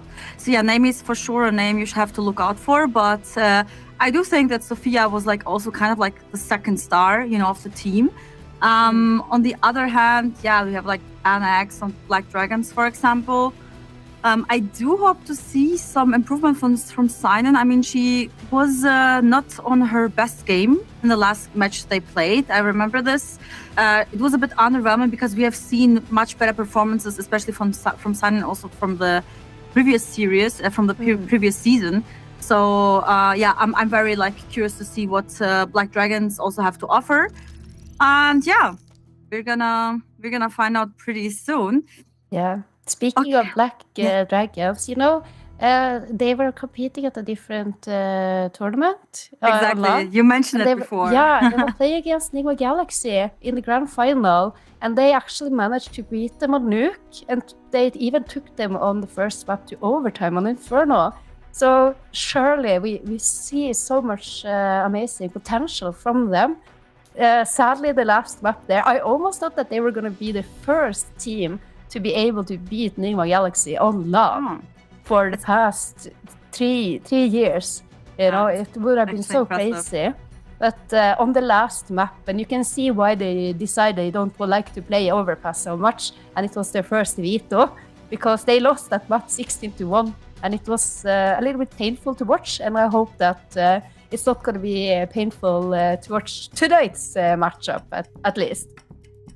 I do hope so. So let's go back to the talent prediction, just like one more time, also for the people maybe that just joined right now and missed it. Who would you put your bet on? I think the Black Dragons are going to open their mouths and spit some fire, and it's going to be the end for Endgame. I have to join you. I mean, I love to go for the underdog and just say the opposites, just so, they have another part of the talent cheering for the team. But I honestly think that Black Dragon is just too strong right now. And it's going to be a tough match for Endgame. I'm not going to lie. It's not going to be easy for them. And they do have to step up. Also, I think the pressure on their side is just a bit higher, considering that they're just they lost 2 matches already. In this previous 2 weeks, and now it's the third week, so it's their third match. They're already 0-2, and they cannot really afford. I mean, obviously there's always a chance, but it's pretty much going towards the end. So it's the pressure is way higher. I mean, Black Dragons, they can afford to lose a series way more than them. So I think it just puts Endgame in a way more pressure position. Yeah, it's a high pressure situation for them, and I think in some cases that's going to be the deciding factor when you it's basically do or die. Then it's tough. Then that is the times that you want to see your star players and the whole squad really step up and put on their best performance. And I think it's gonna be a victory for Black Dragons, but I think we're actually gonna go all 3 maps.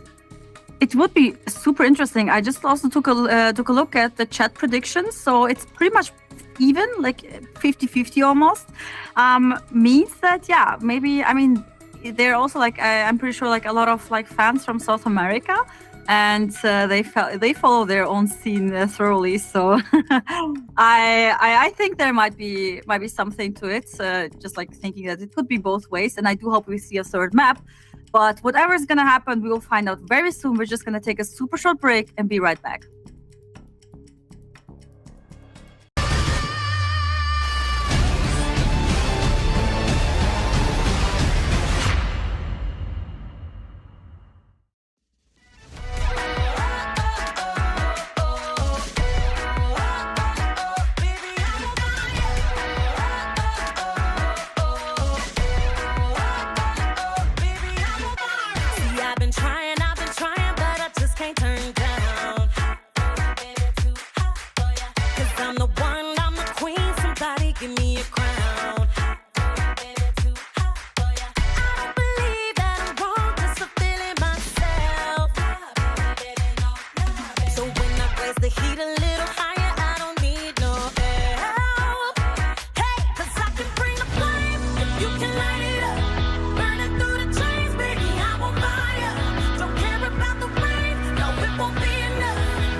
put some pressure on it. Yeah, make it glitter. For worse or better. Dress up in gold. Go once, then it's sold. The highest bidder brings it home. A cold masquerade. There's no escaping it. A sin's a sin. Nobody wins. If there's a man on the moon, seeing all that we do, and say the time goes fast, but a few things last. Life's short, diamonds forever. So put some pressure on it. Yeah, make it glitter. For worse or better. Life's short, diamonds forever. So put some pressure on it. Yeah, make it glitter. For worse or better.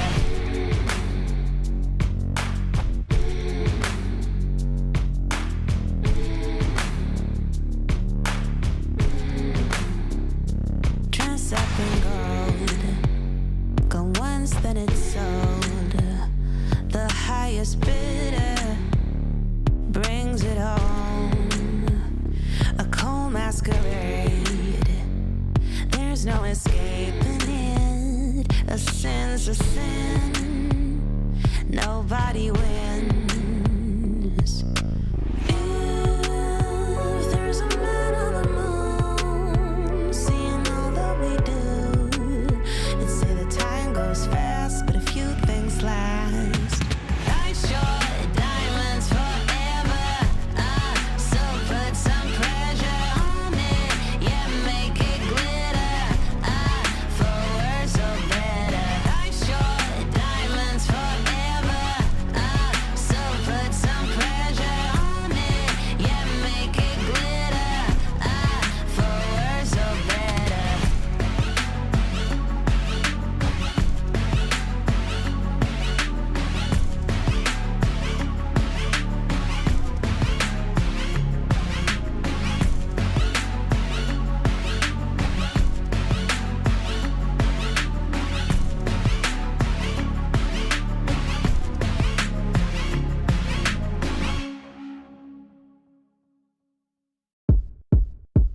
Sunsets, high rise, you know you're on the floor. Diamonds, good life, walking the golden door. Everybody knows that you wanted more, more. Ice cold to the touch, we're gonna burn it down. Bodies so hot until we hit the ground. Everybody knows that you wanted more, more. Say it's not my fault. I don't wanna talk about it, not tonight. No, you probably think about it, but it's fine. Playing all the same, you know there's no amount. 'Cause money makes the world go round. I don't see a problem till it makes me sick. Dollars by the millions, I'ma spend it quick. Knows I keep me down, yeah, I'm doing it now. 'Cause money makes the world go round. Sun-kissed on my lips, the way I want it now. Don't trip, never slip. They wanna take me down. Talk is never cheap, so you say it loud, loud. Say it's not my fault. I don't wanna talk about it, not tonight. No, you probably think about it, but it's fine. Playing all the same, you know there's no amount. 'Cause money makes the world go round. I don't see a problem till it makes me sick. Dollars by the millions, I'ma spend it quick. Knows I keep me down, yeah, I'm doing it now. 'Cause money makes the world go round. Spend it till it's all out. This is all I feel now. Money makes the world go round. Spend it till it's all out. This is all I feel now. Money makes the world go round.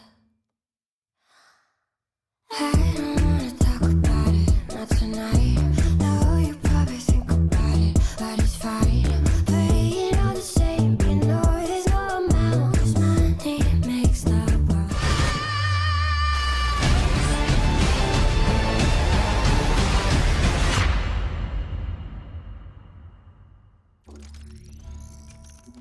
Welcome back, guys, and sorry for the big longer break. I mean, we had a few technical difficulties, but it's all solved now and we are ready to go. Hedy, are you excited? We're gonna start with Ancient. I'm so excited. You know, Ancient, I said it so many times now, it's starting to get old. As I am.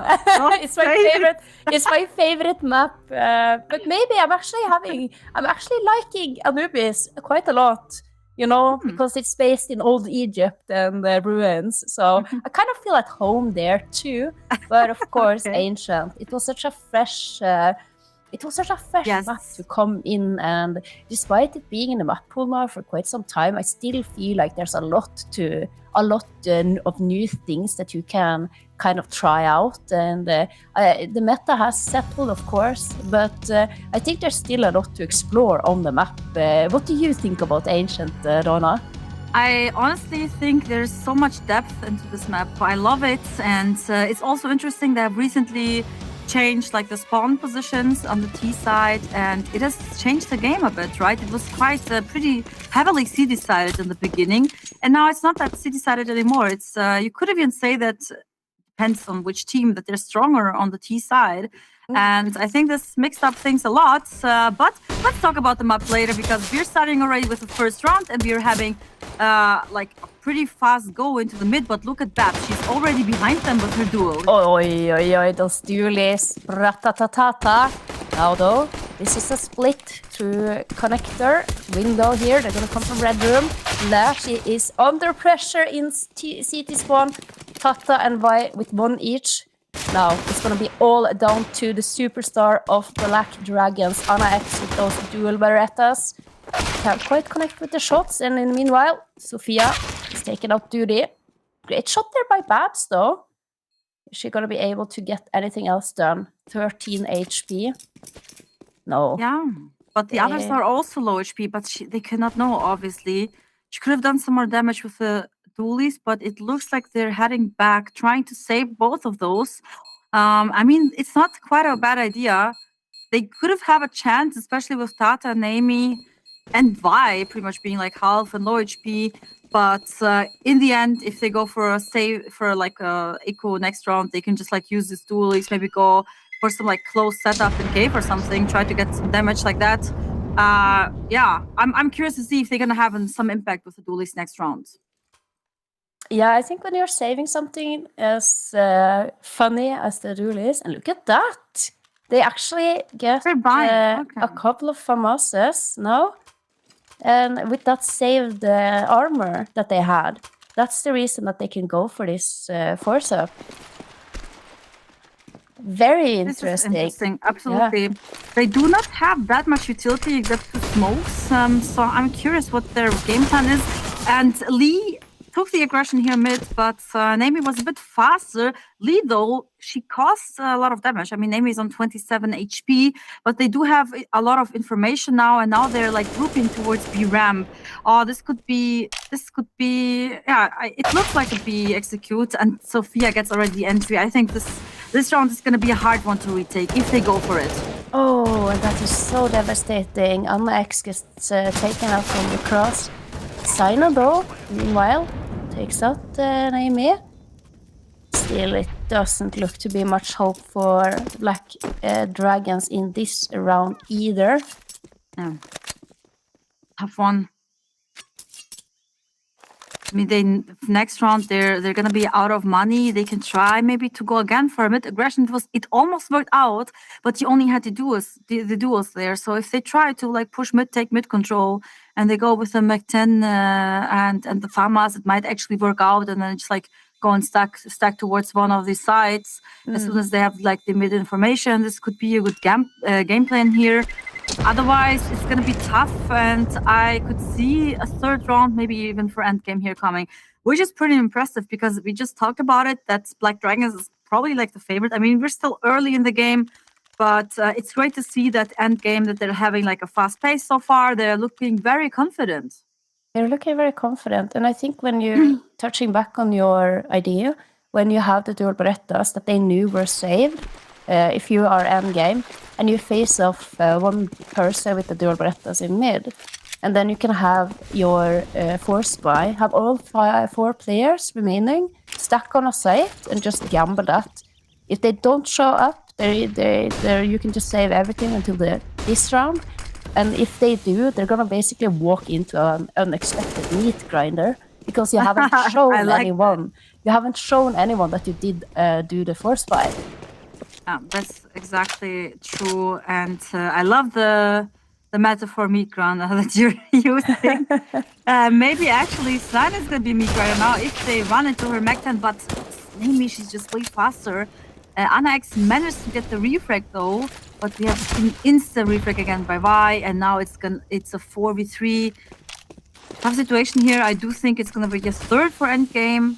Already Donut smoked off, so they don't have any vision here. But Lee, I don't know how she got that kill, but actually now it might be interesting. It's a 3v3 and they still haven't planted the bomb. Yeah, it's only 45 seconds on the clock here now, and a lot of pressure. All 6 remaining players are here on the A site, and that's a great pickup there from Babs. Anna X now with an impeccable timing, but no, it's not even needed. Lea gets the last one. And what a round there! What a turnaround from Black Dragons! That one just came out of nowhere, Donna. I honestly did not see that coming, especially after I saw that they took over the A side pretty fast, and they pushed them back in Temple. Like you could see that they tried to regain control in Temple, but they just got pushed back. And then Lee with the frag, and it was just a P250, I think. Exactly, yeah. Yeah, and this turned around everything. Just that one frag from Lea with the P250. Minimal investment, maximum gain there. Yeah, and, amazing. Still now, though, a lot of good weaponry on the end game's side of things. Duty has already been able to pick up her op. And it's gonna be just a normal default. Only Naomi on the Deagle is a little bit behind what the rest of her team is. That boost, they're gonna try to flash it again. Anna X here, dedicated entry player for the Black Dragons. She is not scared of finding those opening duels. But here, Anna X got actually opening on Vi, and now it's Babs going aggressive, but it actually plays out pretty well. And then we have Duty with the frag on Cave, but Tata, she gets a kill on mid, and now it's just a 2v4. It's only Blue Flex and Tata left and trying to go towards Donut, but Anna X, she's already expecting them, and she's going for the fight, getting flashed off, and she decides to step back, not give in into this fight, just go passive into CT. And now it's all about timing. Will Tata run into Anna X's crosshair? Oh, she just slipped away, but Babs got the frag on her. Now it's only Blue Flex all alone, and Sinan finishes it. And it's a 2v2. That's actually amazing comeback by Black Dragons. Where do you think it went wrong there for the Black Dragons? I mean, they did manage to establish a lot of control. They had control in Banana. They kind of had mid control as well. Yes. Honestly, I mean, they have lost a few aim duels so far. It just came down to some individual duels being lost to the other team. But I think they recovered pretty good, Black Dragons, so far, because it started pretty bad for them in the beginning, and the last round they have managed to win with the P250 kill. I think this turned around things a lot. And now if you look at the money of endgame, I mean, they're they have to go for an eco here, maybe try to get the bomb plan. I'm actually curious if they're just gonna do a push at one side, try to get the bomb down or something. They don't have any utility to work with, so it's gonna be very tough to break through. And if you look at Black Dragons, they are fully equipped, even have an op. They're going for the mid aggression, and you can see that Endgame's plan is just to explode A.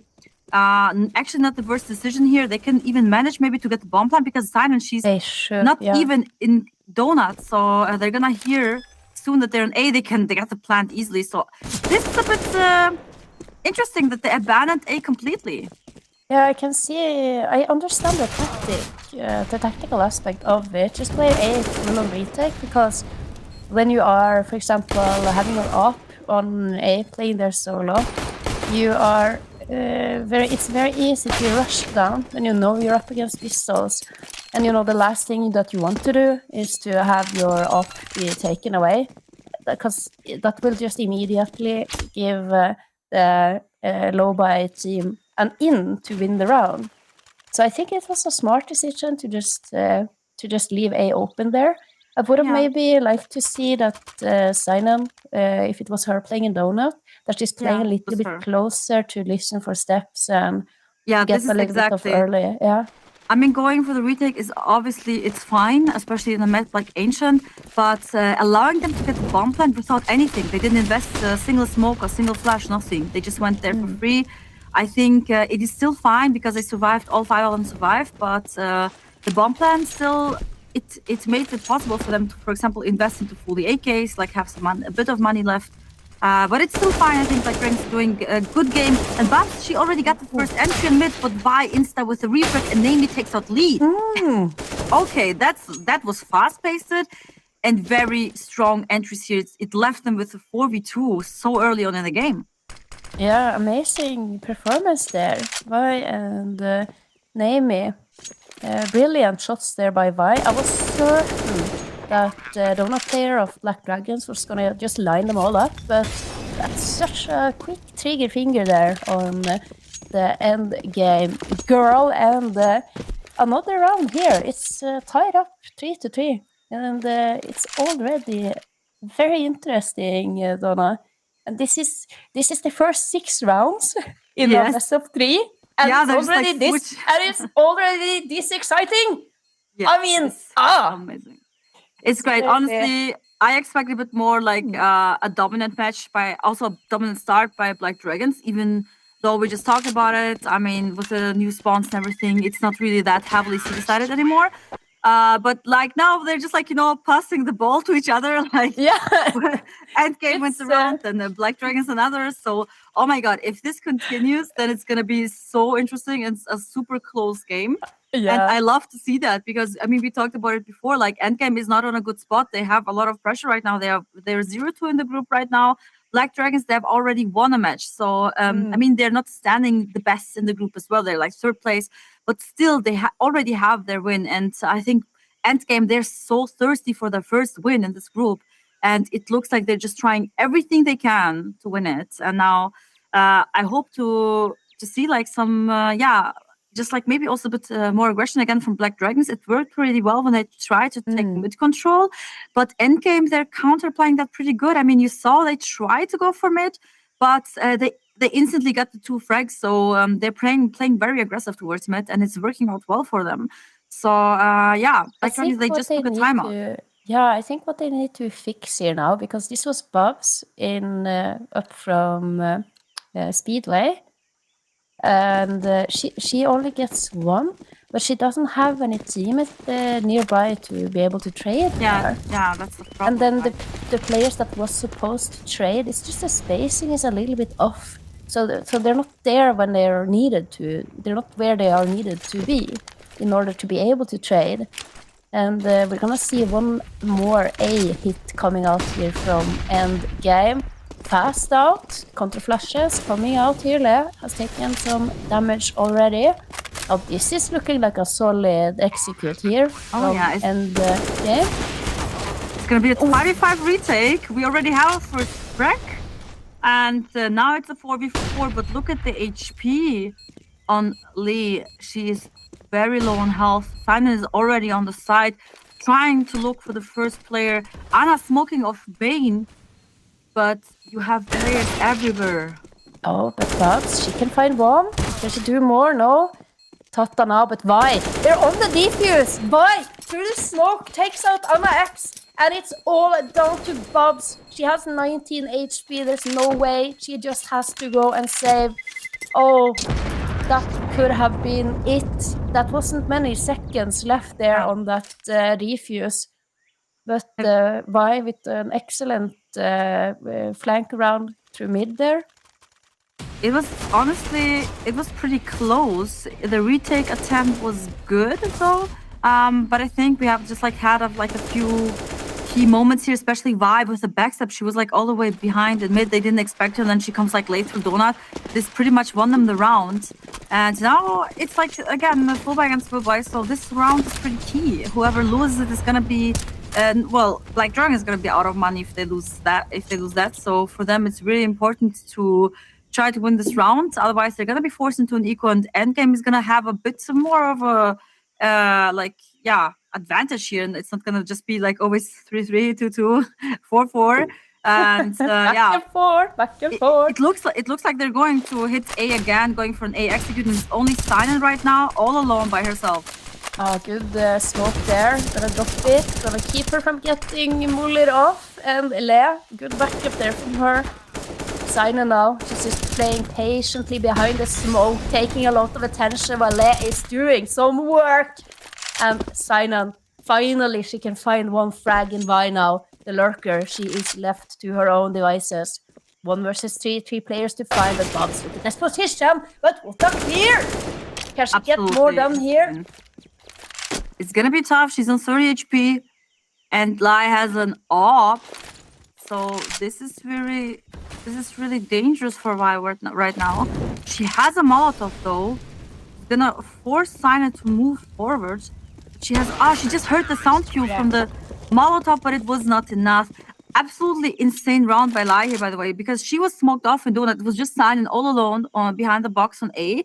And she just decided to push the Donut smoke and assist, and it was perfectly timed. They had no idea. Look at that. She just comes through the smoke, and then she gets like 2 frags there. Super important. Without this move, I think they would have had the control of the A side. Yeah, that would have been it. I think it was an excellent bait setup by Sinan. And I don't know if it was Le who flashed herself out or if she had a teammate with helping with the flashes. But she felt confident she could go out and swing and not have them be looking at her. So great teamwork there by Black Dragons. Excellent setup. And now here, Anna X. Once again, she takes out Vi. Gets another one there as well as Tata is taken out. And now then she doesn't stop. She just keeps going. Finally, Sophia takes her down. Wow, Anna had insane impact this round. I mean, she over-aggressed a bit in my opinion, but they just didn't punish her. They just couldn't shoot back. It took 3 players until they could finally bring her down. And she got like so many kills there. It is definitely painful for Endgame here. Especially the way like they have lost the round, pretty much just one player peeking them one by one. But it's okay, the round is over. They're going for a low buy here. They just invested into a P250s, Tech 9, something like that. So they're gonna just try to rush cave. But the nade damage is so good, and they still managed to get 2 frags. Oh, 2 frags. The flicks now. What an eco from end game there. And that when that nade landed, I was sure it was over. They still managed to find the connector shots and do a lot of damage to the Black Dragons. Yeah, it was. They did so much more damage than I expected. I mean, that we both expected probably because they didn't have so much to work with. And they forced like so many players now to just like reinvest into new weapons. It was definitely a good round, even though they didn't win it and they didn't get the bomb plant. Still, they caused a lot of economical damage. I mean, long term, like this is always a good achievement as well. And yeah, now you can see some frustration also in their faces. I do hope that it's not going to be too upsetting to lose a lot of weapons to Nico. But yeah, we're going to see now the full buy by Endgame as well. And so far, I think the last 2 gun rounds, they ended up on A. Now I'm curious, will they going to try to go for the early mid aggression again, or you think it's going to be an execute towards A again? You know, I think that they're gonna have to go back to what was working, and that was the A site.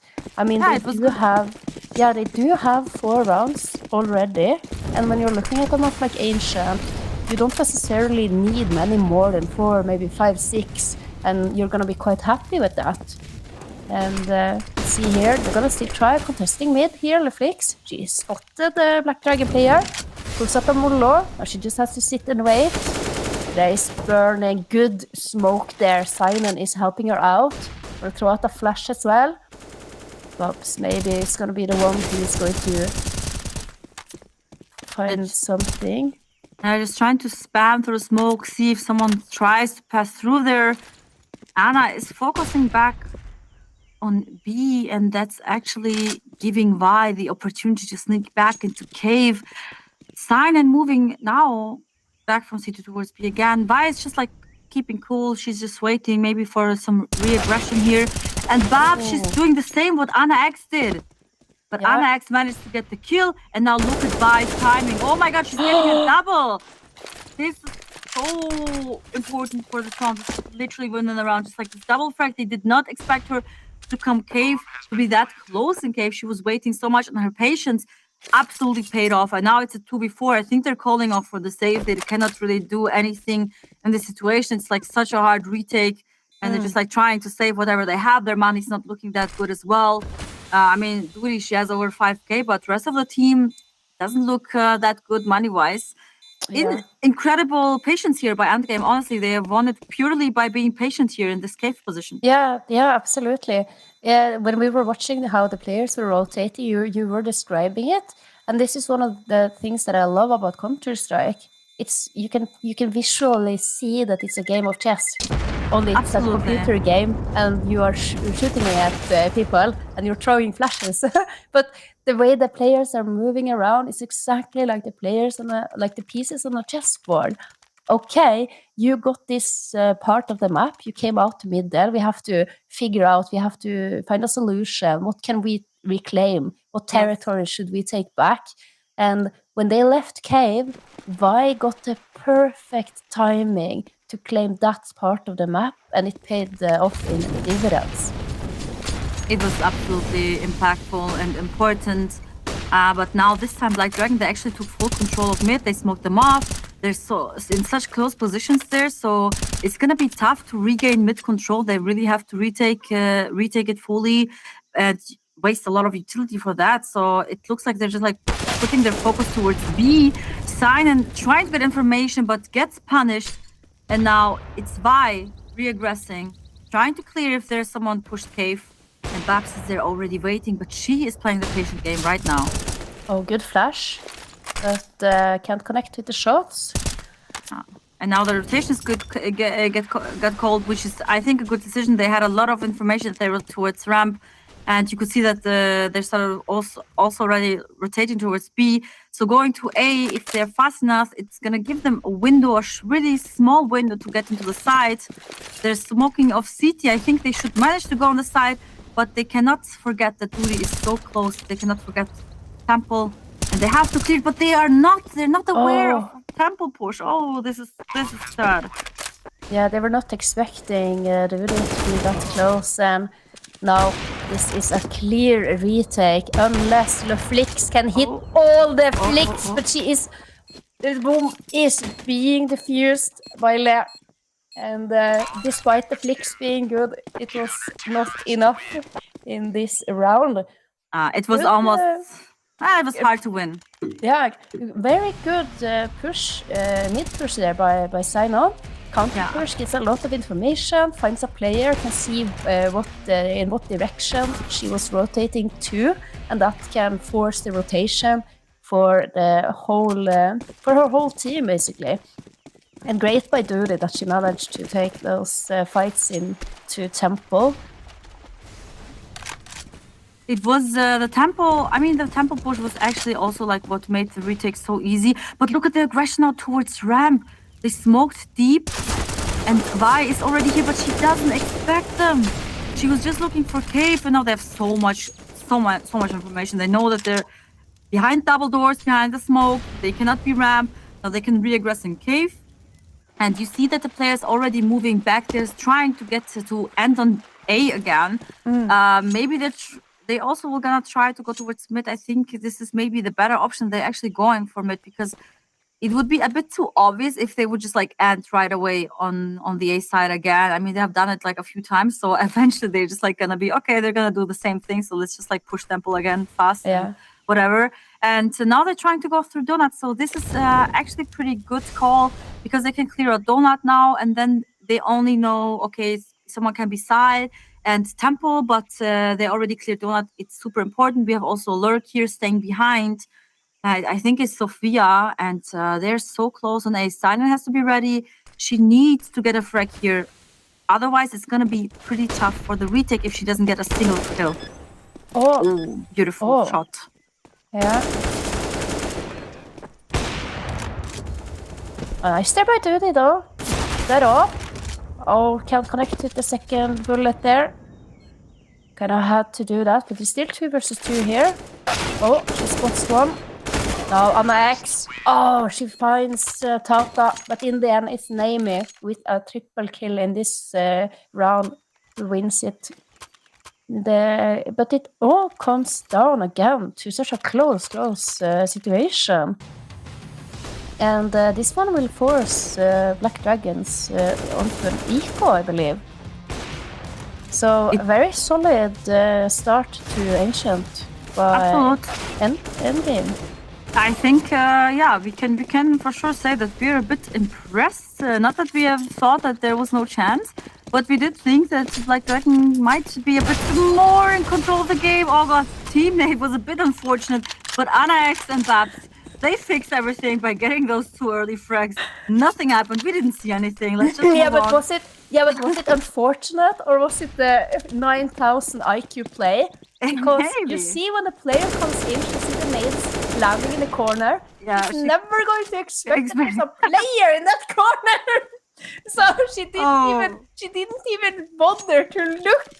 And Anna X was it who got the frag and then she it was brilliant. What a play. I'm gonna note that one down as what I'm gonna do towards you if we ever play on Ancient together in Face It. No, don't make me, please. Oi. Oh my god.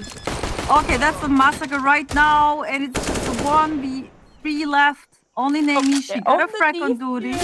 What is going on here? Oh, it's over. She got it. She couldn't manage to find her. I mean, the plant was like also in a very unfortunate position for her.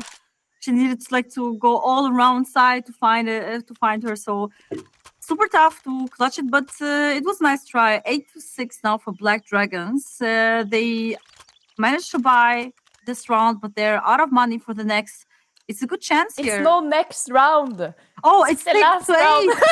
Yes. I just noticed. It's gone by so fast. I'm still thinking of this date. yes. Completely Oh lost. my god. Yeah, of course it's the last. It's the last rounds. And we actually have only 3 guns on endgame side. We have a Mech 10. Which could cause some damage. Otherwise, just 2 AKs and an AWP. So I do hope that they have a good game plan here because, Tata only a deagle. It's gonna be tough. It looks like they're trying maybe for an A split or something. You can see that the bomb that is C4 is like heading towards A already, but actually going back to mid. So what is the call here? What do you reckon? Because look at what player on the endgame team who is stuck on this Mach 10. It's Vi. Vi who has been so good with the AK. Yeah. Delivering entry frags here and there. I would have given her my AK. I would have traded any day. Absolutely. And now Bob's here. It's a little cheeky boost here. Are they gonna expect Vi and Tata to be right behind this smoke here as it's fading? Tata gets Anna X with Bobs. Oh, beautiful by Bobs. No, it's only Bobs with a 5-7 on site and Sign-On left alone here, 1 versus 2. Can't believe how this round panned out here. Yeah, it looked a bit chaotic to be honest, but it somehow worked out in the end. And they got the plant just right now, so Silent has actually a lot of time to work with. Oh, she almost got the kill on Sophia, but the AK was just stronger, especially regarding, like, especially if you looked at it, it was like long distance. And now we're getting to the halftime, 7-8, actually a pretty interesting score.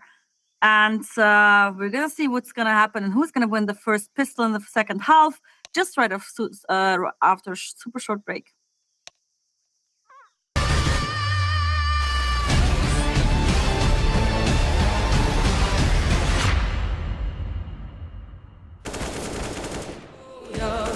My feet can't touch the ground as my knees hit the rough. My heart is feeling drowned, and I can't lie still, 'cause the tides are slowly rising, just chasing surreal, and my prayers will fall to rest. It won't bring me down on this jar within this ocean. Oh, I won't need you now.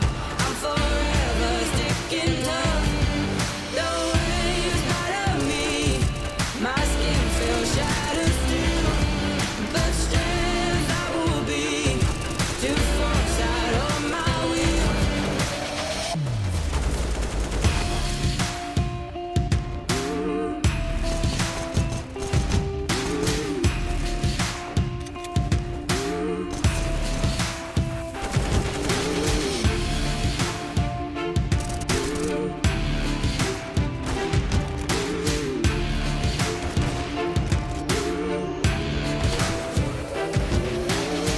Please hold up, 'cause my feet can't touch the ground as my knees hit the rough.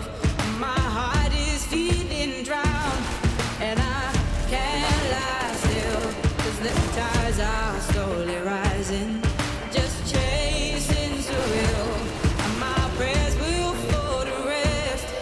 It won't bring me down on this jar within this ocean. Though I won't need you now, I'm forever sticking tough.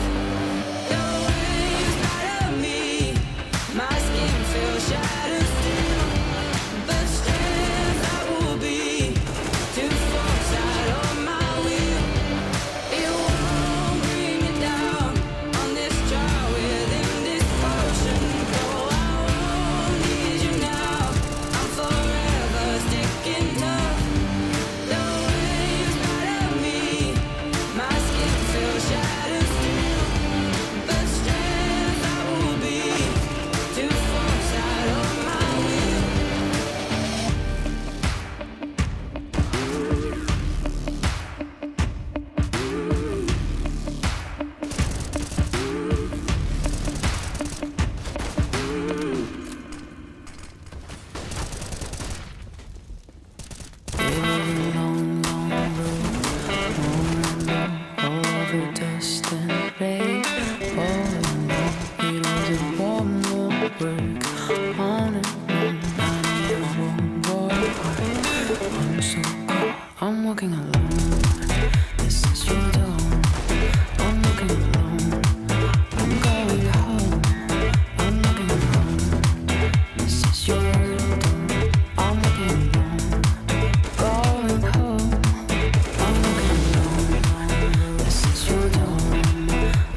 Welcome back, guys. And just for some people here wondering where Kami was, she's back now. She had a few technical difficulties. I think it was like her power was off or something, but now she's back and she's gonna be on the server here. So don't wonder if you just like see your name popping off.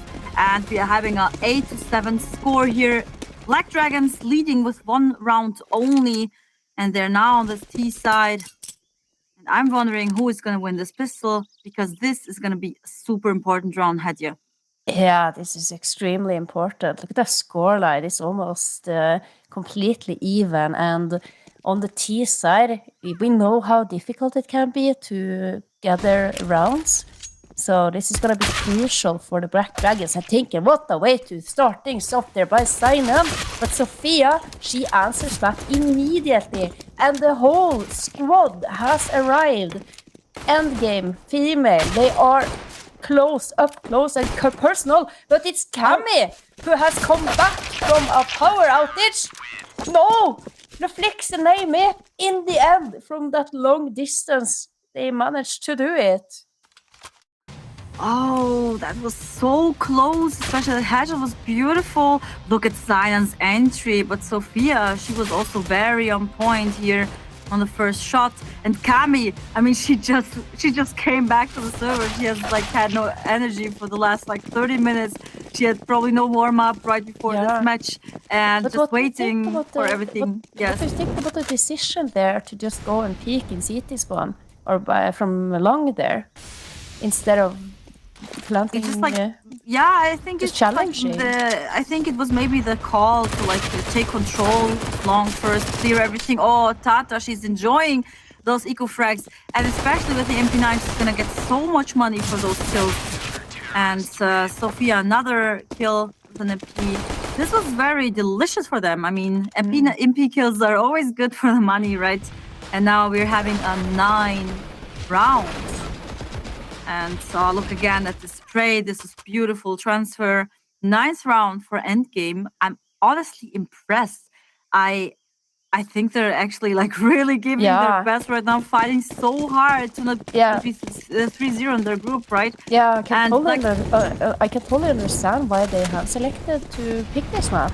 Yes, it looks like they're well prepared. I mentioned before that they have played Ancient recently against B4, and they have lost 16-6. This looks like a completely different game right now. Yeah, a completely different level that we are seeing. Absolutely. They're determined. Kami is like, where is it that I'm lining? Oh, I know that feeling. Smoke? Yeah, when you learn to smoke, and there's like so much, and then you're just like, you need it in the morning. You're like, oh, where was the lineup again? Yeah, but was especially this point or this point or this corner or this corner? Yeah, and especially for Kami, who's now been having to sit on the sideline with probably anxiety, waiting for her power to come back, and then you get into the game, and you've just been sitting and patiently waiting. But honestly, I think it's good that she went back, especially for the T side now. Oh, Babs with the 2 beautiful entries, and now they are free to go on the A side. Vi also taking a lot of space mid. Anna X with a backstab, and she's gonna be behind Sophia so soon. I don't think that she's gonna expect her. She's just focusing to not let them plan, but they're already on it. And this is an unlucky timing by Anna X. She was so focused on mid, and then she just like decides to go back. And this is the moment she's getting caught off guard. It's a 2v3. They're not gonna go for it. They should save, especially Sophia being very low HP. And so yeah, they just like should try to save the rifles. Great round by Black Dragon. Just to come back to what I wanted to say before. So obviously, I think Black Dragon still did pretty good, considering that they had they needed like an emergency stand-in, right? And playing without Kami. Kami also has been very impactful in the recent matches, in 1 or 2 maps especially. And not having her, I think that cost them a few rounds for sure. Yeah. But now being back on the T side, I think that's especially even more important because she knows the game plan. She knows their strategies. It's like so much easier now. Yeah, she do know the smokes. She just needs a little extra time to get the lineup. I'm sure she knows most of them, but probably she was like, oh, I hope the energy comes back. And then she's on the server and she's like, oh damn, now I have to remember all the lineups. Happens for sure. It can be so stressful, those kind of situations. But I think Tata did a great job as stand-in. Absolutely. Thank you for Tata or for Dudi? Tata. It was no Tata is it was Dudi or Didi, Oh yeah, I think. Tata is on the other team. Yeah, that's exactly. Well, Tata did Tata, not you're stand doing in for great. Tavi. It was Dudi. Yeah. Dudi. She was playing Dudi. on both teams, Dudi, yeah. But Dudi. a similar name, right? Dudi and Tata. Dudi. It was Dudi, you were destroying, and sorry for that. Tata, you are still very much with us, and you're still playing amazing. Keep it up. Oh. It was actually great. Just like I'm just gonna stand in. No, not prepared. Probably they did because they could not see this coming. Pretty slow pace right now by Black Dragons. They haven't really done anything much. They're trying to build out some utility and trying like to gain some control here towards ramp. I mean, it looks like they're going for a B execute. They're all gathered in front of B. Except Lai, I think she's like just we're lurking around, waiting for some rotations. But Naomi, she's calling the B execute. They're already starting to rotate from the A side. Babs with the entry. Is she gonna get another? Well, there's no. She's going for the bomb plant, and now it's like they need to take some really good after plant situations. Looking pretty good for Black Dragons right now. She's getting spammed, and Tata managed to get the kill through the wall. Yeah. Oh, this is painful. Talking about Tata, and that's even a reposition that I thought was brilliant from Babs, repositioning to get that better after plan for her team. And now Anna X, she has to a lot of work to do here. The Luflix is lined up ready and even pushes into dark to finish the job. Naomi gets the defuse. Is this the best after plant position? Or the best place to plant on that B site? Because it looked better to just stick it where she wanted to have it in where she started to plant. But of course, you're gonna have I think the Molotov pushed her back. I think I heard her like burning a bit from Molotov, and then she started the plant again. But still, anyway, even like if the position was maybe not perfect, they still had the advantage on the post plant. So a bit unfortunate to lose this round. They're going for an aggressive round on mid. Babs inside of getting those entries. But look at Naomi, she's already there, but she's just gonna get rushed over. They had so much fast pace. I love to see that. They just like didn't care what happened last round. Just go for the next. But look at Vi's aggression. Anna X punishes her. And now it's just Sophia versus 3. Will she try to go for it? They don't have that much money as well. If she manages to get an early kill on Donut, she might go for it. Otherwise, I would just go for the save. Get the frag on Kami. And now it's the 1v2. But Anna X, she finishes this round. And it's a tight score, 10-10. What a round there by Anna X and Signon. Amazing from the pair. 2 each, and just basically forcing their way, brute force out in mid there. And I was sure that Naomi was gonna get a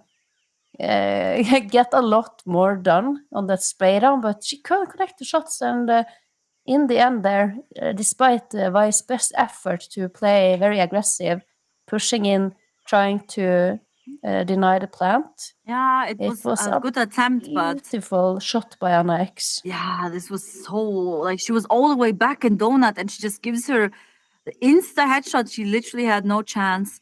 So great round here by Black Dragons. Just going with a fast pace with rush. They just couldn't handle it. They did not expect so much aggression from them, and now it's a tight score. Oh, it's such an interesting game. Honestly, I do think that you're right, and we're gonna see a third map. I think Inferno is also a map I'm very looking forward to. I love Inferno. I love to play it. I love to watch it. And I do hope we're gonna make it to this third map. But still now we are on Ancient. And we're gonna see some fast pace towards B. Looking at they're just like trying to gain some control. The bomb is there with them. So maybe the initial call is to end on B. But we have to see first what the lurker here towards what is do you doing. Think about, what do you think of Tata's decision to buy that Mag 7 here? She's the only one who's invested anything in her team. Do you think it was a misbuy or? I would have gone into Cave with this, honestly. I would have gone into Cave. I think this would have way much like impact, especially Cave is like so narrow with the max down. You can do so much damage. And on A, I mean, it's like not likely that they're gonna go so early on into A main. Maybe a lurker, but the lurker will like check every corner, and it's way more wider. Now she's trying to get some exit frags from behind. It's gonna be tough though. Maybe like she's just hoping for some rotations towards the T side. Doesn't look like she's going more forward. Yeah, clean round by Black Dragons, just one casualty, but Babs, she got 2 frags, so it's fine. I think she can afford to die in this moment. It was Babs and Anna X that got those sentries, and yeah, Black Dragon, they're gonna lead now. Oh, lie, she's gonna run it. That was close. Oh, and she just... she still dies to the bomb. Yeah, she died at the end, but that's still that's a win on the books for Black Dragons. Would have been a different story if she had managed to finish her off and pick up the AK and save it. But now look at her; she only has a P250. Oh, but don't underestimate the P250. That does not win a round. Fine, we saw Lea do it. Maybe Tata is gonna just return the favor. Do you think the pistols are just too strong? Or do you think it's balanced? No, I think it's fine. I do think that the Tech 9 sometimes is too strong. Because I've seen so many rounds where you just like have a Tech 9 and they just like rush you over and they just like spam, bam, bam, bam, bam, and then, you know, like you're dead. But the P250, I think it's pretty good. Like it's very balanced. Fight here by Luflix and Anna X. Luflix wins the fight. It was a bit of a choke here at some point, but she managed to get the frag. And now Naomi, she's just like jiggling towards main, already aware that they might go for an A execute. But Tata, she's here as well. She just has the pistol though, but being well positioned behind the box could give her some advantage. Silent gets the frag on Naomi. This is very unfortunate. Naomi had a great position here to go for a frag, and it's just Tata now with the pistol. She's gonna get smoked off, mollied off. Oh, and Sophia caught off in the rotation. That's breaking apart. Oh, another one for Lea. She had to reclaim the territory after Anna X lost her life there early in the round. Brilliant decision, but why? Oh, why? Is it Vi or is it the Viper? Because she is somehow finding everything. She's like a snake coming out of the temple. It's exactly like the boa constrictor. It's Vi, and oh my, so close. That was insane. That was such a nice try. She almost managed to do it, but honestly, it's not really her fault. I think she was even out of bullets. You just like have the silencer. If you get like 3 frags there, you're out of money, like 100%. And out of ammo, I mean. Sorry, money is a German word. I mean out of ammo. Ammo. Yeah. And the first part is that she's trying her best now, and she's frustrated. I know the feeling when you've been able to like get that impossible round down to 1 versus 1, and then you just lose out the last duel. Now Naomi, she's gonna have a lot of fiery dragons breathing down her neck here. No. But actually, as a matter of fact, maybe the pistols are a little bit unbalanced, I'd say, as we have only Vi left, but so much damage has been done. Honestly, it looked dangerous for a second. I thought they almost got it, especially when they got like those three kills in a row. It was like almost equal, and now it's Vi in a 1v1. She has a chance here. I mean, it's Kami here with an op, but she still has a flash. She just used the flash. I don't know if she's going for... Oh, she just picked up a smoke. She doesn't have a defuse kit though, so she doesn't have a lot of time, but she could just try to fake it, get a fast kill. Oh, this is unfortunate. That so perfectly. And it's great she went here for the pistol, not for the op. She probably knew that Vi was low. Yeah. So it was well played. Great decision there by Kami. Let's look at that one more time. This is just disgusting. And then at the edge of the smoke, Vi again with the clutch attempt. Yeah. It's so close yet so far. That's honestly heartbreaking to see such a close round. Like, I mean, 2 times that you were almost able to clutch it. And 10-13, it doesn't look that good for endgame anymore. They need to win this round, otherwise they're going to be out of money again. And Black Dragon is moving closer and closer towards their 16. So right now they're just like waiting for some peaks, and Tata, she just walks into the crosshair of Kami. This is devastating for them. Kami's moving back, not giving them any opportunity to go for a refrag here. Ana X already with a position close into cave. They took so much space there, and now they're trying to bait out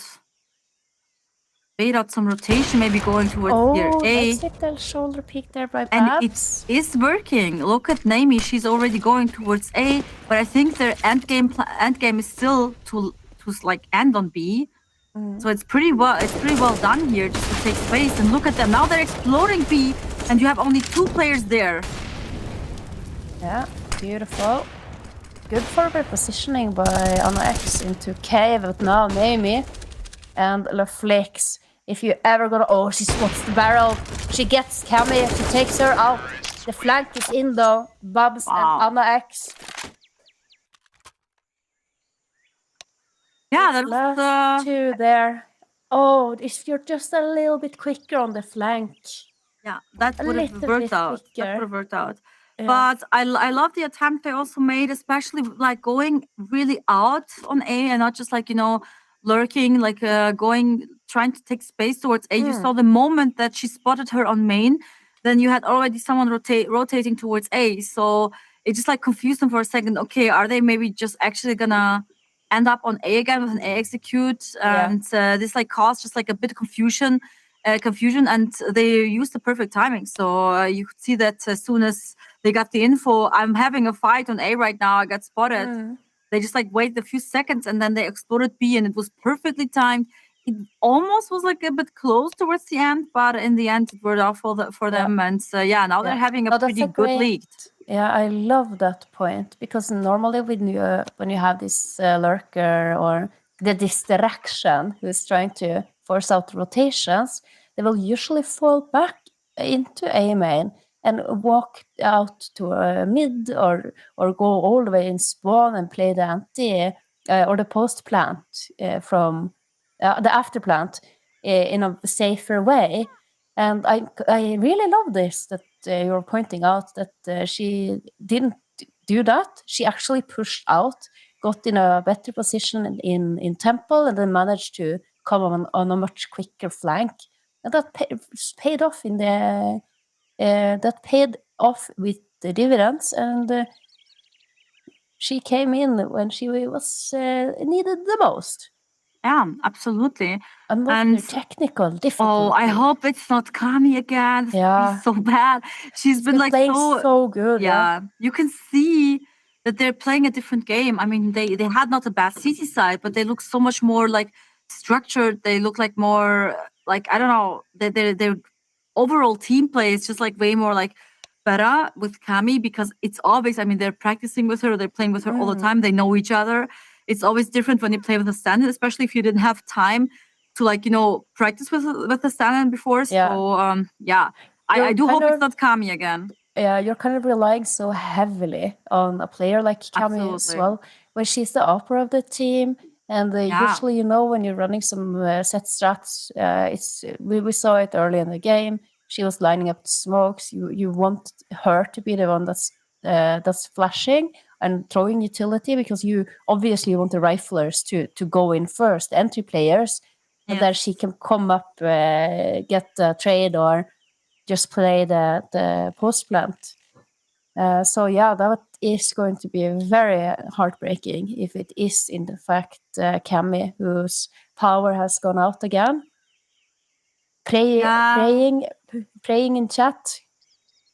Oh, that is I feel so bad for her. Like, this is so, because she's actually doing so great, and now they just like are starting to have like a big lead of like 4 or 5 rounds. It's just so frustrating, and I do hope if maybe Kami cannot come back and they play again with the stand-in, that they're just gonna be able to close it fast. Because if you in the end actually lose a map like 16-14 or something, because like your upper had the technical issues again. It's just like so frustrating because you'll always think like, oh, I think we had that game and then we lost it just because we were unlucky. Like I think this is so much harder because if you lose because you played worse and the other team was just better, it's different because you're like, okay, they were better today, they were the better team. We're just gonna try to work on our mistakes and try to improve for the next time. But if you lose because your upper and one of your key players something that's just out of your control, basically. Absolutely, yes. Like and unforeseen so circumstances. Unforeseen circumstances yes. really is the worst. This is I really feel for them, and I But do they hope are- it's I not gonna see some- impact their game. Yeah, but I see some players are having a good time here on the player Yeah, camps. of course. Just laughing and having a little bit of a break. I do believe this is why. I mean, can we talk about her a little Yes, bit sure. more? Because, oh my, this woman named Vi, all the clutch attempts. Yeah, And so it's not, close, it's right? not a 1 versus 1 clutch attempt. Yeah. It's literally like a 1 versus 3, 1 versus 4, or she's done so much damage prior in the round that she has basically constructed this winnable situation for her team. And then just at the very last second of it all, when you think that she's going to do it and have the highlight reel of the day, it just didn't connect. Yeah, that's frustrating, and so many attempts. And let's look at Kami's still here. I think she fixed it. So yeah, we continue with Kami. That's great news, honestly. I'm very glad for Black Dragons that they're not gonna have to play with Kami again. Now we have just a pistol round on endgame side, so I don't want to jinx it, but I would say that it looks like a 15th for Black Dragons here. Look how much space she's taking. Oh my god, she has so much info. She can just tell, guys, it's ace clear, come back. But look where they're gonna come back to. That's dangerous. Ay. The trap has been set. But can they connect the shots? The flicks can't quite find it. But there are 2 more players here. Naomi is gonna be the first one to have contact. Tags signing up. Good. Oh. Anna And here with a lurk. Yeah, look Actually at this ended now. up on- B side is clear. She's gone Yeah. all the way through CT spawn, and now she's gonna come up here into mid. They're literally chasing down the end game players here. Great play though by Le. Yeah, it was- early taking info. Absolutely. It was important to get so much information. And now it's a 15-10. So match point for Black Dragons. Endgame, they can reinvest, though. They even have an op on Low Flex. So I hope she's gonna maybe even try to go aggressive to get some early entry or something. I'm just looking where she's heading. She's heading towards B. Is she gonna go for the ramp pick or not? I do hope that she's like just daring to go, but it looks like they're playing it safe. But Sophia is trying to take a lot of space, and they have all the info now that no one is in front of ramp, and they can already smell that it's gonna be an A execute. Naomi already smoked off main. You can see Tata moving out Donut, checking back, but they're already expecting them.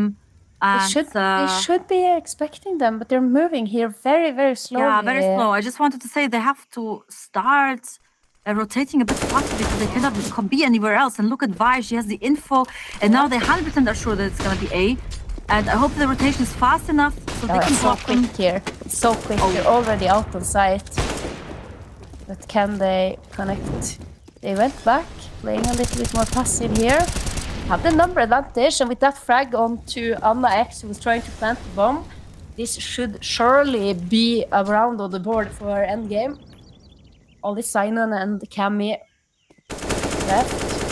Gonna be trying to equalize. Oh, and this. Look at and the Sophia. lurk. The flank from Sophia. It's brilliant. But wait! Sinon now has a major opportunity because all the players of endgame are on the A side and B is wide open for the taking. That is perfect play by Sinon. She knew that they were like heavily towards Donut, and one was in main because it was Sophia, I think, that got the kill on Kami. And City had to be free, and now it's a 1v3. It's not the easiest possible position, but Naomi is kind of low HP, Vi is half HP. There is a chance here. There is a chance if they don't find her. She knows where she's planted. Naomi, though. Yeah. That was a nice try. Out in the end. Excellent attempt there by Sinan. We did ask her to try and be a little bit more involved. Absolutely, and yes, she has been delivering. I think she's been doing her job excellently. Yeah, she's doing great. Yeah, it's kind of difficult when you have Anna X just going out and being so aggressive and just mad fragging. Then you're kind of left there to like pick up the pieces. And look at Babs. She's on 30 kills almost. Yeah. 118 IDR. That's insane. It is insane. So Babs and Anna X, they're just doing the work. Leia as well. And then of course Sinan is just gonna be solid and in the end do that kind of basically you always have these kind of players. There has to be more of a supportive role, anchor role. As long as you manage to stay alive, you're basically doing your jobs. You're doing what you're that is supposed true. to do. That is true. I mean, not everyone has the aggressive part, and there's like a huge gap into red. Vi, she spotted them. I think she called that they might going towards short. Lai here, she's taking some aggression into red room, and it's a 4v4, but it's so intense right now. You can feel the tension in the air. There's 3 players going towards cave. Vi is already ready for that. The nade is gonna do a lot of damage, and she's just spamming through cave. She's gonna get a kill here for sure. And it's such a tough situation for Black Dragons right now. Just like get out of here. They molly her off. They can take some space, but look at their HP. They don't look good right now. No. And it's a 3v2, but bomb plant not down yet. Oh, good flash though. Cammy. Cammy in a 1v2. She switches for the AK. Tries to go for some aggression. This is amazing that she's going towards CT. They are expecting her though. First kill, but the second one doesn't land. And Tata, she managed to win the 12th round for endgame, keeping them alive just a little bit. But it's still 3 more rounds they need to make it to the overtime. It's so tough. The rounds are so close, and just a little mistake can cause them to lose this map. It's like such a huge pressure right now. Yeah, another thing that is close is the amount of frags the players on endgame have. I just noticed it now. The lowest frag here is 14 on Tata, and the highest is Vi and Naomi on 19.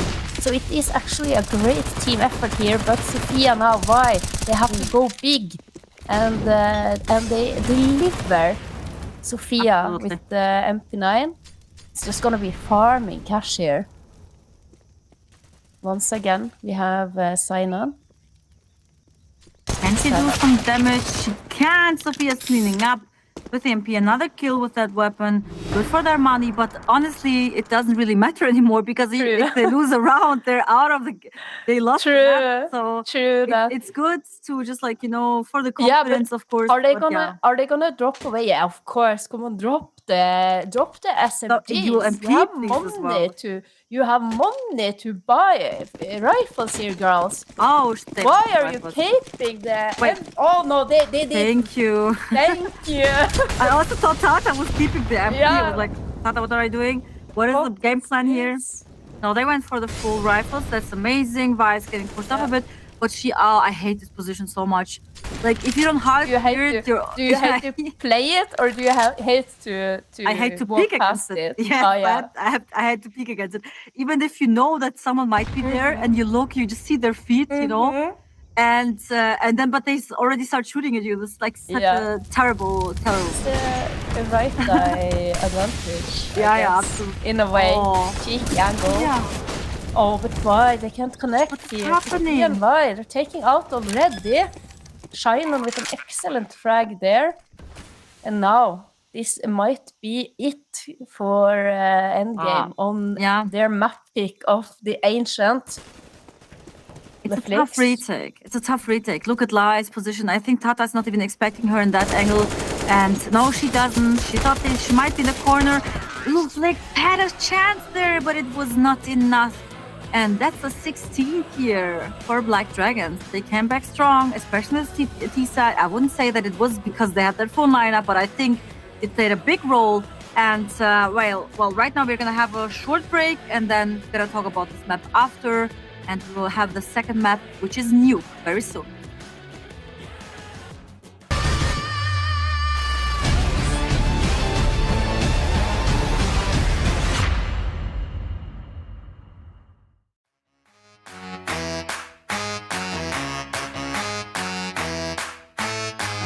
We run this town.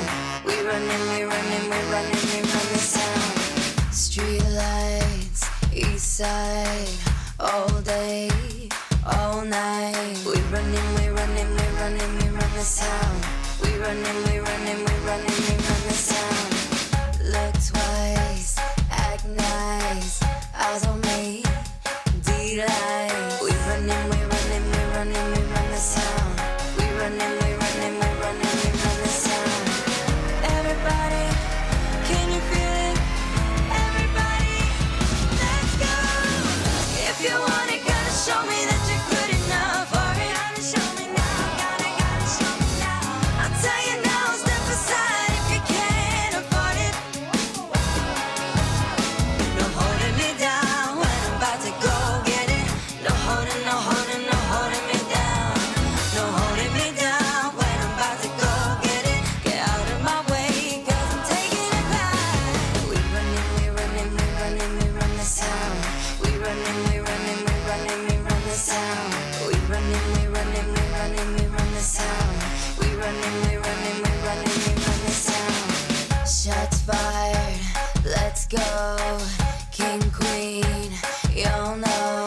We run this town. We run this town. Everybody, can you feel it? Everybody, let's go. If you want it, gotta show me that you're good enough for it. I'll tell you now, step aside if you can't afford it. No holding me down when I'm about to go get it. No holding me down. No holding me down when I'm about to go get it. Get out of my way, 'cause I'm taking it back.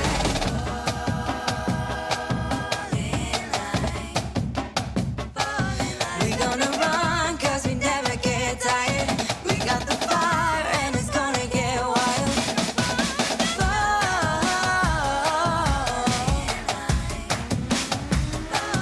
We gonna run, 'cause we never get tired.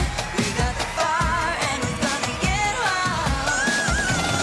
If you want it, gotta show me that you're good enough for it.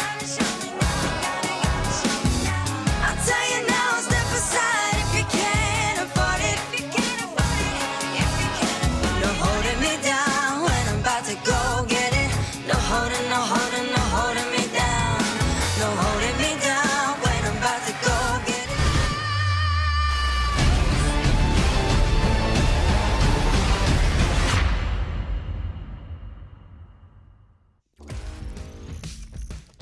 Welcome back. So this was an interesting match on both sides of Black Dragon against Endgame. It was so close, but Black Dragons, they managed to win in the end.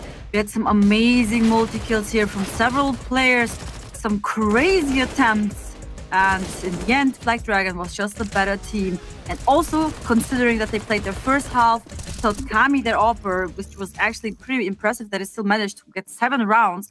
But let's take a look at the score here first. Who was very standing out? I mean, it was Babs with 111 ADR, 31-16. Impressive performance, but also X and Lai, they got so many entries. We cannot leave this out because they had also so many impact frags. And on the other side, it was Sophia and Vi. So, Kadja, tell us more. I think Sophia and Vi, we were expecting that, right? Yes, we did mention these two players as we were heading into the game. And I think that for Kami, when she's only been playing a half, you can't really look at the scoreboard and have it to be very representative for how well she was playing. And we did discuss that a little bit, that she had to come into the game after having a power outage, very stressful and anxious situation. And with that in mind, I think she did just excellent. But of course, Babs and Anna X were just absolutely phenomenal. Yes. And shout out especially to Vi, because the endgame girls, you know, they were so close on the scoreboard. But Vi's clutch attempts she just never could make them happen. I sure hope that when we're heading over to the next map that we're gonna see her clutch finally. Yes, it's gonna be interesting to watch, and I loved also how you described her by the Viper trying to sneak her way around the side. So, yeah, Just slithering, slithering around. And then, of course, these are Brazilian players, so I thought it was more fitting that it's a boa constrictor, because you know that's where or the anaconda. Yes, that's true. That's true. It was very fitting, and honestly, some rounds were like heartbreaking to watch because they were like so close on both sides, and I think this could have gone both ways with like few situations a bit played out differently. But honestly, great try, great attempt here by Endgame. They played a great game. I'm also very impressed. Yeah, I did not expect it. Well, I was kind of thinking in my head before we going into this that it was going to be very dominant from Black Dragons. But if there was a map that they could do it on, it would either be Vertigo or one of the new maps, Ancient or Anubis. So definitely impressive. And, you know, we had rounds with just pistols swinging back and forth so much in the beginning of the game. So like you said, could have gone either way.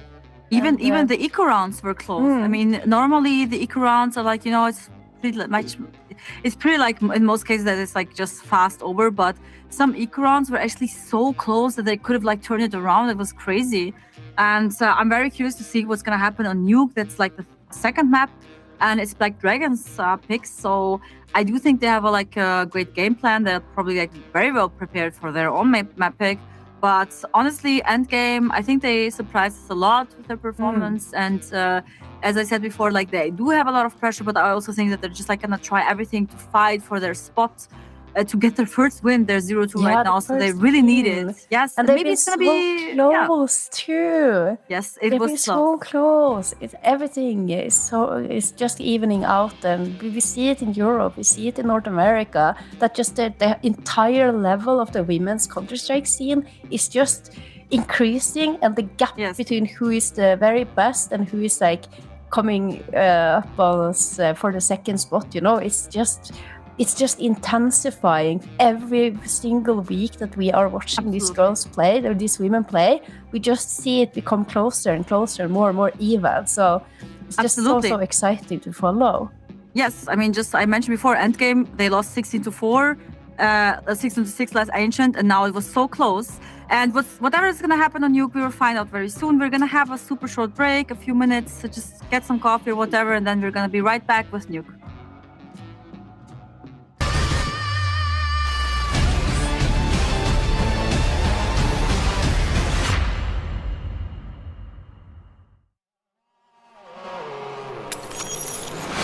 Stones in a helpful hand, broken bones in a bloodstained flag, open road and nomadic plans.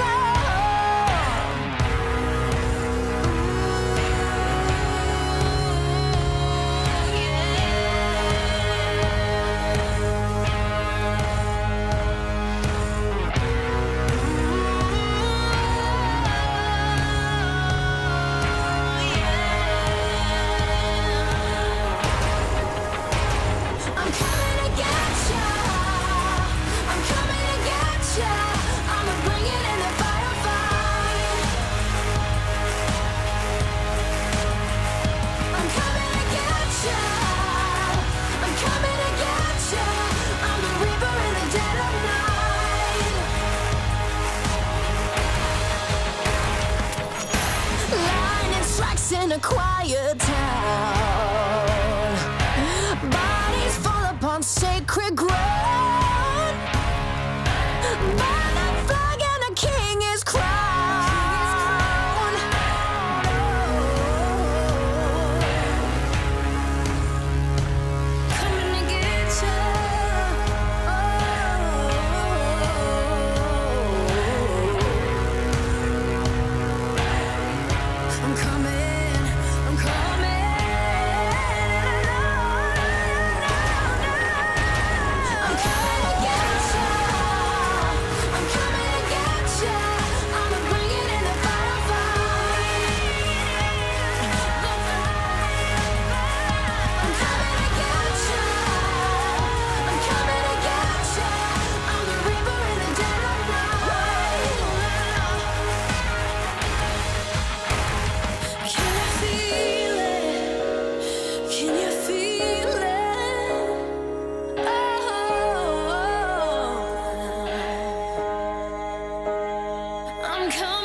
can't go on. Don't let them win. Just reach down, you'll turn it around. All these roads we take helps us find a way, even if we learn the hard way. We get through it all. It's okay to fall. We are standing tall. They can try, but they won't succeed. They know we won't fall so easily. We own the world, and the world will see. They're never gonna knock us down.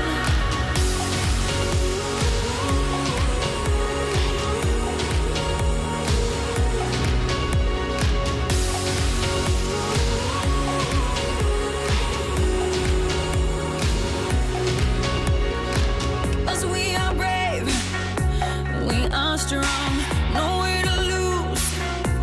We can't go wrong. Just trust yourself and reach down. You'll turn it around. All these roads we take helps us find a way, even if we learn the hard way. We get through it all. It's okay to fall. We are standing tall. They can try, but they won't succeed. They know we won't fall so easily. We own the world, and the world will see. They're never gonna knock us down.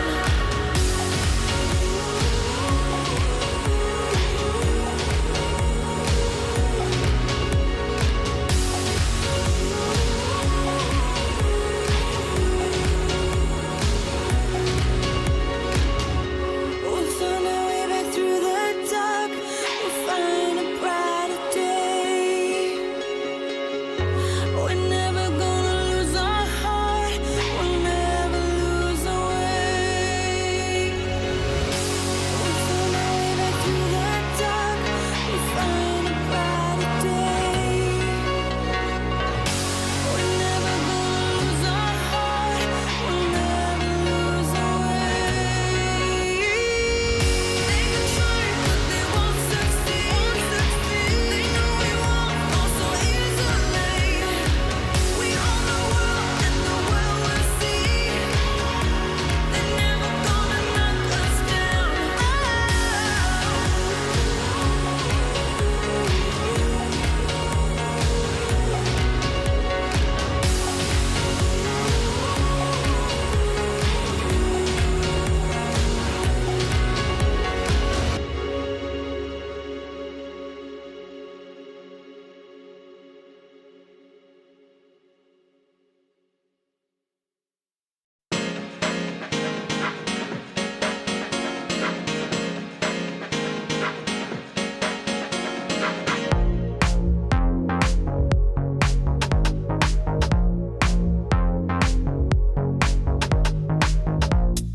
I know we've been losing time, stuck inside my head. Don't know if you read my mind. I want you to stay. Feels so right, feels so wrong. Wishing I could let it go, but I've been losing my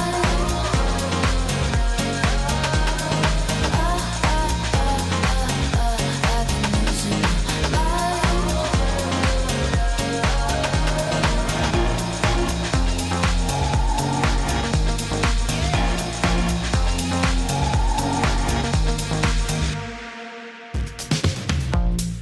I know we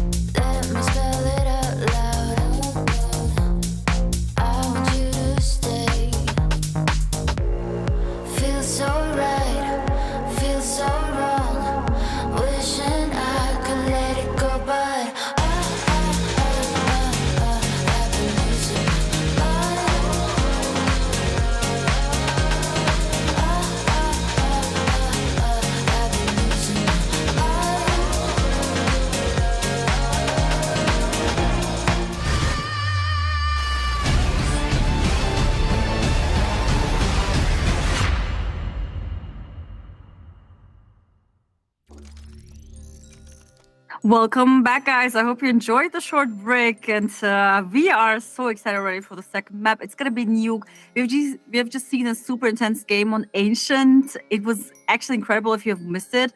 So many close, so many intense rounds, and now we're gonna continue on Nuke. It's actually Black Dragon's pick. Black Dragon, they won the first map, and now it's their map pick. So I don't know, Hadi. Do you think it's gonna be a 2-0, or you think Endgame is gonna make it interesting and send us to Inferno? You know, when I was so shocked when we saw the Nuke pick come out because they just played each other just not many days ago, and it was overtime. And in the end, Black Dragon they did win it, 19-15, I believe. 19-16. Correcting myself immediately. And so interesting. I think they probably felt a little weak. Maybe it was just the form of that day. They have full confidence that they will destroy Endgame and make this the end of them. But Sophia thinks otherwise. Quick trade there by Cammy though. They head up to the ladder. It's none other than the Viper herself, Miss Vi, who are waiting, lurking. Gonna be pressuring them a little bit. She was so patient. She had a she had a chance there actually to get like the early peak, but it was hard. They were like just like hiding themselves behind side, and now it's like a fight between Anna and Naomi. Anna wins it live with the next, with another one. And does she get a third? No, it's Anna X that will get the last frag, and it's the first round. Pistol won by Black Dragons. Already great start by them on their map pick. And Endgame, I hope they're not starting to sweat yet. I mean, it's just the beginning, but the pistol round always gives you a bit extra confidence if you win it. Yeah, it does. Those Glocks, I think they're so nasty. It's something so frightening when you have this Glock train coming towards you. They're You so don't fast. have enough. You don't have enough bullets in this. No. And the thing is, with the USB, you like have to be slow and like steady to aim, and then the Glocks are just like bam, bam, bam, bam, and then you try to you try to go with the players, but you can just you're not fast enough if they just all push you. It's so tough. Yeah, And, it explains so well the meta with the duelists right now. That's true. That's true. The Duelists duelists are so or- OP. Cammy though, is she gonna be farming? Yeah, That's I expect one. this. That's two. Oh, not interested in more here. Bounce though. Oh wow! The transfer onto It was Naomi. beautiful. I Very love well it. played. That was clean by Black Dragon. Not a competition though, because Endgame they just had a few pistols, so it's fine. And now Endgame they're gonna invest into full rifles, some utility, actually a lot of utility right now. And Black Dragons they have to be aware that they're gonna shoot back now. So it's second round one for them, third round here, and it looks like they're going towards outside, setting up some smokes on the outside. There's a huge gap though. Sophia actually had info, but she couldn't see the first player. She sees the second one, sees another, and she can call that there had to be at least two players going towards secret. So now the rotation comes probably from Ram. Ruflix is already expecting them. Gets the bomb planted, but silent with a refrag. Oh, Lena, she's gonna have a good timing. She's gonna be quiet on the vent right behind the Viper herself. She spots some shoulder there. Oh, pull up the knife and it doesn't connect with it. Vi smells her in the lurking out of the shadows, and now it's 2 versus 2 here. How did Vi get that frag? That was incredible, so impactful, and now Sudden is planting the bomb. It's low HP though. Babs has such a strong position. She cannot die. If she falls here to Tata, the round is pretty much over. Babs needs to get a frag here. Siren loses the aim duel, and it's now just like Babs against Naomi. Naomi's low HP. She's crouching towards her, and she gets the frag on Babs. This was incredible. First round for Endgame. Yeah, do you know what I call that? What do you call this? A divine intervention. That's a cool quote. I like it. I think when you're in that position on the right side there, on the left side, you're so much of your body is gonna stick out. Look at this. Look at that replay. How quick she's gonna be. But Leia's just laughing it off, and Yeah, in that little corner, I think your arm is gonna stick out because you're so close to the wall. Your opponent is gonna see much more of you. So then it was very easy Yes, for absolutely. to win that 1v1. And now endgame, they're going to reinvest. They have money though, so not much, not a big deal. But obviously, their game plan is going to be also to like keep endgame as poor as possible. Try to not give them any space to build up their economy, and just take as many T rounds as they can.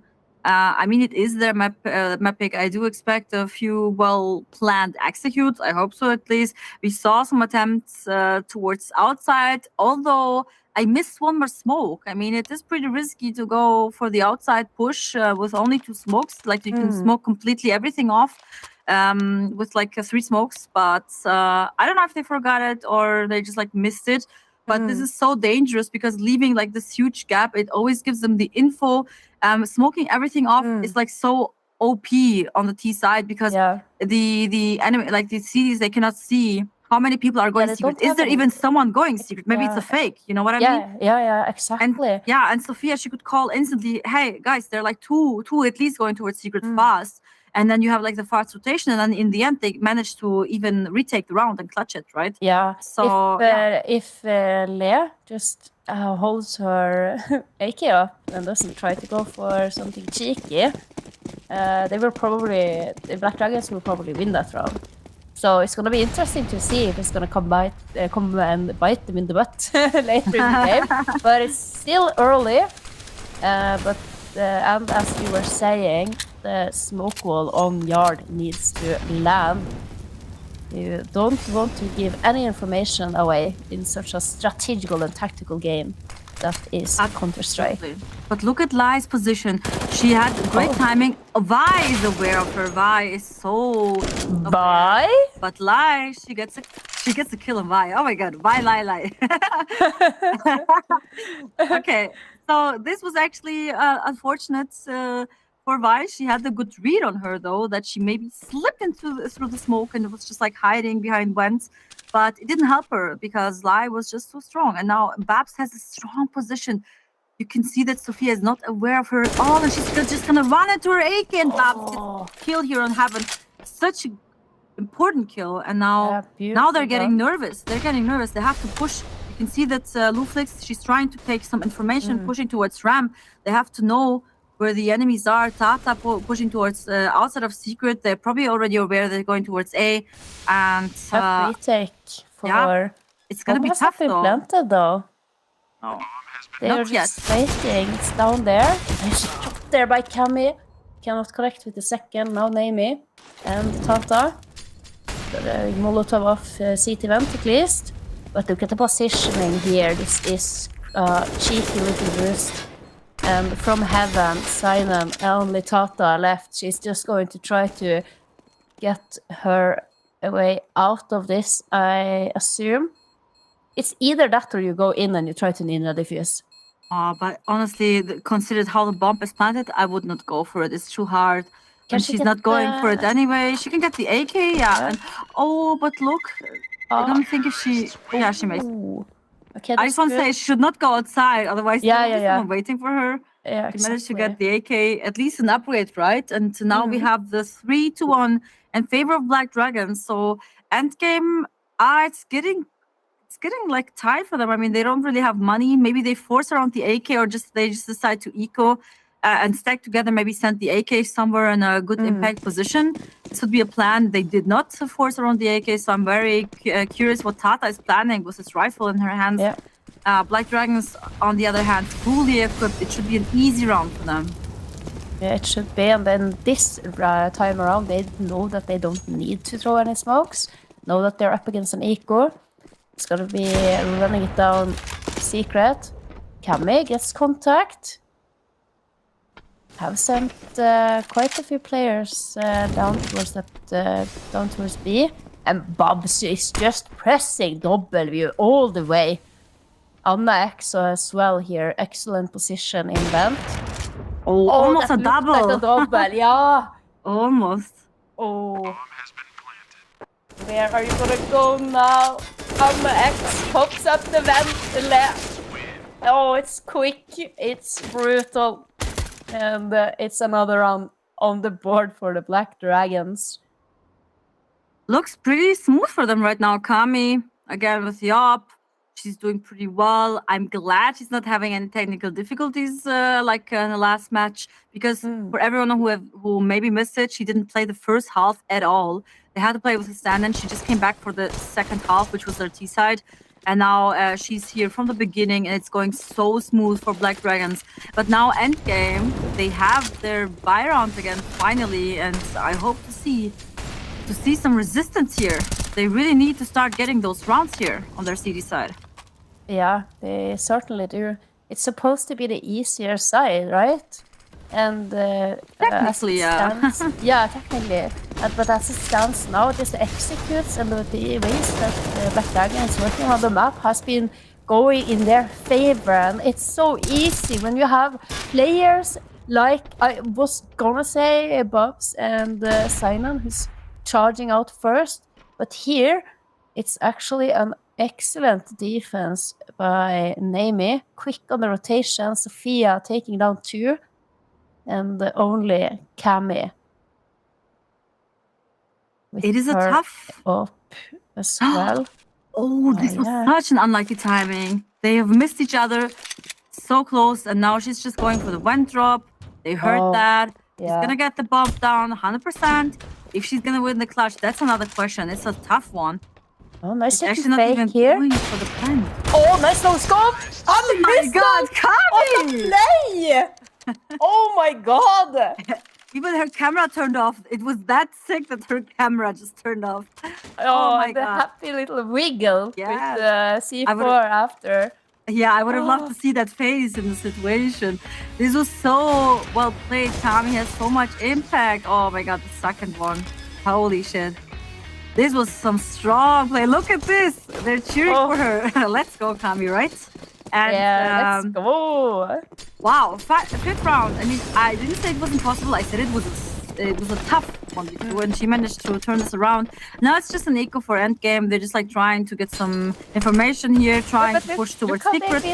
Look how they've been Oh, they're already on B side. working around there. Yeah, dropping vent, you know. Oh, there with 2 quick ones on the X now. She's gonna have a lot of players in front of her, and she's gonna clean them all up. Yeah. That round went by so quick. It was over even before it had begun. Yeah, but it was like to expect, honestly. What can they do? They just had a few pistols, USPs. I honestly thought first, I think they wanted to go like for the fast secret push or something, but then they heard that they were like already in B, and yeah, it's just like hard USPs against AKs and whatever they had. So it's a 6 for Black Dragon. That's a huge head start. And another buy round here by endgame. But look at the money again. If they lose that, they're gonna be on an equal again. I think maybe they gotta actually lose a bonus here so they can go for some half buy or something. But still, it's not looking great for them. They're like just always out of money. They're just like trying to like scrap everything together, just like looking for scratches to buy some weapons here, some pistols in the eco rounds. And Black Dragon, they're doing fine. They have a lot of money in their bank. They have 6 rounds on their backs, and it looks pretty smooth on their side. Their executes are working pretty well. They're getting the entries. They're like having a good success rate on the opening frags. And yeah, endgame has to step up. I hope to see maybe also some aggression from them towards mid or ramp. This would be very great to see. Tata here with the Molotov on hard, and why she just sneaks out of the smoke again. Perfect flash and live with a double entry. Oh my god, this was brilliant.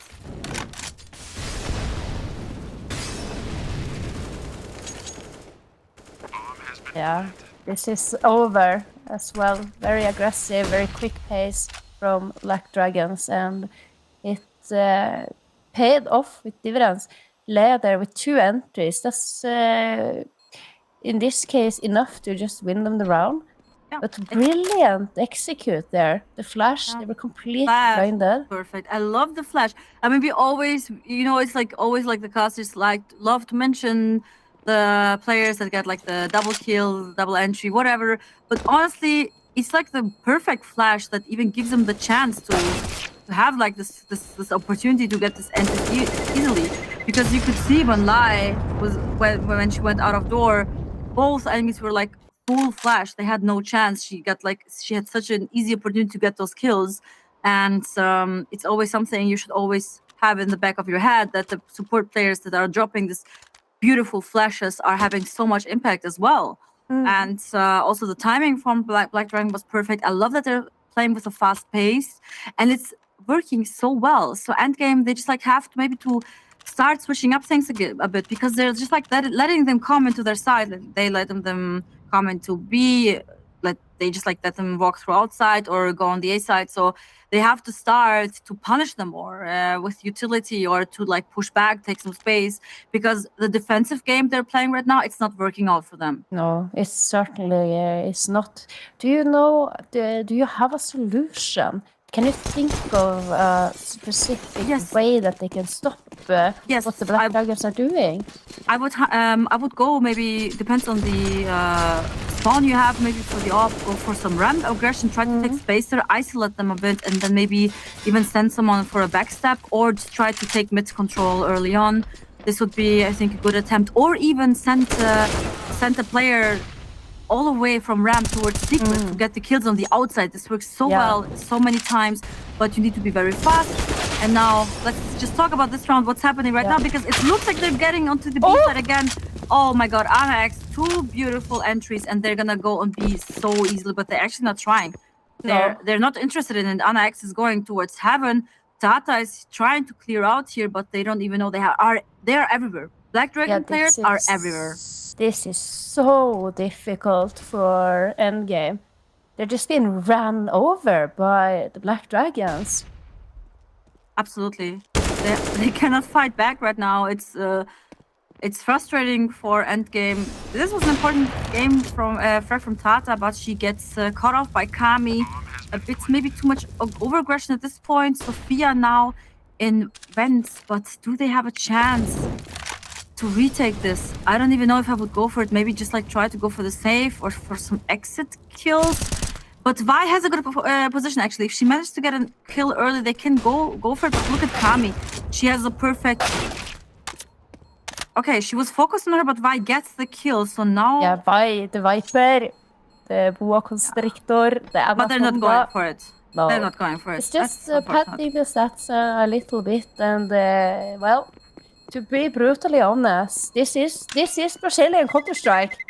This is it's fast-paced, it's hard-hitting, and it's no mercy. Yeah, absolutely. Oh my god. Black Dragons are doing everything perfectly. It's working, their game plan is working, they're not changing a single bit. They just like keep it this fast pace, it's working perfectly for them. And endgame, they just like are getting bullied right now, honestly. They have to push back. I hope to see some outside aggression maybe here, or just like see some player going from ramp towards secret very fast, and some beautiful flash where they can just like retake mid or something. But so far they're not doing it. And Vi, she's getting spammed completely. Lai gets a kill on Vi again, and now it's a 4v5 pretty early on, which causes a lot of pressure. Naomi actually with a refrag here on vent, and now it's equal. But does Tata hear the aggression towards ramp? I'm not sure if she heard that. Yeah, she's certainly heard it now, but I'm not sure if she's gonna be expecting it. Floppy lurk. She does find Bubs. That's an important frag. And of course, when Bubs has been playing so amazing so far. But look at Anna X. Look at that determination. She just drops the bomb away. Now they're gonna send her, the entry player, down to the side. She's gonna clear it all on her own, while the rest of their teammates just holding the flanks. Here comes the cavalry in, and this is a free bomb site. Absolutely, it is free, but they still have to fight 4 cities on the retake on the post plan situation. And Naomi, she already is close ramp, but will Kami be aware of her? And she flicks towards Naomi. And now it's a 3v3, but there's another player towards ramp. Kami's aware that she spotted her. It looks like the nade is hitting, but still not enough. Kami misses her shot, and Lulflix gets frag on her, which is very important. And another by Zofia. So now it's actually a 3v1. And Steiner, she's not getting cleared. Oh my god, I actually thought they would go for the clear. Luflix, she managed to get the kill on Stein, and this was so close. Oh my god, I actually thought that she got it. Like they didn't check her. Too. Yeah. They didn't check her. And I think if she would have not killed the first player, she could have just like killed the diffuser, and they would have never known. Because the moment like she killed the first player, I don't know who it was anymore. Then they were like, oh, there's someone hiding dark. So yeah, this was it was Ninja. This was a very, very close round. Good for endgame though. Their second round into this first half. It does not look good still. No, it doesn't. If they're gonna have any chance, they better start racking up those rounds, stringing them together. Just look, even now they only won their second round. Their economy is not looking good, and on the Black Dragon side of things, you know, they are laughing all the way to the bank, and they can invest in many rounds to come, and particularly so if much they keep money. getting the bomb plant. Absolutely, they have so much money. They're getting the bomb plants. They get their trades, their kills. It's all looking so sunny for Black Dragons. On the other hand, endgame, it's a bit of a rainy day for them right now on Nuke. I mean, it's never really sunny on Nuke.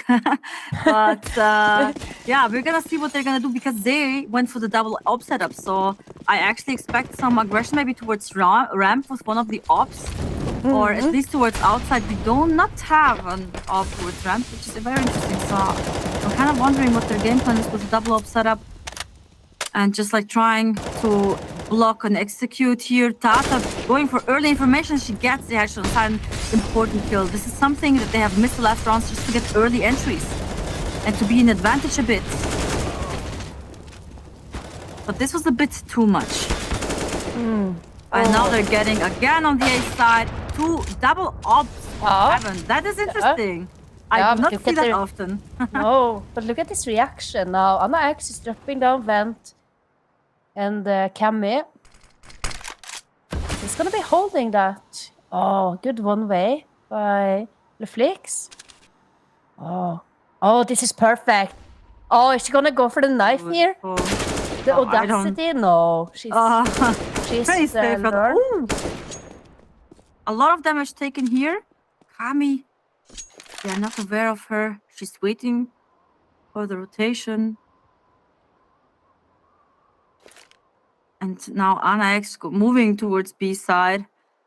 Kami still waiting for someone. Oh, actually, they changed their mind. Now she's coming towards A. They're not going towards B. Kami is aware that there's a player Heaven, and they played it perfectly. They get a free bomb plant. So this was a bit risky to be there and to not, like, you know, try to clear anything in Heaven. Just wait for the sound cue. Because now it's a 2v2 retake, and with the double op, it's gonna be tough. But there's still a chance. Yeah, there's a chance. There's always a chance. But when Kami are hitting shots like that, they know exactly where Sophia is. No? But it's planted for Anna X, and Anna X is not gonna give this one away easily. It's her again there through the smoke. It was a little bit, I would say, because when Babs was looking, no, when Kami was holding the ladder, she saw the CT come up. That's why you have to look down and crouch when you come up the ladder. Because if someone is holding that angle, they're gonna see you and have the info. But I don't think she realized that both the players were gonna retake from Heaven. Yeah, it is. They were not aware of it. You could hear that they were like a bit surprised when the second offer just, like, you know, was also be outside, but it still wasn't enough in the end. It was a good attempt by. It was by a good Endgame. attempt. Yeah, I think it would have worked out with rifles way better in the retake. That's a fast-paced round, but actually in the favor of Endgame. Okay, they just had a few pistols, and now it's a 5v3 already. They got 2 early entries here. I love the aggression. I hope I will see something like that in a buy round as well. Would be amazing. And now Simon trying to clear out, but Sophia already holding the angle, and it's only Babs and Kami. Babs with another kill. Only Kami left. She flicks on Luflix, and now it's 1v2. No chance here. Ooh, well played, honestly. It was a great Yeah. round. I did not see that coming. No. They didn't really have a lot to work I would with. say that has been the main storyline of the whole match today. The whole Yeah. best of 3. We did not see that one coming. Yeah, absolutely. I mean, there have been so many like pistol rounds where we're like, okay, it's over, and then all of a sudden, like one player gets like 3 kills from the peak to 50, and I'm like, okay, well, what's happening? Where are we right now? And yeah, it was kind of like similar. So great victory here for Endgame, and now they have like money again. Important win for them. 9 rounds still on the back of Black Dragons. It's really strong T side. Even if they don't win any single round after that, 9 rounds is pretty good. And now they kind of like playing it the same like before. So I really hope to see also like some aggression even when they have a full buy. Oh, but look. Now they're doing what you told them to do. This is what I was talking about. Yes. Peek from secret. Oh my god. I'm so proud of them. Let's go. clap. They listen to Donna. Yes, they heard my Amazing. Push outside. Vamos. All right. And That's this is beautiful. so important because now look at the bank. Look at the economy of Black Dragon. It's gone. They didn't take care of their investments. The flicks. Oh, she just tags her. She finishes the job there. Gonna have to hit the sickest flick, and she's gonna be hungry for more. Gets flashed there. Fall back a little bit. Run out of bullets. Well, last bullet. Last bullet. She hits the bottom of the play from the flicks. It doesn't matter if her op has the bullets left. She has still a USP, and she managed to get a double headshot with it. So, okay, that was a beautiful play. 4th round for Endgame here. Oh, I love this push. Finally, I've been waiting for this for so long. Oh my god. And look at the aggression here as well. And now they're pushing back a bit. This is making it way more interesting. And honestly, if they manage to get 2 more rounds, it's actually a great comeback for Endgame. It's maybe not the best score, especially if you're on the CT side, but it's still, I think, pretty good damage control, I would say. Yeah, it is. That was a crazy round. I had to take a breather, and thank God we have a little bit of a pause here just to collect our thoughts after. And when she only has 1 bullet left, she hits them both. She legs them both, taking them down to so low HP that she can just so easily finish them off with the USP. Yes. My mind is blown, Donna. It is beautiful. Oh my god. And look at this last. Yeah. They don't even care what happened last round. They're like, we got 9 rounds. It doesn't matter. So having a little break. Yeah. I wonder if it's a technical again. Please don't tell me we lost Kami again. Oh, I hope not. She's doing so great, honestly. Yeah. Kami, it's not just like this match. It was also, I think it was not the last match, but the first one. Kami had such a great game. And she always has like this impact rounds, you know. Even if she doesn't manage like to be in the end like on the top of the scoreboard or something, she always like surprised with like some really great impact rounds, and you can see how important she is. And honestly, I'm wondering if she would have been there in Ancient from the beginning and not just like from the second half. I think this would have been maybe a way more dominant win for them as well. So yeah, we're having some technical difficulties again. I mean, we just saw Kami on her webcam chatting, so I do think it's not that their energy is off again, because in the first time, like, they just like, you know, they had no power or something in her area or building. Seems to be another issue, maybe internet or something. I've actually witnessed this a few times here, casting the South American region, that sometimes some players have like issues with the internet. I don't know if it's like the time when they play, maybe it's like, you know, a bit I don't know, too many people like using the internet at the same time or something. It happens like also in Germany sometimes with some providers, but yeah. They went back. They came back. So Donna? 14th round. Donna? Nadia, yes. Donna?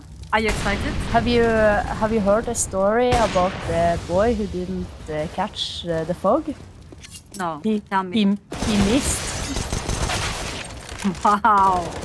It was the whoever makes the jokes for ESL, you are my MVP. But now Naomi is gonna deny this plan, surely. It's gonna be one quick and done. Anna X in the vent with the knife, of course. Who else? Yeah, Oh. who else if not her? And now she put out her deagle looking for some frags. She cannot do a lot, but can cause some economical damage. I mean, some of the players don't have that much money to reinvest, so it would be good, even though we only have one round left. After that, getting one or even two kills. That's a lot of damage. Oh, but 50 seconds is also a long time. Ah, smart. Yes, Smart. that's important. 50 Throw away the op. Yeah, but 50 seconds, it's a long time. But I think you can still get another should have kill. Saved it. Yeah. Go, just take it to cities. Now you regret it. Could have taken it to city spawn all the way and save it. No, she's looking for another next up. She's like, okay, I'm gonna get another one. Yeah. 25 seconds left. Now she's making a lot of noise. They know that she's here. They have to hear her here, and she's just like looking for another kill. No one is peeking. Oh my god, that shot was beautiful on Tara. And yeah, takes out two players. They can buy though. Have enough money. I think she would have needed like to maybe get another kill, but they actually had a lot of money, so it didn't really matter. And now it's a 5th round here for Endgame. I love to see that. They had such a weak start, and now they came back so strong. And maybe they even managed to make it a 6-9 scoreline, which would be actually That's my favorite scoreline. Why though? I don't know. Anyway, Sophia here at the credit card holding the gap. Oh, the timing of the smoke there. Saw But it. Leflix sees. Look how close she is into the monitor. Name it. She's gonna have to be ready for this. Oh, Sinan though takes her out. And now it's free entry. B-side is open for business. The Flicks though, they're so ready for this lurk. Cannot understand if they don't clear her. Very patient here. And good little push there. Of course it's Anna X being aggressive again. And Bubs with 2k. And now, Sinan, are they gonna expect her? Oh my god, Sophia. Wow. It's getting tense. Time is ticking. 2v2. Yeah, they have to go for this. Yes, and they have a small Molotov flash. They can work with that. Sophia with a frag on Babs, and it's only Kami left. Oh! But is it Does she have it? The time is just Does she enough. have it? It is enough. Oh my god, it was so close. And look at her. She's so happy. So happy. Yeah, I will be cheering too. That must have been a nutty no-scope. We have your favorites. We have your favorite score. Yeah, but a nutty no-scope, and I'm sure it was also a flick. Because that's what we always see when the flicks is on the server. Absolutely. Let's talk about the flick. Yeah, I'm still not over that round, that 4K round. You know what, Teddy? I know what you need. You need a break. I need a break. Let's just take a short break, and then we're gonna talk about it very soon, okay?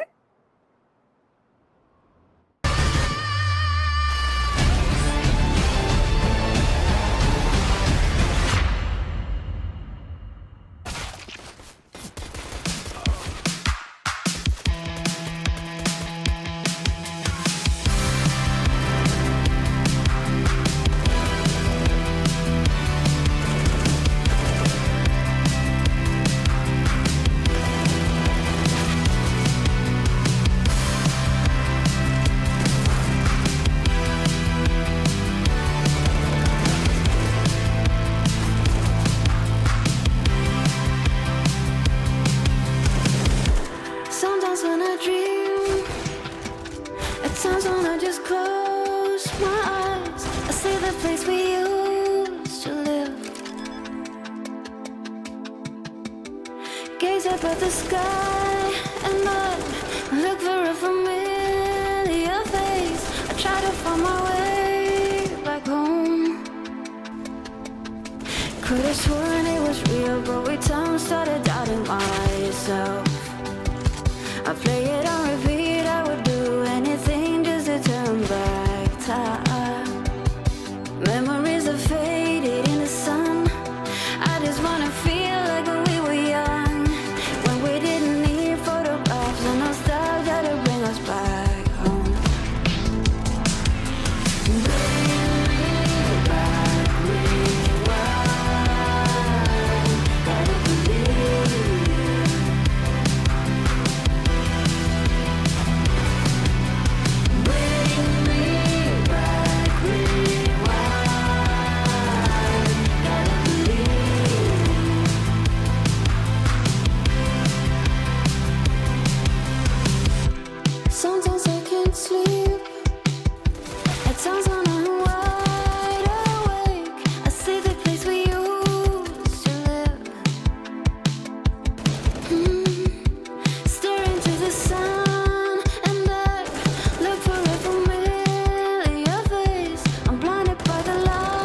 Feel like when we were young, when we didn't need photographs and nostalgia to bring us back home. Bring back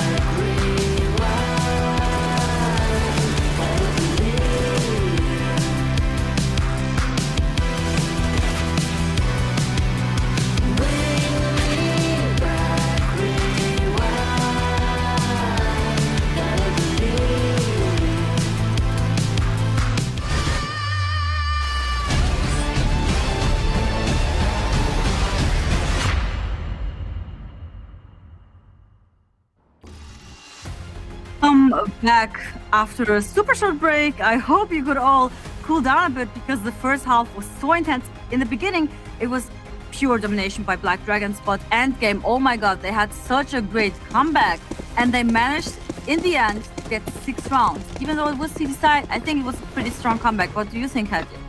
It was incredible. Those last couple of rounds there, and it all started with LeFlick's crazy 4K. I feel like that just gave so much energy to the rest of the team. And now let's see if they can keep this good energy up, or if the Black Dragon defense is going to be too strong. Yeah, it's we're gonna see it pretty soon. Pistol round very important. If a Black Dragon managed to get this, they have double digits on their score. First frag here by Eli, but Nami gets refrag and Simon insta refrag as well. Oh, it's a 2v4 right now. It's falling apart. They have the bomb planted, but it's such a tough after plant situation. It's just a 1v3 right now. I don't think LeFlick has a chance, but she just got another frag on Simon, but Cammy, she cleans up and they managed to go for the defuse. Okay, it was a bit close towards the end, but still, I think they played it pretty cool. And important round here for Black Dragons. They made it to double digits with a second pistol on Nuke. And yeah, and end game, they can force now. I mean, they just got the bomb plant, so maybe they can like try to go to rush ramp or something with a fast-paced round. Just surprise Black Dragons a bit, and you can see the frustration here. Yeah. A bit unfortunate, but it's still not over though. It's still not over. They can buy a bit. Let's see what they can do with that. It's never over until one team has 16 rounds. And if you are in overtime, it's never over until a team has 19. That is true. Yes. Just keep going. Keep working. Almost headshot here. Wow, they were lining up for her, but she managed to get a headshot there. Hero AK on Sophia. She's gonna put it to work. She also has Kevlar, which is fantastic against the SMGs and the Farmers on Vavs.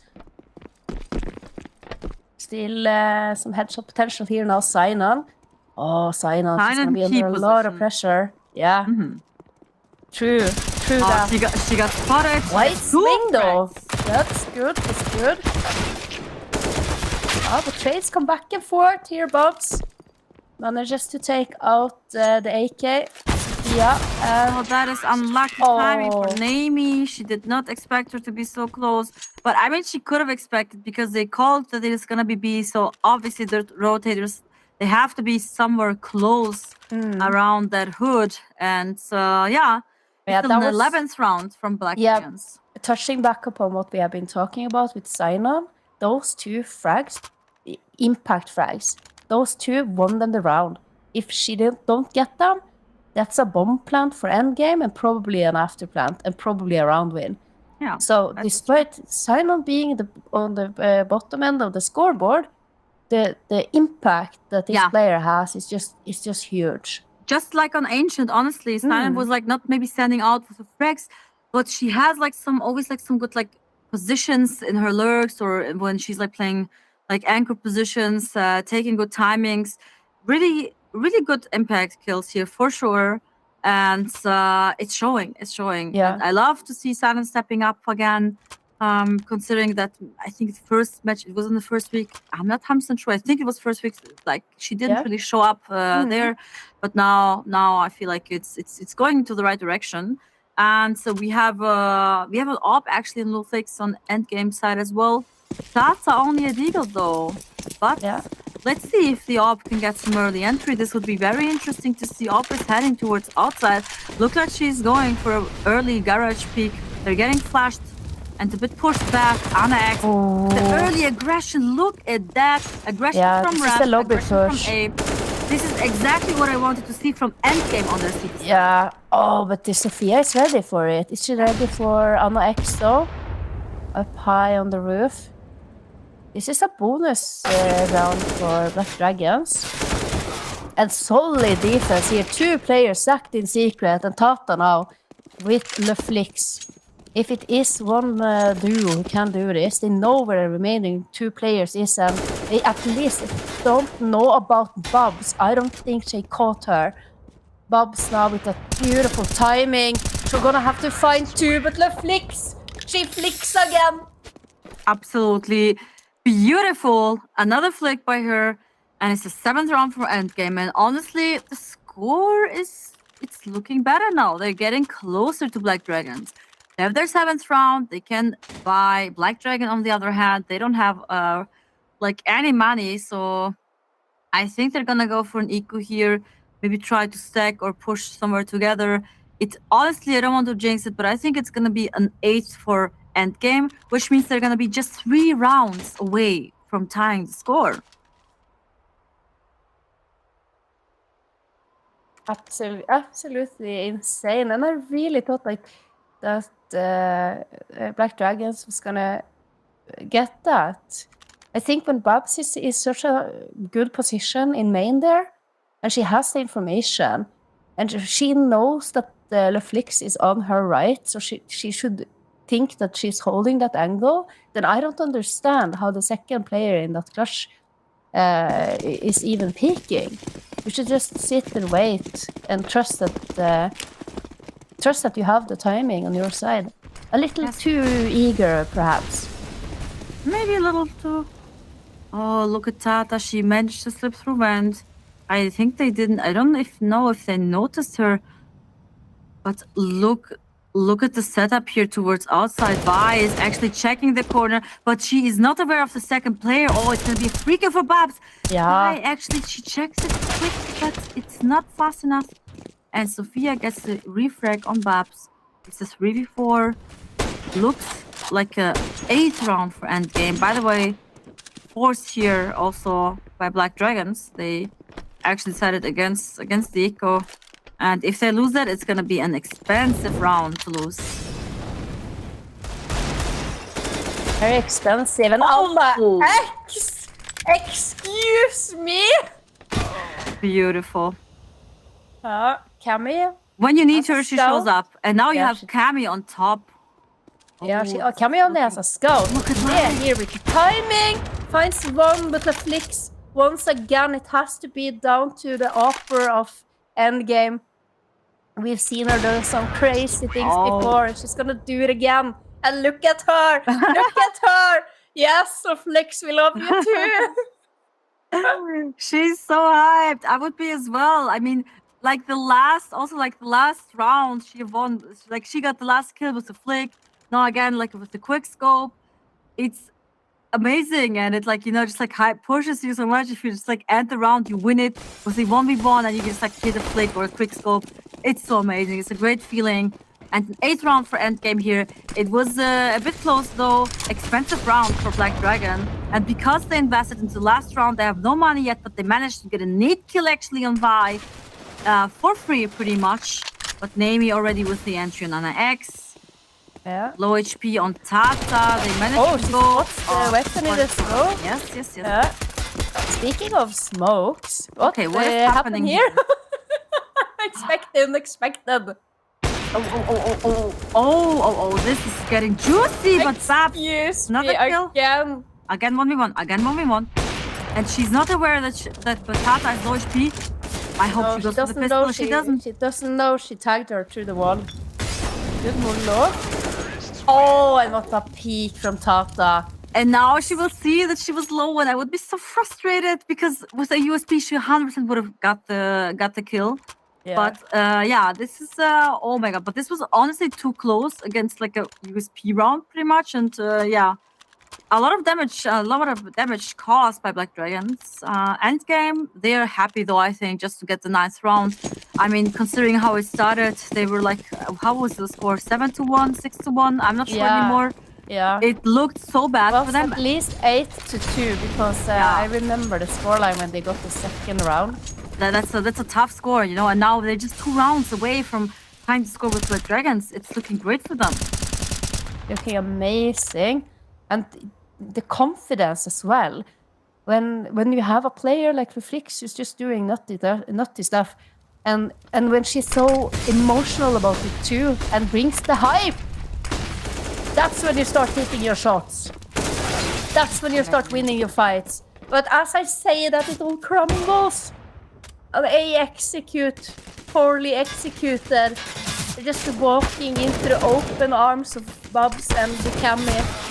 And now Vi can't do much. Oh yeah, it's a 12 here for no. Black Dragon. This was honestly a heartbreaking round because I think winning this round for Endgame, this would have been the turning point, you know? Forcing Black Dragon. Forcing Black Dragon to another eco, being double digits, only 1 round away from them. I think this would have been a turning point, and now they're just gonna have to grind their way back. So it looks like a 13th for Black Dragons, but it's still not over yet. They have still some time, some rounds, but it's getting closer. The pressure is growing, and Endgame, they cannot allow themselves to let the pressure win and to make too many mistakes. They gather into its ramp. Yeah. It's just like a ramp explode. Kami's flashed off. Yeah. Oh, she's actually falling back, which is obviously the better choice here against the rush. And they're just like gonna give it to them, going for the retake here. I mean, they have the advantage. Sign is already here. So it's not gonna be easy for them to go on the side. Sign was the first frag. It's a 3v5 now. I don't even think they're going for the bomb plant, and it's just gonna go through. Sign was a bit too late. A super small millisecond. And now it's just so flicks. She managed to do insane things, but this is, I think, an impossible clutch to ask for. It's a 13th for Black Dragon, and now it's time for Endgame to really get their stuff together. They need this is literally the end game. And look at their money, look at the economy. They can't buy up fully here now either after that investment in the previous round. So they're gonna give Black Dragons 14. Most likely. But statistically speaking, as far as I'm concerned in this match that we have had today, we can never count the end game out. Absolutely not. Especially not in pistol. I mean, pistol round doesn't look good for sure, but we have seen so many upsets and surprises. And they're going for a fast A explode. Oh my god, everyone is flashed. Navy gets an entry actually, but they don't manage to get another one. It's just Sophia left. And she caused some damage though. This is the question. Back Dragons, they have money though, but it's still good to get 1 or 2 frags here on top. Otherwise, I do think this round is pretty much over. It's pretty much done and dusted. This is the end. Oh, she's laughing. She got him. Almost managed to kill the player on main, right? Yeah, I mean, you thought she was like flicking. Free fire. That was close though. Okay, now Heidi, full focus, okay? 9th round. 9-14. Full bye endgame. What will Endgame has only managed to get 3 rounds on their T side. If they win this, it's gonna be so close. And I hope Endgame has a great game plan for this, a great strategy pulled out. And I'm so excited to see what's happening. I actually would love to not just like say anything, just like watch it, you know, embrace it. But obviously, we will have to comment it for everyone here to see, to follow what's happening. Match paused right now. I don't know if it's it doesn't look like a tactical though. Maybe it's a tactical issue again. We're gonna find out pretty soon. So, okay, Haji, what would you like to see from them? What would you do if you would be endgame? Would you go for an execute, outside control? What I wouldn't do? I would not try to do this strategy because it's not working. They did it with rifles. They were shut down immediately, and then they tried it again with pistols, and it's the same story. It's tough. They're holding the side very good. Yeah. It's true. And usually what you would see teams do now, the meta, is to try to just send someone down secret, throw some smokes on yard, try to keep your opponent guessing. Where are you? What are you doing? Force them to waste their utility, trying to hold you back. And then when things have calmed down, that's when you can do your A execute. But do it late round. Do it when there's no counter molotovs or no counter smokes. Absolutely. Late round would have been the perfect way to go. Looks like they're going for outside control, setting up for some smokes here. Would be actually great to get also someone into secret position. But oh my god, look at the aggression from Ramp. They're getting info very early on. They do not want to give them any space to work with. And they're gonna get the info very soon that there's no one gathering in front of A. They even got the kill on Nami. Now they know, okay, it was just their lurker. They have to be outside. And Sophia here was actually a great position. She could have a great timing, catching off the Heaven rotation. It's a great lurk here. Kami's already ready for the B play. They're getting the bomb plan. It's gonna be a 5v4 retake situation, but I do love the position Sophia has. I think this is gonna be so key. Oh my god. Now they're aware of it. And they managed to take her out, and it's a 3v4 now, Hedje. 3 versus 4. And Le with a beautiful timing, but why? A little surprise there. It looked to be a Flix. Brilliant position here. Gonna get traded. Cammy. The time is running so low. Surely she taps it, and she gets Cammy. But she's not. No, she's not spraying. No, she's not spraying. Way. And the bomb was defused. Are you kidding me? Heartbreaking. This is so heartbreaking. No.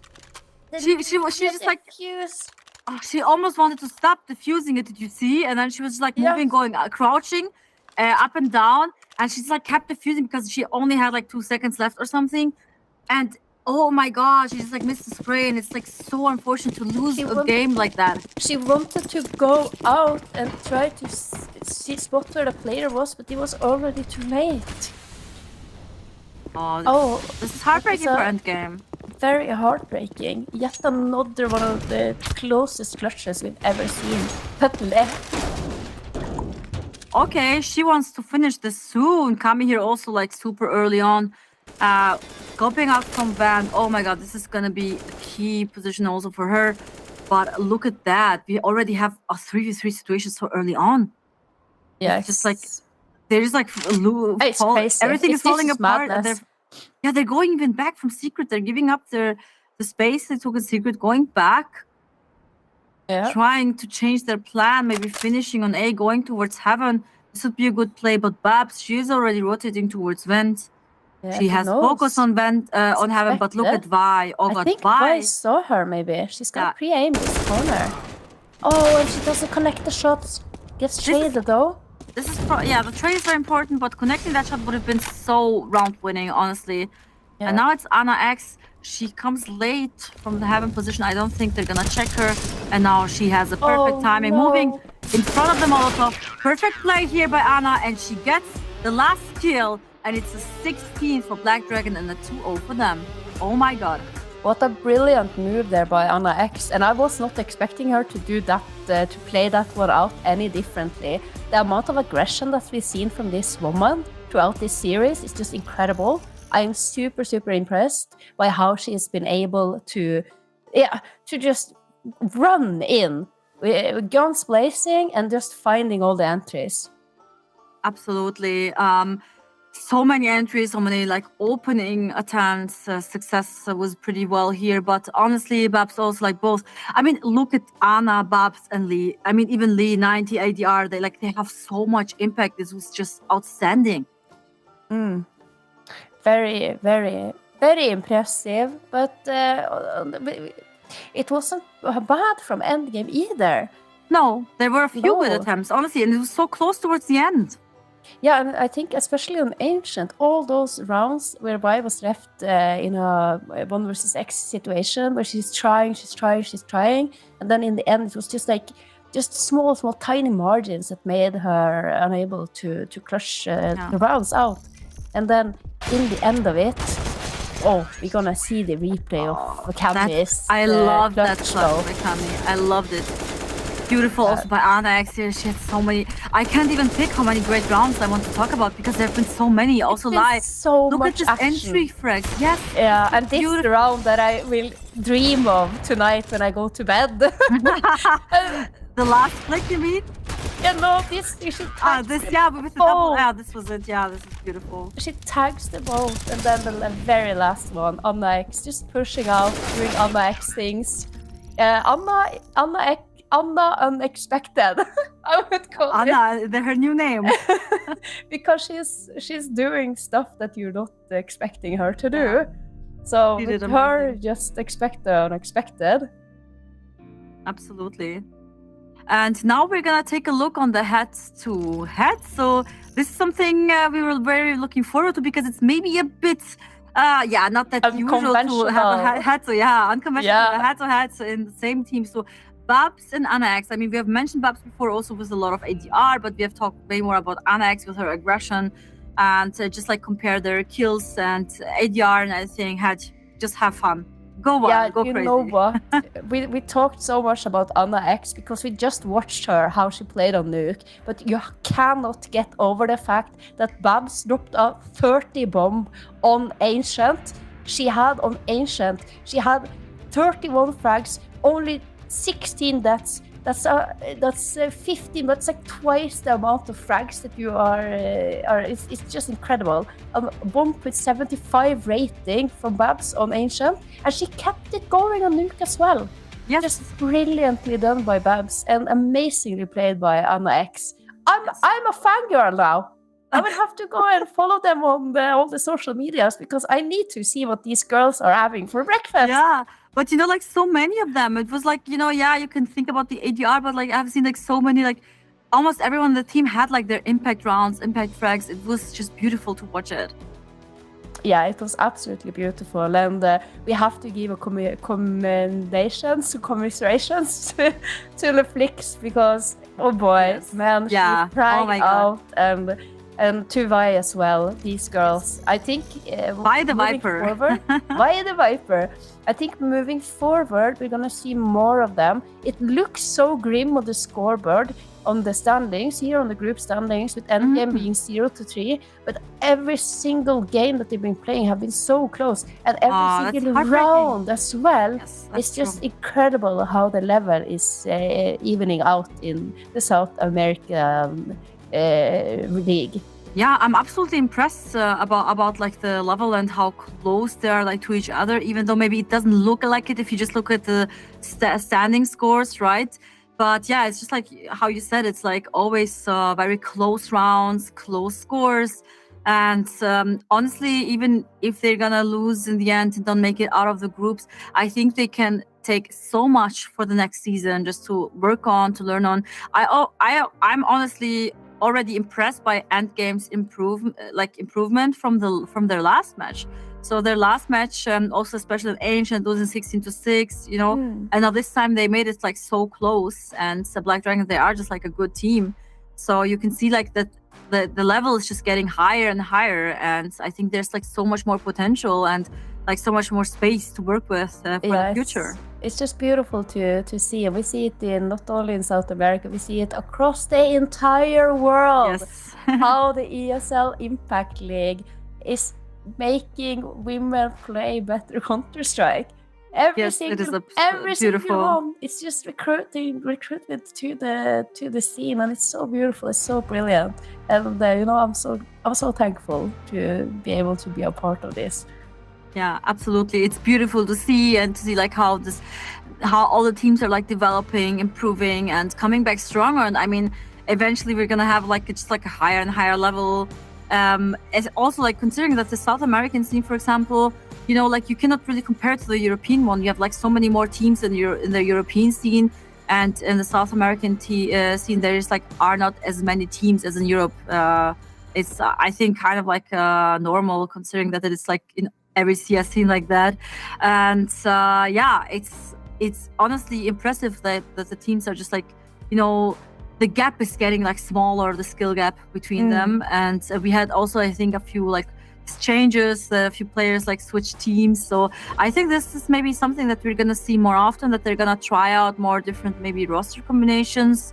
Considering that they're like kind of like most of them like speak the same language, and it's gonna be interesting. I'm very curious to see where this will all lead to, and also it's.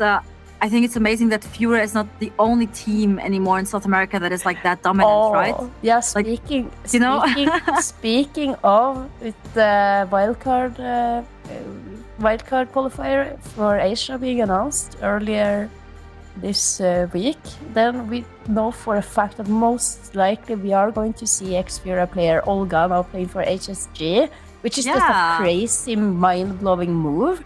Same. I honestly thought she was going to Europe.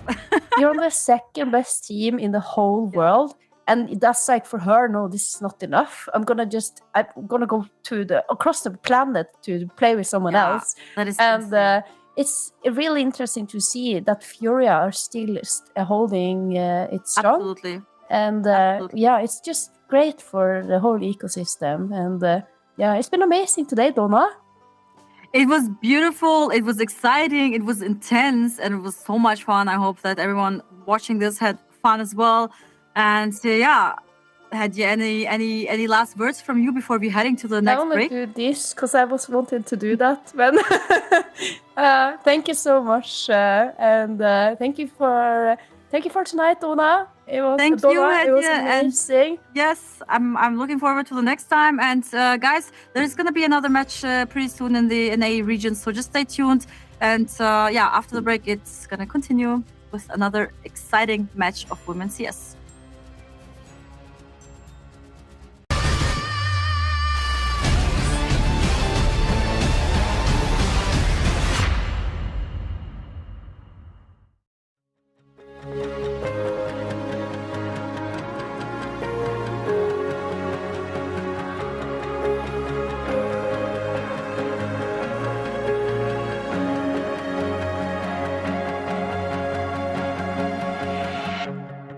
I'm up high, breathing in the light, bringing me to life.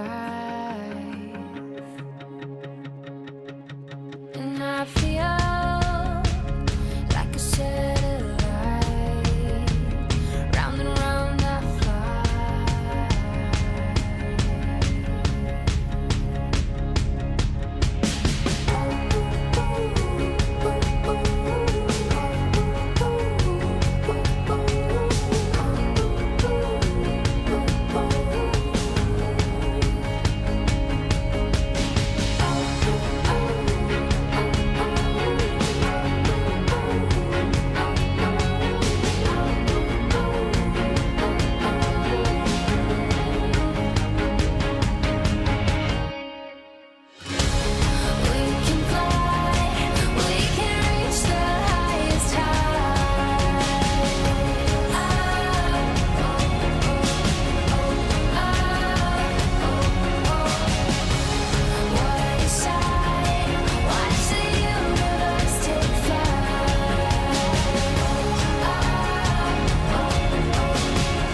I play it safe, and you can see it. It's easy for me to show, but sometimes I'm really brave, and that just means that I'll try again tomorrow. It's my doubt created mountains where the valleys used to be.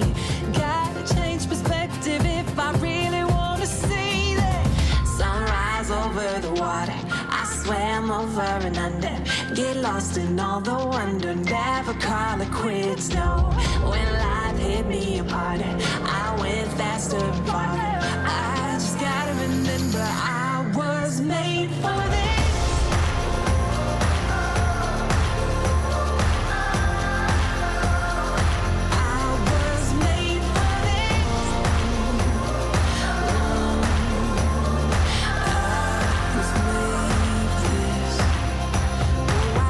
Among the waves, let them take me as far as they want to go. And it's time for me to say, they won't break me, I'm braver than I know. It's my doubt created mountains where the valleys used to be. Gotta change perspective if I really wanna see it. Sunrise over the water, I swam over and under. Get lost in all the wonder, never call it quits, no. When life hit me apart, I went faster and farther. I just gotta remember I was made for this.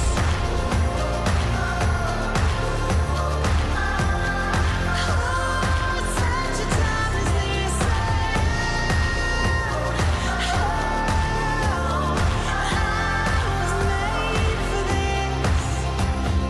Doubt creating mountains where the valleys used to be. And all the things I thought I knew were changing like the seas.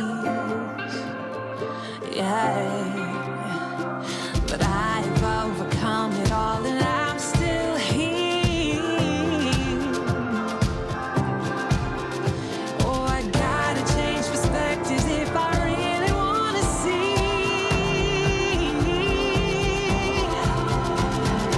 Sunrise over the water, I swam over and under. Get lost in all the wonder, never call it quits, no. When life hit me apart, I went faster and farther. I just gotta remember I was made for this.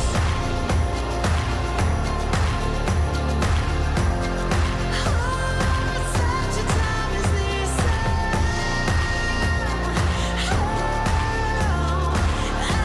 was made for this.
I used to be lost, hoping to find a place I could call my own. Someone to hold, something to trust, somewhere to call my home. Shut out the rain, make me happy again, something I could lean on. But when I got lost in the dark and forgot how to love, all I needed was to take a deep breath and be reminded again that I've come too far to give up now. Gonna let it all go, 'cause I've come to know nothing means more than to be happy. To be happy and free. To be happy.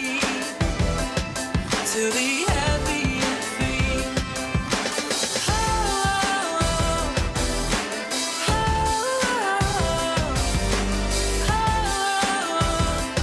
Gonna be happy and free.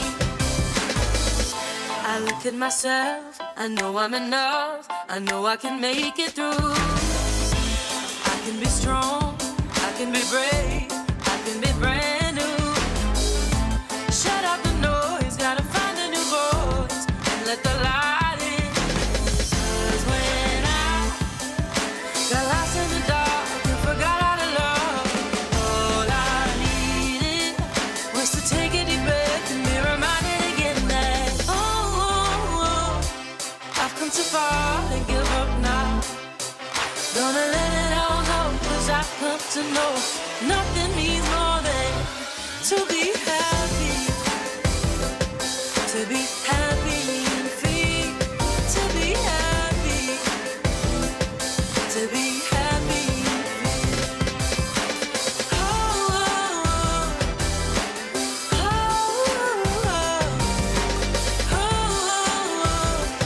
Gonna be happy and free. I'd give it all just to feel the sun on my face. I would let it all go now that I know the feeling it brings. I've come too far to give up now. Gonna let it all go, 'cause I've come to know nothing means more than I've come too far to give up now. Gonna let it all go, 'cause I've come to know nothing means more than to be happy. To be happy and free. To be happy. To be happy and free.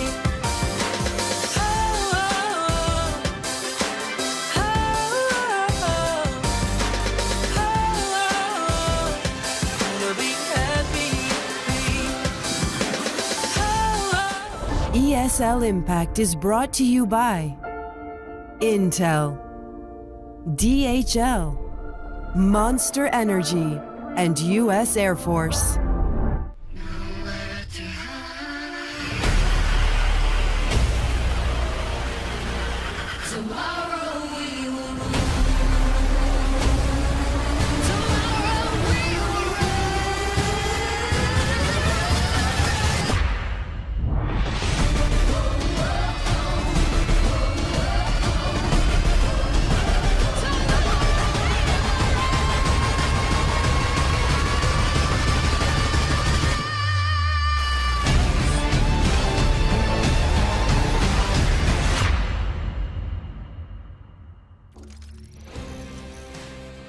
Alrighty, hello and welcome back to some more CSGO action here on the ESL Impact Season 3. Joined today by the wonderful Sam, aka Naramizuki. My name is Tom Pickering, and we're going to be casting the NA games. We've had a couple of fantastic games so far, or series, that include Na'Vi and Black Dragons, and now we're going to be moving onwards. Sam, walk us through the schedule. Yeah, it's a little concerning, I think, that so many of the games in the last few weeks have been these 2-0s. I think that, you know, the gap between the top teams and the lower teams is still taking its time to close, but we are seeing a lot of those series being relatively close. So not too much of a concern. However, of course, we are here in North America. We're going to be covering Group B today. It's going to be Evil Geniuses versus Starfish. And this is going to be quite exciting because obviously Evil Geniuses had a rough start to the season, first with their loss against Detonate. That came out of left field. Very exciting. And then in the second week, they were able to get a nice, convincing win over Team Factor Ruby. And for Starfish as well, but rough. They lost their first match of the season. Then in the second week, they won against Team Factor Ruby. And now these two teams who have both beaten Team Factor Ruby are going to be coming up against one another. Yeah, EG, I mean, that game we casted on that first week, them versus Detonate, that was one hell of a match. I really enjoyed casting that. It was, I think it was our first matchup, if I'm right in saying. Yeah, and that was super fun. I really enjoyed it. And I'm excited to see what they bring to the table today. Oh, we do actually have the Twitch votes, the prediction coming in today. So let's see what they're voting for, EG or Starfish. That's going to be the real question here. And we're asking you in a moment, Sam, what you think. But if you do want to vote in, just go and click on the top right-hand corner and let us know. Yeah, and if you need some help, guiding your voting, if you're not too familiar with these teams, and give you a little bit of a rundown. Of course, EG Gold, one of our top 3 in the region, although that's looking like Detonate might be coming for that title. Starfish, on the other hand, so you got Tippy, who was playing in Echo last season. She's returned with a ton of new talent on this roster. And again, it's been a little bit of an up and down start for them. We're only in week 3, but so far so good. The first week, bit of a one-sided loss, but it was a pretty convincing win for them in week 2. So really looking forward to seeing what they're capable of today. It's Tippy and Kichu that you guys are going to be wanting to look out for. They had a fantastic week 2. Well, we have got the veto coming up, Sam. So how about you walk us through what you expect to be the veto process here? Right, so bans should be Nuke and Vertigo. Sorry, Nuke and Vertigo fans, but I think those are going to come. Oh, look at that, straight off the table. Now, for the picks, right, this could be interesting. I believe that we'll have the Ancient coming out from Starfish. I know that EG picked it last week, but they tend to lean into the Mirage Overpass. So if the Ancient comes out from Starfish, we get a Mirage or an Overpass from EG. I know that both teams are pretty comfortable. Oh, well, Mirage and Overpass. There you go. Please float Ancient. Okay, I DM'd Tom like 10 minutes before we came on, and I was like, Ancient Overpass Mirage. So please give me Ancient, I beg. I mean, now I kind of want to say it's not going to be, just so you're wrong. But at the same time, I respect the hell out of your intuition when it comes to these picks. So I expect it's going to be Ancient. I want it to be Ancient. I mean, yes! There we go. Fantastic. The Oracle returns. Yeah, a big part of me wanted Anubis, but I know these teams aren't picking it. They're not confident enough on that map yet. They don't want to risk it. They want to go a little bit safe, which, I'm going to get a little bit braver here or there. But either way, interesting set of maps. I mean, EG, they look like the better team in this. But, after last week, we saw CLG lose a map against a team we didn't quite expect. Do you think we could see in a bit of a shocking result today? Yeah, I think that there's a lot of potential here for some upsets. I think that EG are still in a very good footing, particularly if we have the likes of Garden and Kiki stepping up the way they did last week. I remember week 1, we were really down on Kiki and Garden in particular for having a really rough time. Garden with slow reactions, Kiki just not hitting those AWP shots. It wasn't the best performance out of them. Week 2 rolls around. Garden's redemption arc. I think she was the top player in the server in that matchup. I mean, she performed so well. She was even our interview as well, because it was really impressive to see how much she had improved from the prior week. So looking at those two players, if they're going to step up the way they have previously, I mean, they did so well. They overshadowed Sevenlicious, who was one of our players that we had pointed out for being so exceptional. So if we're going to see that same kind of synergy and power coming through here today, I think EG have it in the bag. But as I mentioned earlier, Tippy and Kichu, also very strong performers potentially. Yeah, I mean, I'm trying to think if Starfish are really going to have a chance on here, because after EG kind of fumbled the ball last week with Detonate, I think they've got to be coming back in a lot harder, a lot faster, and really showing no cracks. But a big part of me as well is, both these teams I think are going to be slightly on edge, a little bit distracted, like I am, with the fact that obviously the announcement of Counter-Strike 2 coming out in the summer, and also being in the test run up until that point is major news for the whole of the industry. I know Obviously, start today, it was discussed by Lucy and Co. But like for these teams, it's still going to be in the back of their mind the fact that they are going to have to switch over eventually to a new edition of this game. Do you think that's going to have a factor in today's performance? Definitely not in today's performance. I don't think that that's going to be too much of a concern right now. I mean, these are pros, right? They're very much kind of focused on the day at hand. Don't worry about your next matchup. Don't worry about what's happened in the past, right? You got to zone in and you've got to be in the moment. And I think that that's exactly what we can expect from these teams now. Obviously, there's a lot of excitement around CS2. Some of those updates, those dynamic smokes, am I right? But you got to put that aside. You got to focus in on today's game. This is the game you're playing. It's CSGO still. And of course, we know that these are exceptional players. So looking forward to seeing how they perform today. And hopefully we'll see some really cool rising talent from the Starfish side. You know, as I said, a lot of those players are very new, at the very least, to the Impact scene. I believe 4 of them have not played in a previous season. I'm like 98% sure on that. So it's really exciting to see some of that newer blood coming through and seeing a lot more competition for some of our bigger teams.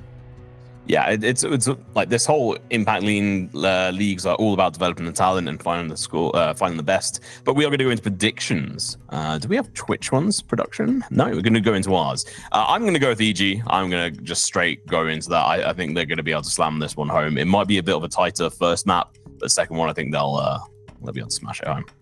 Yeah, I think given that the first 2 maps are Mirage and Overpass, and these are 2 maps that EG have historically picked into, I got to give it to them, right? They definitely have the veto advantage at the very least. If we can see Starfish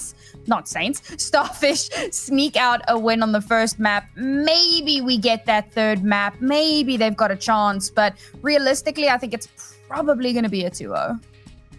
Yeah, I mean, obviously, we could definitely be wrong. And let's see if Twitch are going to be voting against us on this one. As let's have a look at what they voted for in chat. I have a feeling...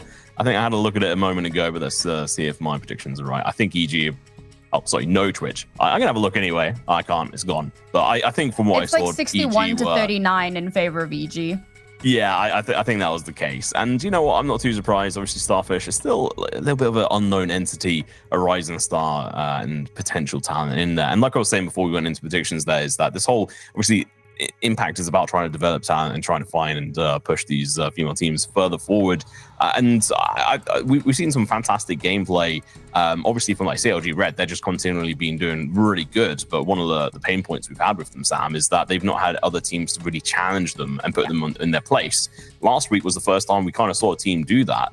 And I think EG is another team that needs a team that can really make sure to keep them on their feet. So I'm interested to see how Starfish do today.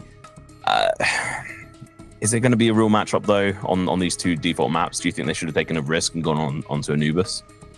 Yeah, maybe not Anubis. I feel like that's probably a little bit too much of a risk when you're coming up against a team that is very strong. There's always like this toss-up between, do we take our very best map and do the best performance we can possibly be on a map that we know that we're good on? Or do we try and throw a spanner in the works, pick a map that the enemy team might not necessarily be the best at, and gamble it? And I think that they've made the right decision here. Stick with what you're good at, and hopefully it works out. Well, I'm excited to jump into the action. I know you are too, Sam. We're going to go into a quick break, and then we'll be back with the first game momentarily. So don't go anywhere, apart from to go and grab your popcorn, and we'll see you guys in a minute.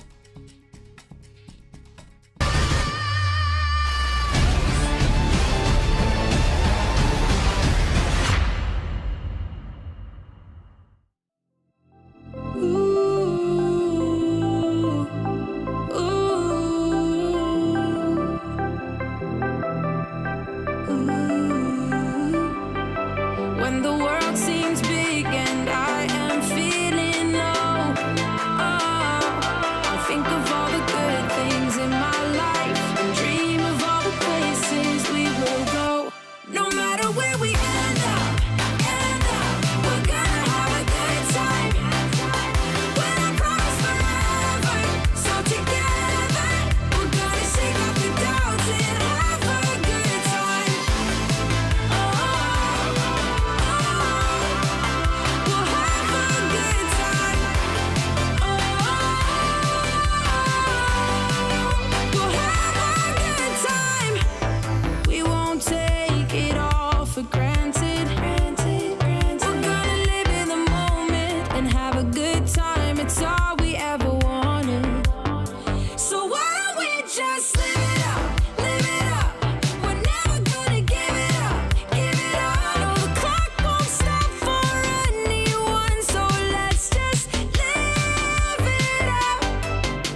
walls who shared us stuck in the past. Oh yeah, until I had no choice.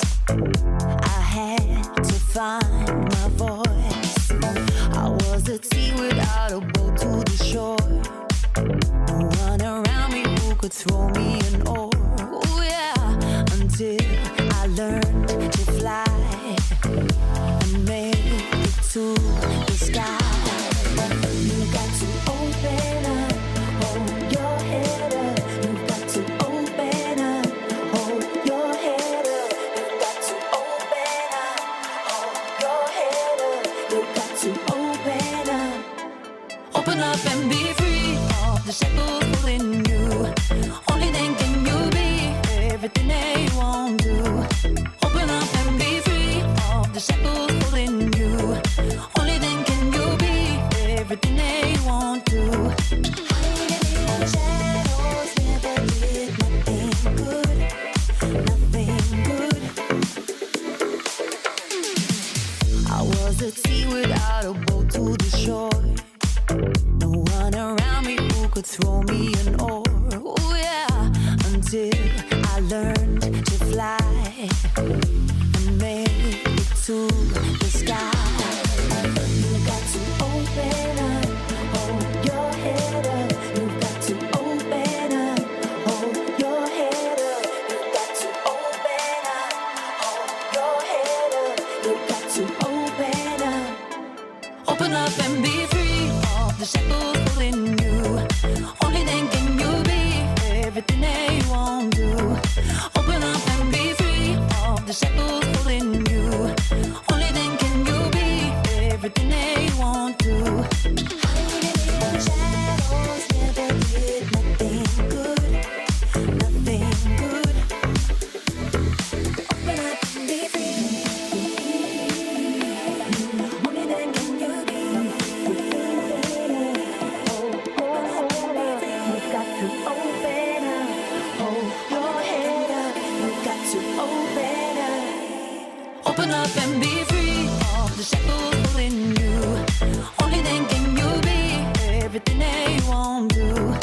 Open up and be free of the shackles pulling you. Only then can you be everything that you want to. Open up and be free of the shackles pulling you. Only then can you be everything that you want to. Open up and be free of the shackles pulling you. Only then can you be everything that you want to.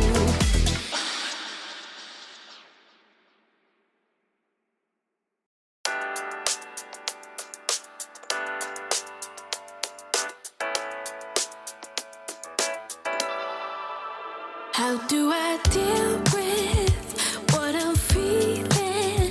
Maybe I just don't. What you're doing, I'm in ruins, all alone. I'm all alone.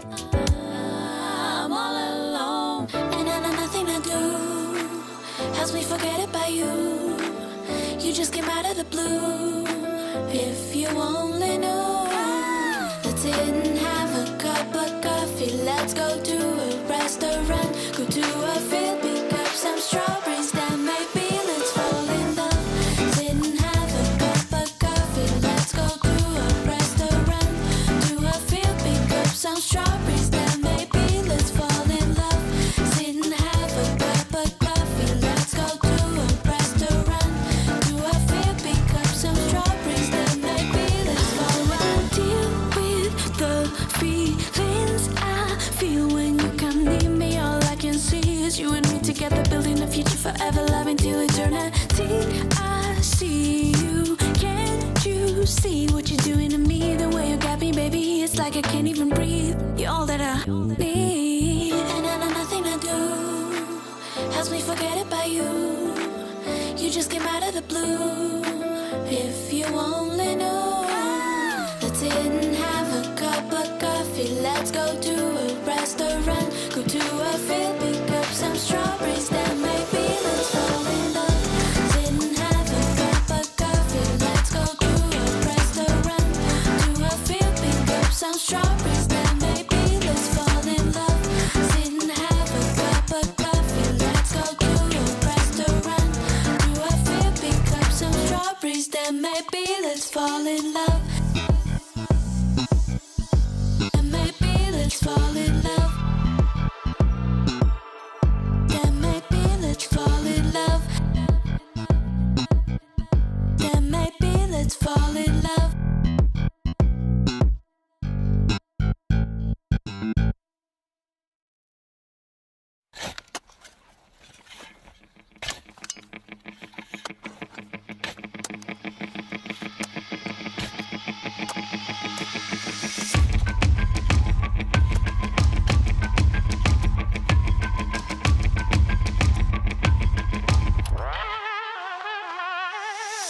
dead to me. R.I.P. buried. 무리들이 몰려온다 사.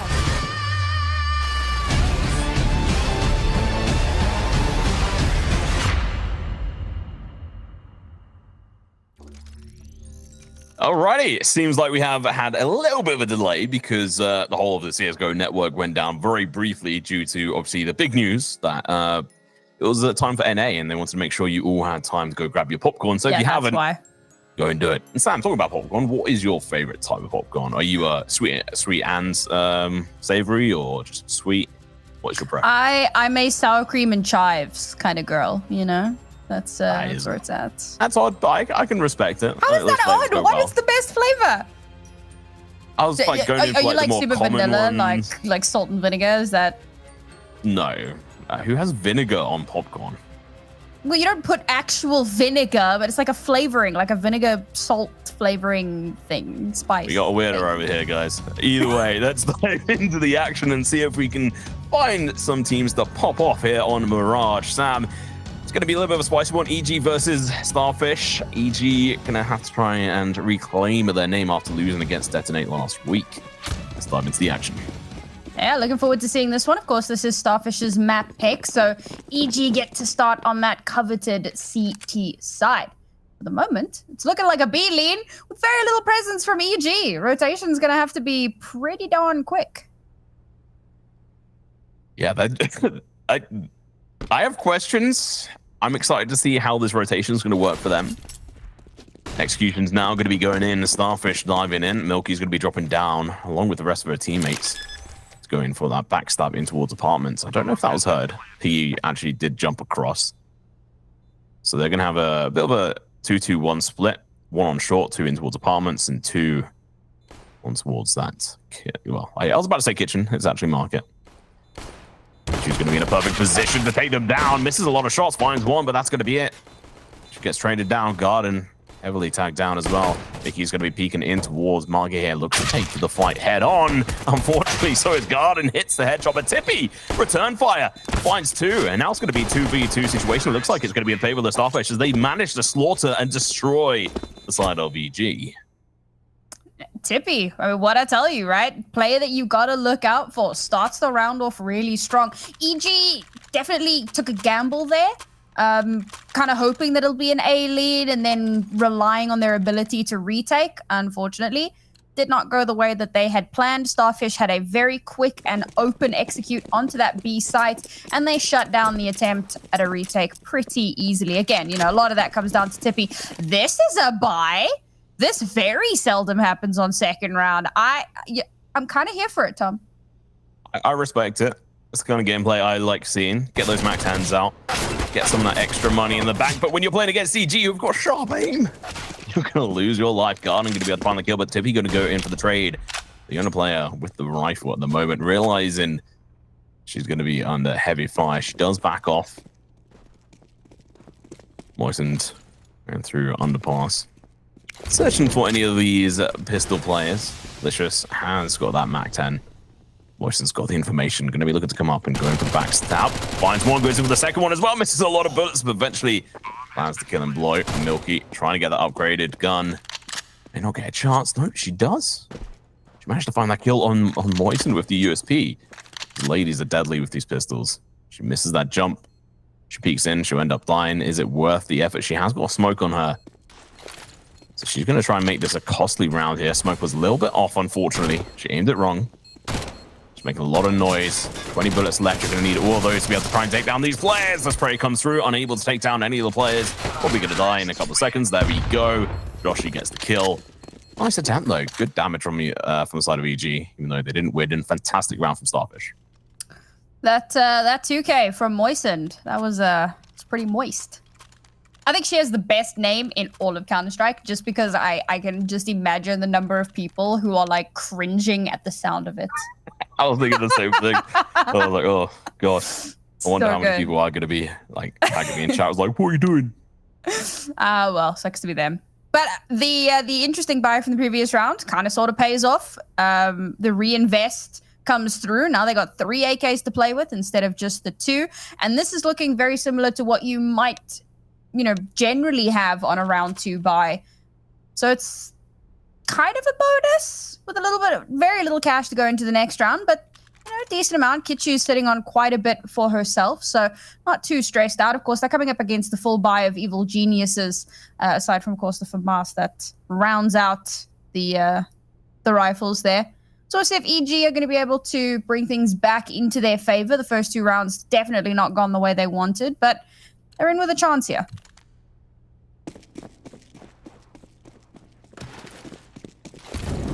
Famas might be a little bit dangerous. Jessica is a fantastic player. We saw her try her best last week versus Detonate. Oh, Tippy. Straight down. Milky's going to be pushing aggressive. Finds 2, goes in for 3. What a monster return. Now, only 2 players left on the side of Starfish. One's got Mac 10, one's got an AK. Full barrage of utility at their fingertips. But is that going to be enough? It's going to be just a Famas. It's in the hands of Jessica. That's going to be. I know this wraparound. Yeah, they're currently having the noose tightened around their neck right now.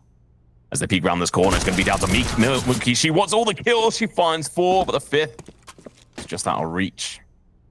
Nice attempt. Couldn't quite make it work for her though. Fantastic start of the game here for EG, making a return on this bonus round versus Starfish. They took 2 players out last round.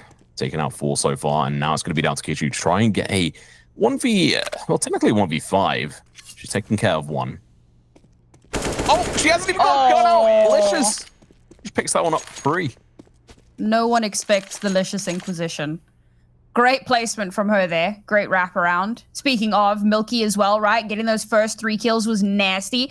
I think the timing played a huge part, right? The smoke comes out. As it blooms, Piggy gets a ton of damage, and that gives Milky the space that she needs, kind of then go like, hey, I've spotted some stuff. We're going to throw out a flash. You can push forward. Milky goes huge. I think the 3 kills there were definitely unexpected for her, but it's massive. And then she goes on the flanking mission. She manages to get another one for herself. And at that point, she's basically secured the round for her team. And unfortunately, that's going to put Starfish at quite a disadvantage into this round. So with that nade, takes pretty much all the players down to half HP. Now Piggy, it's almost going to be able to get a kill, but it's going to be Milky with double. Jess with one of her own, going in for the second. Easy peasy lemon squeezy, and now Tippy. I mean, she's got such a tall order. She's already expecting to have a barrage of EG players pushing up behind her, but they haven't quite yet decided to go in for that flank position. They're just waiting for her because they know the bomb is down, or at least have a good inkling. Jessica's going in for that crossover. He has been spotted. The jump push. There we go. Milky gets the headshot. Easy peasy lemon squeezy. She's now on 9 kills, Sam. I love what it's like never the players we even highlight that decide to just go absolutely huge. It's like they know. It's like they heard us. You didn't mention me? Me? Really? All right, sit down. Let me show you. Take a seat. Enjoy the show. She's dominating. She has more kills than the rest of her team combined. Pretty solid. First round here, Sam, for Starfish. A little bit of a sad Starfish at this point. But they could do something with this. A couple of upgraded pistols, PT-50 on one of the players. The instant grenade and the nade are just going to be so disgustingly destructive. So is that second nade. It just misses the mark a little bit too late, but her M4 is going to be in the right time, right place, right time, rather. Finds 1, switches up position. Piggy should find a couple of kills here. Smoke's going to be going out. Might lose her life if she's not careful. Ooh, Wilkie getting headshot there. It's going to have to be a little bit careful. And even more kills on the board for her name. 13 now. I mean, she's just farming. This is another 4-kill round.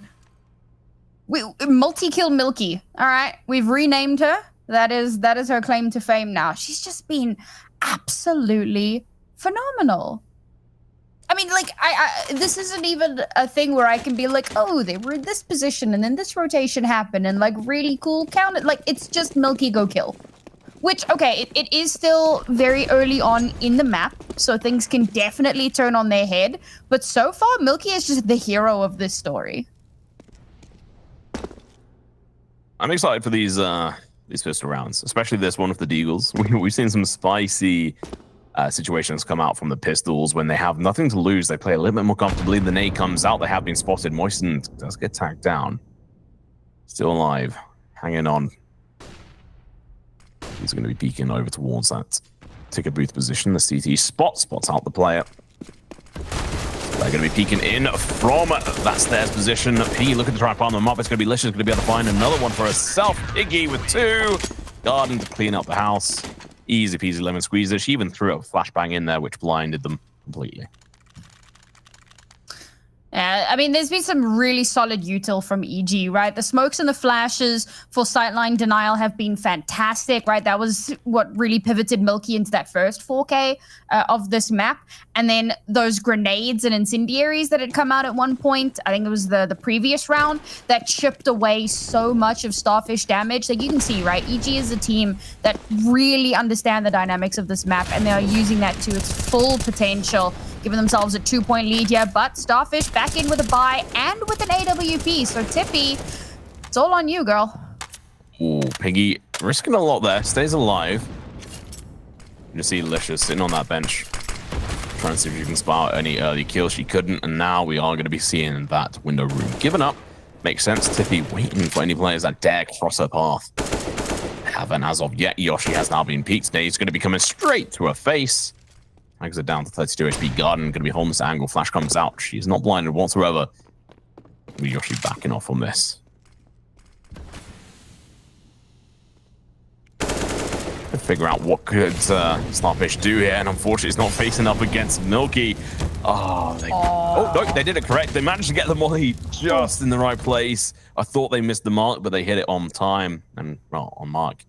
Denying Milky a chance of being able to get another 4K, which would be her second? Was it third?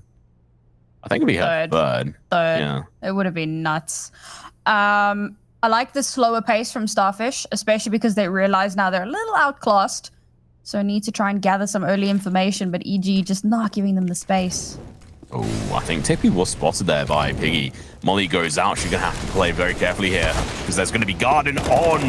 Well, actually underneath Palace now. Going to be peeking in. Finds one kill. Going in for the second one. Not going to be able to find it. They're going to get traded out, but Lish is going to be coming from the sideline. Going to be able to find 2, and that closes out the round. 16 seconds left to spare. EG playing it cool, calm, and collected. Amazing. Solid round from EG, right? This is what I was saying, not giving that space. You take a look at their positioning on the map, and you realize as soon as Starfish start pushing in, they're likely going to get taken down. Look, you do have one player who's on a bit of a flanking mission or an exploratory mission over towards B to see if there's anything happening there, because it was relatively quiet on the A front. But with the 2 players that they had backing those choke points, it was very easy cleanup. Starfish, I mean, they're definitely starting to flounder a little bit here. Not too sure what their next move is going to be. Now they're going for a full A execute. Pit is going to take down one of those players heavily. Lish is going to be on up towards Palace. This was a spot they should have cleared out, but they didn't. Garden going to be coming in and just be dissecting them. Licious and Garden eventually get taken down, but not before. Tippy is left last player standing in a 1v3. Recovers the bomb, but to what end?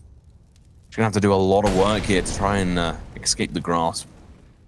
But they may have just made a gap, an opportunity for her to push on through. But not smashing this window is big for this opposition. The spray comes through, the player falls, and now got Tiffy and tries to jump across. She misses the jump. She's now going to have to play for that B site, and it's going to be a slow rotation as well. And the whole time, she can't risk giving up information via sound because she doesn't know where opponents are at this point. Researching back on over, trying to see if anyone's peeking in towards this connected position. She's going to be in a whole world of pain because Piggy's got that AWP holding on towards this position. I think they might have spotted her. They have. Piggy gets the shot. Well played by Tippy, but unfortunately not going to be good enough. I mean, you look at where those deaths were positioned, and it's literally as you come through that A choke point. And evil geniuses just spray them down. They never stood a chance. I mean, that was a little intense to watch. And of course, Tippy tries really, really hard to bring it back. You know, she gets a few kills for herself, brings it down to a 1 versus 2. But in those last few moments, you got to decide where you're going to head to. She heads towards B, and That's exactly where EG are posted up, hoping that they've rotated over, hoping that they've figured, all right, cool, the last player is probably headed over towards B. Nope, not to be the case. And that's EG bringing themselves to 6 rounds, AWP in the hands of Piggy that she didn't even need to pay for, if I'm not mistaken. I believe she just yoinked it.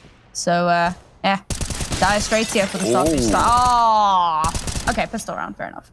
Yeah, I was getting excited because it was a pistol round again, but it seems like even with just like the carelessness of like not having to care about having pistols, Starfish are just getting slapped. EG are not giving them an inch, let alone a mile. So I'm appreciating the way Evil Geniuses are playing. They're trying to just get this over with. They don't want to give any room to the opposition. Mm-hmm. And I think that I would not be surprised to see that or to discover that their loss in the first week was a catalyst for this. I think that they were not expecting Detonate to be so good, and now they realize, all right, they need to be on their A game if they want to maintain their top 3 position, or maybe, you know, claw into a higher position for themselves. Unfortunately, they still have to come up against CLG. Oh, tipping! No! Look at her face. Like this! Oh, that's gonna be. Oh no. That's going to be true. They're having a laugh about it. That's what you want to see. You have to have that fast recovery. Don't get angry about it. Realize that mistakes do happen. And unfortunately, at the worst time possible as well for them. They had an opportunity to really bring this back, but now being a player down, it's going to be super difficult. Milky holding this angle, goes over the kills, and Mickey's just not even peeking around the corner. She's now 0-10, letting the team down on that side. Jess, she's pushed up. She's only got 2 kills, but not lack of trying. She's just not had the opportunity to. She's going to be peeking around the corner. They light up. Oh, she gets a lot of damage, but not a kill. That is the entry kill that they needed to find. But Milky's alive and kicking. She got 15 kills, only 4 deaths, 128 ADR. They drop into her purview. She finds 1. Looking for the second one. It's going to be the AWP from Tippy. Finds 2. Piggy. Milky shut down. Licious as well. She can't answer back. Now Garden. She's a force to be reckoned with, but the question is she going to be able to make her way in here? Funnily enough, find her first kill. She is. She finds the first one. It's going to be Tippy falling. She has a bit of an idea where this other player is because there was a drop of a weapon somewhere else, but she's going to have to be careful in this run. She can't cover up her shots as she drops, so she makes a lot of noise. Gets damaged slightly as well. You can see that body part of the player. I don't think she peeks around the corner. She dies. If she had a wider POV, she might have been able to spot that arm out. That was a damn near miraculous recovery from Starfish. Bearing in mind they start that round with a team kill. I would love to know what happened there. That, oof. Maybe a teammate ran around the corner and she didn't realize it was her teammate and was like, person. That's rough. I mean, technically Tippy got 3 kills that round. Just one of them was on her own teammate. I don't think that counts. I really don't. I should probably change how I play the game then. Just get good, Tom. Yeah, I mean, honestly, like I said, right, really good recovery to be able to bring things back in their favor off the back of that. I mean, they essentially come in production, please. They essentially come into that round 4v5, which is pretty rough. But they managed to do a really good job of stabilizing. They managed to kind of keep EG off their balance a little bit, try and isolate some of those fights. And that's really what they needed to be doing up to this point. Now, they still have a chance to bring things back a little bit. EG haven't yet confirmed the lead at the half. And Starfish, having won that previous round, had a bit of money to play in, managed to save the AWP. So there's a chance. So you say there's a chance. Piggy picking in with the AWP, gets the kill. Oh, 0-11, my heart. It hurts for her. See if she can bring that back. Piggy's on fire as well. She's been doing really well this game. Oh, just shoot. Just shoot, Tippy. Oh, God, that was so close for a teammate. And it was moistened again. Oh, my. Please. That happened 2 rounds in a row.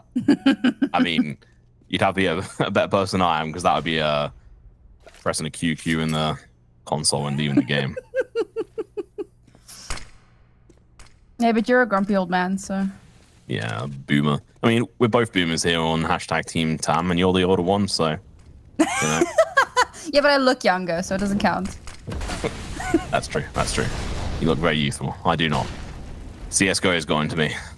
Let's move on. EG gonna have to defend against this. Flash comes out perfectly, but not quite enough because Kichu is gonna be able to get the trade off. Gets the kill. Piggy gonna be able to find one. Licious jumps into the hands of Yoshi, who probably could have been handed an easier kill, but unable to do anything. Moisten, who was team killed last round, is going to be the last one left alive this time, and unfortunately going to get flashed to absolute hell. Piggy has been given an opportunity to kill her. Eventually, going to do a bit of damage, but it's going to be Milky finding that one. Really cool seeing Piggy and Garden stepping up again, right? Like, a bit slow towards the start of the round, but a lot of that had to do with Milky deciding that she was going to be the star of this performance. But we did highlight Piggy and Garden. We said, right, they had a fantastic performance last week. They looked so strong, and we're seeing that come through again here today, starting to catch up to Milky a little bit. Jess, like you said, right, having a bit of a slower one, but she hasn't really had an opportunity to shine. Michi, on the other hand, I mean, she's really having a rough day.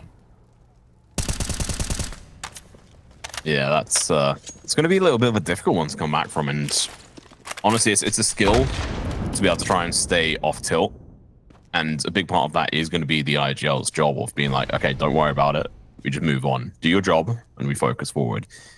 They've got an execute planned out here over towards B. I think it's going to easily be deflected, but never say never. They have now been spotted, so the defense is going to be going to full push here. Milky going to be coming in from the sidelines, but the Tech 9 going to be too strong, takes it down. Jess, last one deep on site, is going to have to try and stay alive. Piggy is going to be there. Unfortunately, the pistols are just going to be too strong on this one, running and gunning, getting the kills. Now Garden, she's going to be coming from the sidelines, but the headshot comes out from Iggy. She's going to be able to find one, but that's all she's going to be able to get. Piggy with the P250 finds the couple, and it was going to be a potential win here, but Kichu is going to be left in a 1v2, a P250 in hand. One smoke to try and get this. It should be able to find this kill. It comes through, but got very few bullets to try and get the kill, and well, pros don't flake. That they don't. I loved how at that point Piggy just went, all right, screw the AWP, give me my pistol, let's go. And another collapse in from EG that works out quite nicely. I was a little concerned. That B side hit was looking very similar to the very first round in this half, right? Where Starfish pushed towards B and the entirety of EG were mid to A. And EG just could not get back in time. But this time around, despite losing a few too many players in an eco when they really shouldn't have, they do manage to bring it back. And of course, that is the most important part. Garden even comes out with a nice little string of kills for herself in that round. And of course, well beyond the lead at the half at this point, Starfish need a miracle now. They need to start getting more rounds. Otherwise, look, the next half is CT, so they have a bit of an opportunity in that regard. But if there's too much of a deficit, I mean, we know this, right? Returning or coming back into it at that point, very difficult. Garden gonna have a leg shot out, but Piggy returns fire over towards her teammate. Gets a kill. Moisten eventually takes down Garden. An AK thanks to the early shot from the AWP. Execute is happening over towards the A site at the moment. The defense is coming in, trying to save it. The smokes are going to be in good positions at the moment. Nikki still alive at the moment, but that smoke has left a gap. It might get used as well. Milky crossed over without being seen, I think. Bomb is looking to go down, and there we go. Moisten falls. Milky makes full advantage of that, looking to try and find some information more as well. Going to peek round. Loses her life, but does get a little bit of damage out. Mickey now on 2 kills, looking to try and find her third, potentially fourth as well. 2 CTs playing over towards the step position. Jess going to be peeking out. It's going to be 2 players. Can she find at least one of them here to open up for her team? She does exactly that, Jess. Be the hero that her team needs. Milky. Piggy gets the kill on Tippy, and Licious with the final one. A little bit of an anticlimactic end there, but still a fantastic retake scenario from EG. Yeah, EG are just so clinical with it. It feels like even when Starfish get the bomb down, they just can't maintain control. EG systematically kind of pull apart so if they haven't planted the bomb yet, they're just pulling apart the attack, right? Slowly whittling away at those players. Then if the bomb does get planted, they're just whittling away at that defense, at that post plant. They're pushing out, usually as a team, usually kind of holding hands. They also know their win conditions. It's a 2 versus 3. Milky knows she needs to get 1. If she can get a second, that's great, but getting 1 will even out the odds, and that's going to allow the last 2 players who are holding the line to then, drive it home. And I think that that's what makes EG such a scary side, is that you can see that they fully understand what their win conditions are from round to round. Now they've hit double digits, only 2 rounds left in the half. I don't know what to say for Starfish. You know, coming into this, they're full buying in. So into the last round and a half, they're going to have very, very limited cash to work with. It's going to be I wouldn't say a broken buy, but it's not going to be an ideal buy unless they can somehow scrounge this round through. So it's looking like it's going to be at least an 11 for EG into the half. You'd imagine so with how they've been playing, Sam, but I don't know. You know, never know. Starfish could come through. They stopped shooting their own teammates. Not to be on them too much. That was a couple of rounds ago. Tippy's definitely got some decent kills. And now they're like holding this super passive stance because they're like EG have had such aggressive rounds. So they're like, all right, give it a minute. Okay, nothing's happening. All right, now we can start looking for information. Oh God, Myson, she's sitting. There's so many players in Impact that are playing with their knees up against the desk. It's crazy to me. She's one of them. Playing a little bit relaxed, which is a good sign considering after that team kill, could have gone the other way. Gardens in a fantastic position, but Yoshi peeks out, gets the kill and backs off. Never mind, going to be going in for a second dip, and unfortunately for her, going to get taken down. Licious, too quick to the draw, gets the kill. Milky, going to go in for the rotation with her teammates, but might be too much of an early call because it does seem that there's no dedication over towards the A site. There's a smoke out over towards connector. That was to position someone up close, which they didn't actually manage to get. He's actually in a little bit of a more of a passive position than you'd want. That is one hell of a good flash there from Milky. Good to see. Let's go with the defensive smoke. She can play around, waiting for them to dive onto the site. She finds one. Leave her. Milky's got her back, finds a second. Tippy jumps down after getting 2 kills, going absolutely insane, looking for the third. Can't quite get it though. The bomb is unable to go down. 4 seconds left. Unable to do it. Picks up the AK, looking to try and find this kill. Oh my. Wait. That was down to the wire, like probably It really was split seconds. It's so unfortunate. The problem is that Starfish took too long. That first kill comes over in A. That is the perfect chance for them to push in on towards B.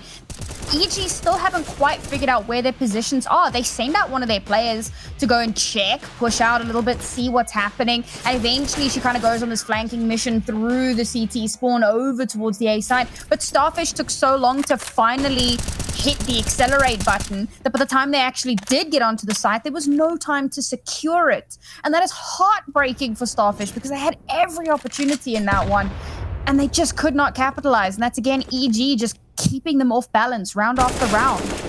Oh, good first kill here, but lots of damage taken. Down to 11 HP, and you know what? EG have been golden with their nades. A single nade lands on her, that could be her out of the business. Delicious with a fantastic position. Making use of the one-way smokes while she can. They won't be a thing in CS2.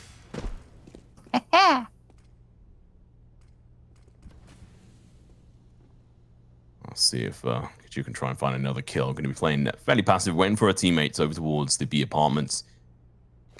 Oscar is holding a little bit more of an aggressive start here in towards these positions. She's going to go in for the peak, going to be able to find one, going in for the second one, but Tippy going in for the trade, gets the kill, and now it's a race against time. 2v4.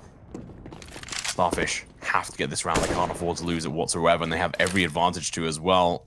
A little bit delayed pre-fire there for Moisten, but eventually does get the bomb down. Double molly, that's going to be delaying his teammate completely, so she has to hit these shots and hit them fast. Last round of this half. Unfortunately, she goes down. Lish is known, and Tippy gets the kill. That's going to be a fantastic half from EG. Starfish picking up a couple of rounds towards the end of it. We're going to go into a quick break. We'll see you guys in a couple of moments.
All right, so that's the first half done and dusted. And yeah, the 11-4 that we kind of predicted, Zonix Law anyone? We saw it play out last week, so maybe we'll get that again here for Starfish this time around, as of course they're going to be moving in onto their CT side. This pistol round is going to be so important for them. They cannot afford EG to take this. Let's see if Starfish are going to be able to pull it out. Or are they going to flounder like they did in that first half, Sam? I mean, I want to say they can, but EG are looking spicy. Tippy, on the other hand, is also, she's got P250 in hand, going to be missing a couple of bullets, eventually going to get taken down by Licious. Kichu with the trade-off. Another star that we've seen on this team. The Fish, she's going to be trying her best. Yoshi joins in, gets a kill on towards Gun. The bomb has to be recovered. It's on triple at the moment. P going to be going in for an aggressive peek over towards CT. Finds the first kill. Looking in for more. She's hungry. It's going to be Licious going in and taking down Mickey. And another one as well onto Keitra. And now it's going to be left with Moistened, the player with USP. 7 bullets in the magazine at the moment. Reloaded. Not going to dare do so, and it doesn't matter. They're going to go for the kill, Sam. Going for the throat. Yeah, things have been really rough here for Starfish. We did mention Kichu and Tippy, right? We said they were going to be the 2 players that we're looking out for. They've had some really strong performances in the last couple of weeks. Even in the games, or in the game that they lost in week 1, they were still the 2 players that were doing the best out of the 5. And again, we're seeing that play out. And it's a little heartbreaking, I think, for this new squad. I think it's always difficult, but we have to bear in mind most of these players haven't really competed in Impact before. So excuse me. So there's quite a bit of competition here, quite a ladder to climb. Oh, 5-7's going to be coming in handy. Going to be able to find a double kill going in for the third. Couldn't quite make it work as Licious rounds the corner, gets the kill. Kichu going to be in towards Market. Bomb is going down. It's going to be a 3v3 advantage on EG side as they get the bomb down. Licious, it get taken down, but it's going to be a CZ in hands of Tippy if you want to be American.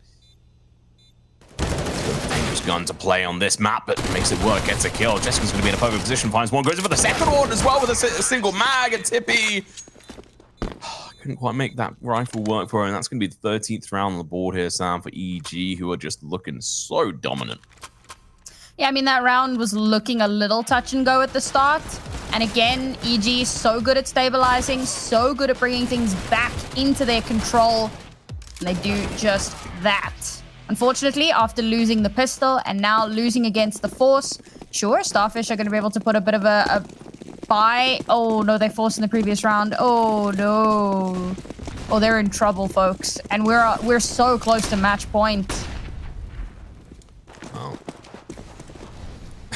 They've got to just go for this rush. It's going to be all over the place. This map was, obviously, just in case you couldn't see it, chat, it was picked by Starfish. Next one's going to be Overpass, which is EG's pick. And then we've got Ancient as a decider. Licious does get taken down. That's at least something. But trying to get entry over towards B is going to be entirely a different set of difficulties. Especially with Milky, who is... She's like, I want to farm some ADR. I want to get some kills. Oh, Mac 10 from Kichu does come through. That's another death on the board for Milky, which I'm sure she's going to be very annoyed about. Tippy.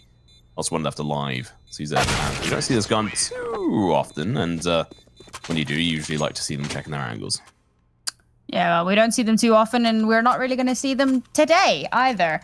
I didn't really have an opportunity there. Just instantly shut down. Like you said, right, got to check those corners a little bit more tightly. And unfortunately doesn't do that. But I think in that situation, I mean, the best you could have hoped for is 1 kill, but chances of that happening were always going to be relatively slim.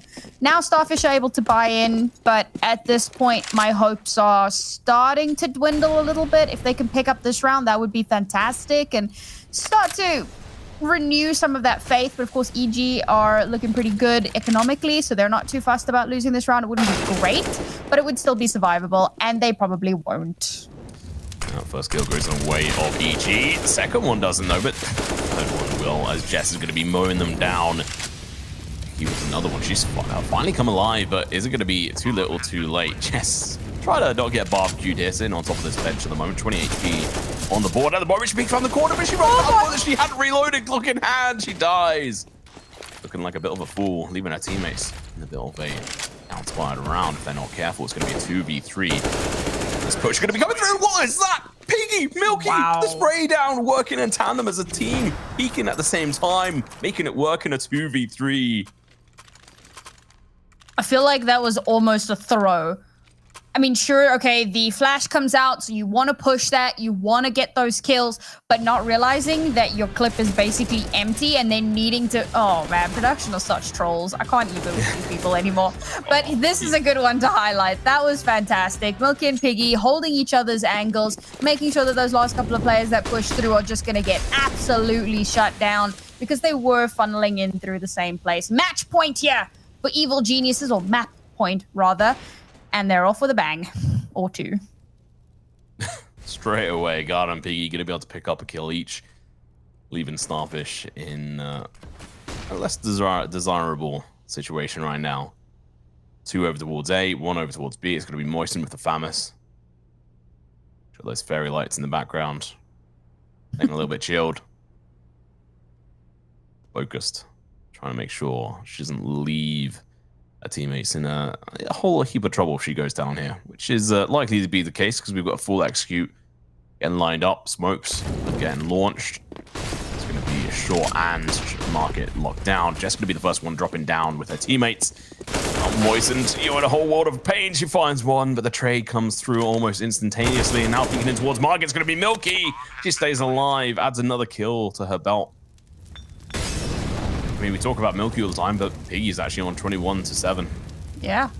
She's beating Milky's KD here, but you know what? Milky's got the most 4Ks, I think, so far this game. Ichu. Player to watch out for. Unfortunately, not in this round. She does fall down. Licious coming through, and Licious has to be another name we have to call out for because she had some tasty shots. Yeah, I mean, Licious, she was someone who showed up heavily in the first week. In the second week, it was a little bit quieter off the back of Piggy and Garden showing up so heavily. And even now, right, she's not way up there, but she's still performing incredibly well. The synergy between all of these players has been super to watch. Well, let's dive into how that map went in a couple of minutes. We're going to go into a quick break so we can go grab a drink. See you guys in a couple of minutes, and don't go anywhere.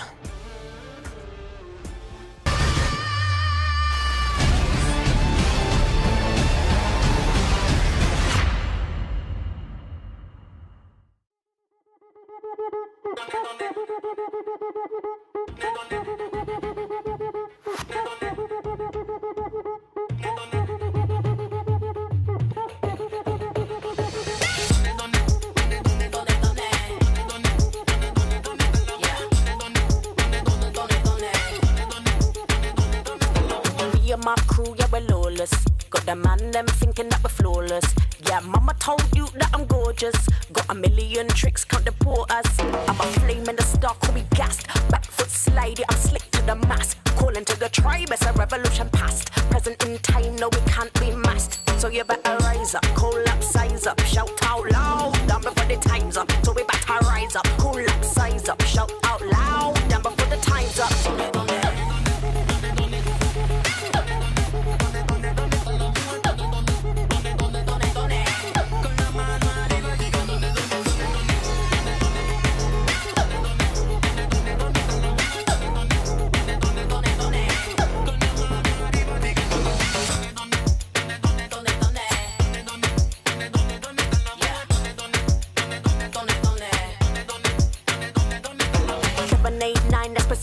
If we break bread, then I'm coming like a eeler. If you want beef, then I tom beater. If you want beef, then I tom. 789, that's procedure. If we break bread, then I'm coming like a eeler. If you want beef, then I tom beater. If you want beef, then I tom.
welcome back. That was one hell of a matchup there, Sam. EG proving rather dominant. Yeah, I mean, this was a very, very one-sided affair. A little bit devastating, I think, for Starfish to start things off in such a rough manner on what was their own map pick. You could see that they were terribly flustered. I mean, we even saw that one team kill coming through from Tippy. It was unfortunate, but it definitely shows that coming up against a team of the caliber of EG in this league, it can be a little daunting. It can kind of get in your head a little bit. And I think that's kind of what came through here. That being said, there were some shining moments from the likes of Tippy and Kichu, who we had highlighted a little bit earlier on. And you can see, right, they did very, very well with regard to the rest of the team.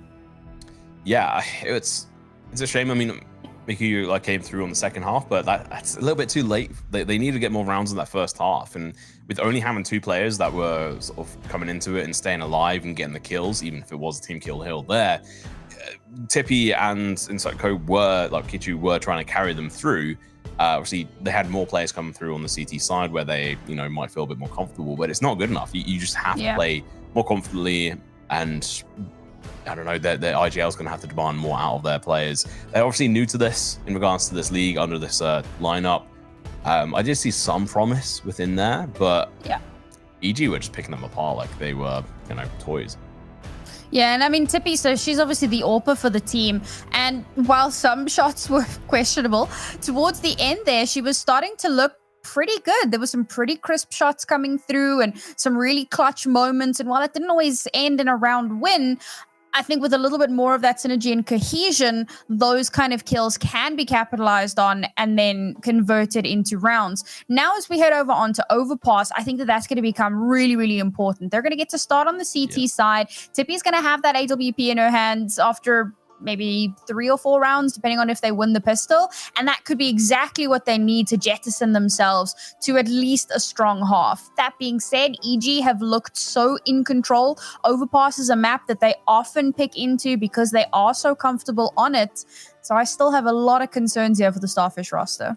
Yeah, I mean, talking about Tippy, if we just dive into the KD and stuff, she had 18, 16, and ADR was 92.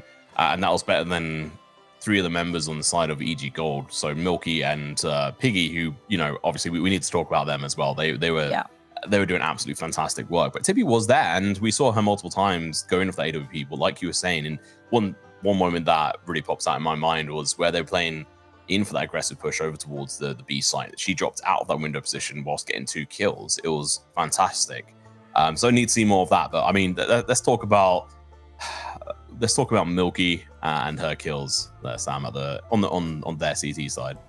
I mean, it's unreal how many 4Ks she managed to get in the space of one series. Unfortunate that none of them wound up being aces. I could be wrong, but I get the distinct impression that we saw some aces from her, at least one ace last week.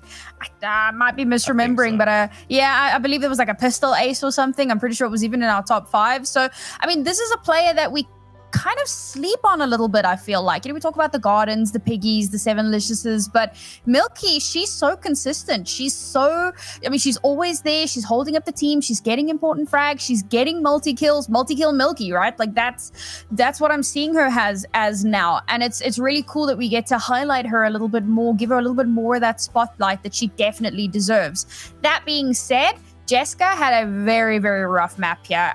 She was not switched on, and we definitely need to see that kind of improve into the next. Yeah, and I mean, I agree. I think she had a lot of moments where she was fumbling, but at the same time, she was playing B anchor on the CT side, and that's where they pretty much had the whole game in regards to the CT side, because they had very few rounds on their T side, so she didn't really get time to kick in out of the more passive position. And there were multiple times where we saw B get hit. And that's where she did manage to find 1 kill, 2 kills, or at least stay alive, which enabled her team to be able to come in. So she did her job very well outside of being able to get the kills. And that's fine. Not everything's about kills all the time, but it's, being able to just try and stay consistent, at least try and have a positive KD or effect on the game overall, which she, in my opinion, definitely did. But her line up some of those shots could definitely be worked on, as we saw her diving towards B apartments a couple of times, and she failed to hit a multi-kill a couple of times where other players may well have. But we're going to hop into a quick break and then jump back into the action very shortly, Sam, and it's going to be Overpass. Have you got any initial predictions? for that? I think that this is going to be another one for EG, just because they have such good utility, which I think is going to be a massive boon for them, and because they just look so clean. Well, if you have if you agree with Sam or if you disagree with her, make sure to go post it in chat. If you think Starfish going to be able to bring this back, let us know. But for now, we're going to hop into a quick break. We'll be back with you with the second map rather, in a couple of minutes.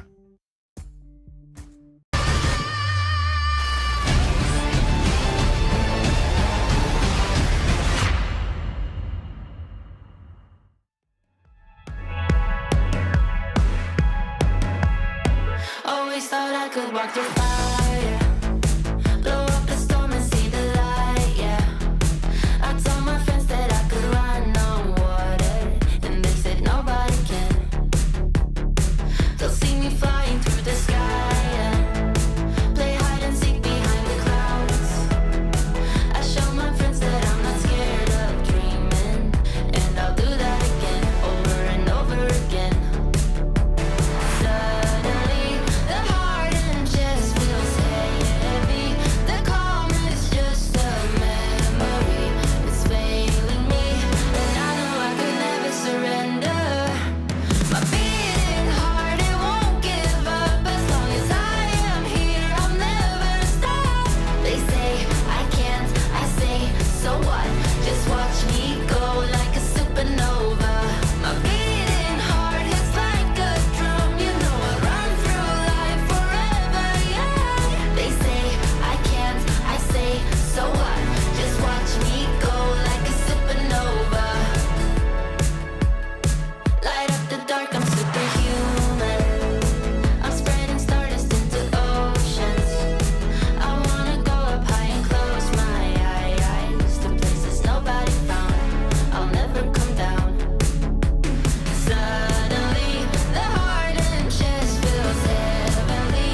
The calm is not a memory. It's here with me, and I know I will never surrender. My beating heart, it won't give up. As long as I am here, I'll never stop. They say I can't, I say, so what? Just watch me go like a supernova. My beating heart hits like a drum. You know I run through life forever young. They say I can't, I say, so what? Just watch me go like a supernova.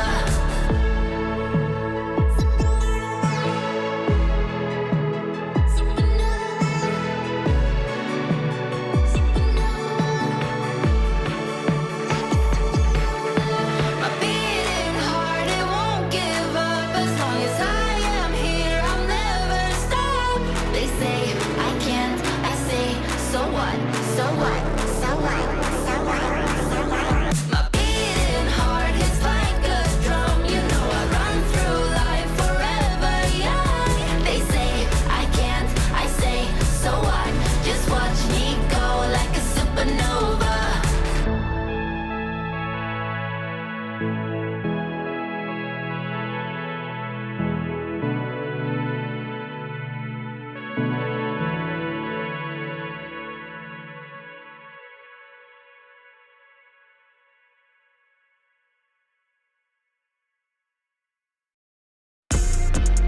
If I gotta do it, I'ma do the most. Since they paid to see a show, got the South overflow, yeah.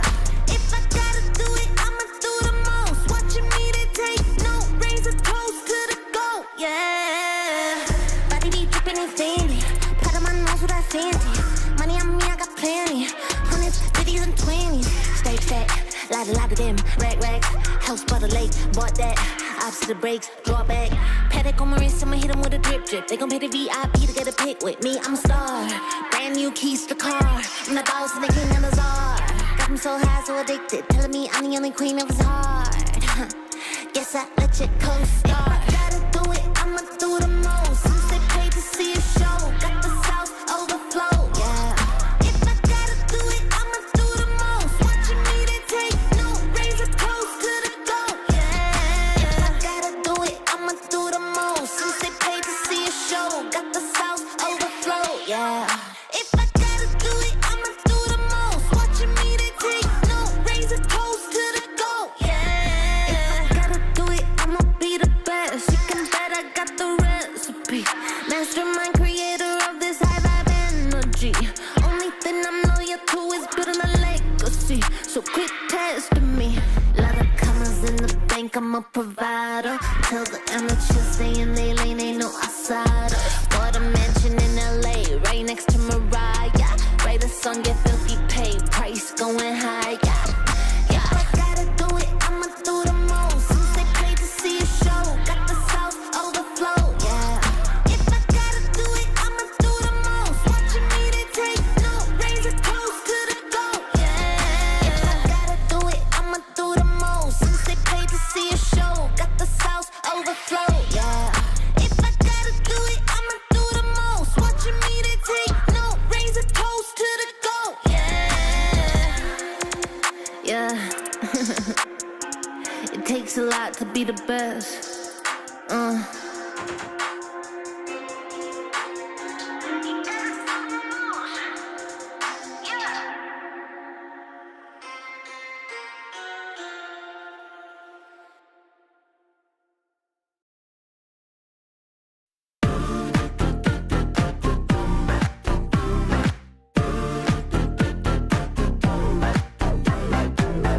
Got to know myself, I'm on the road. I'm fine in this moment we collide. It's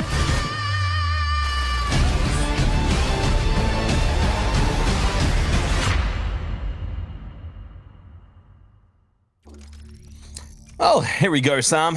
Right back on towards the cameras, and we're ready. Oh, there you go. Are you afraid of bridges? We've got overpass coming up. Oh, okay, we missed it, but it was somewhere there. We've got overpass coming up. Did you not see the ticker? I didn't. Sadly. There you go. It's right there. Have a look.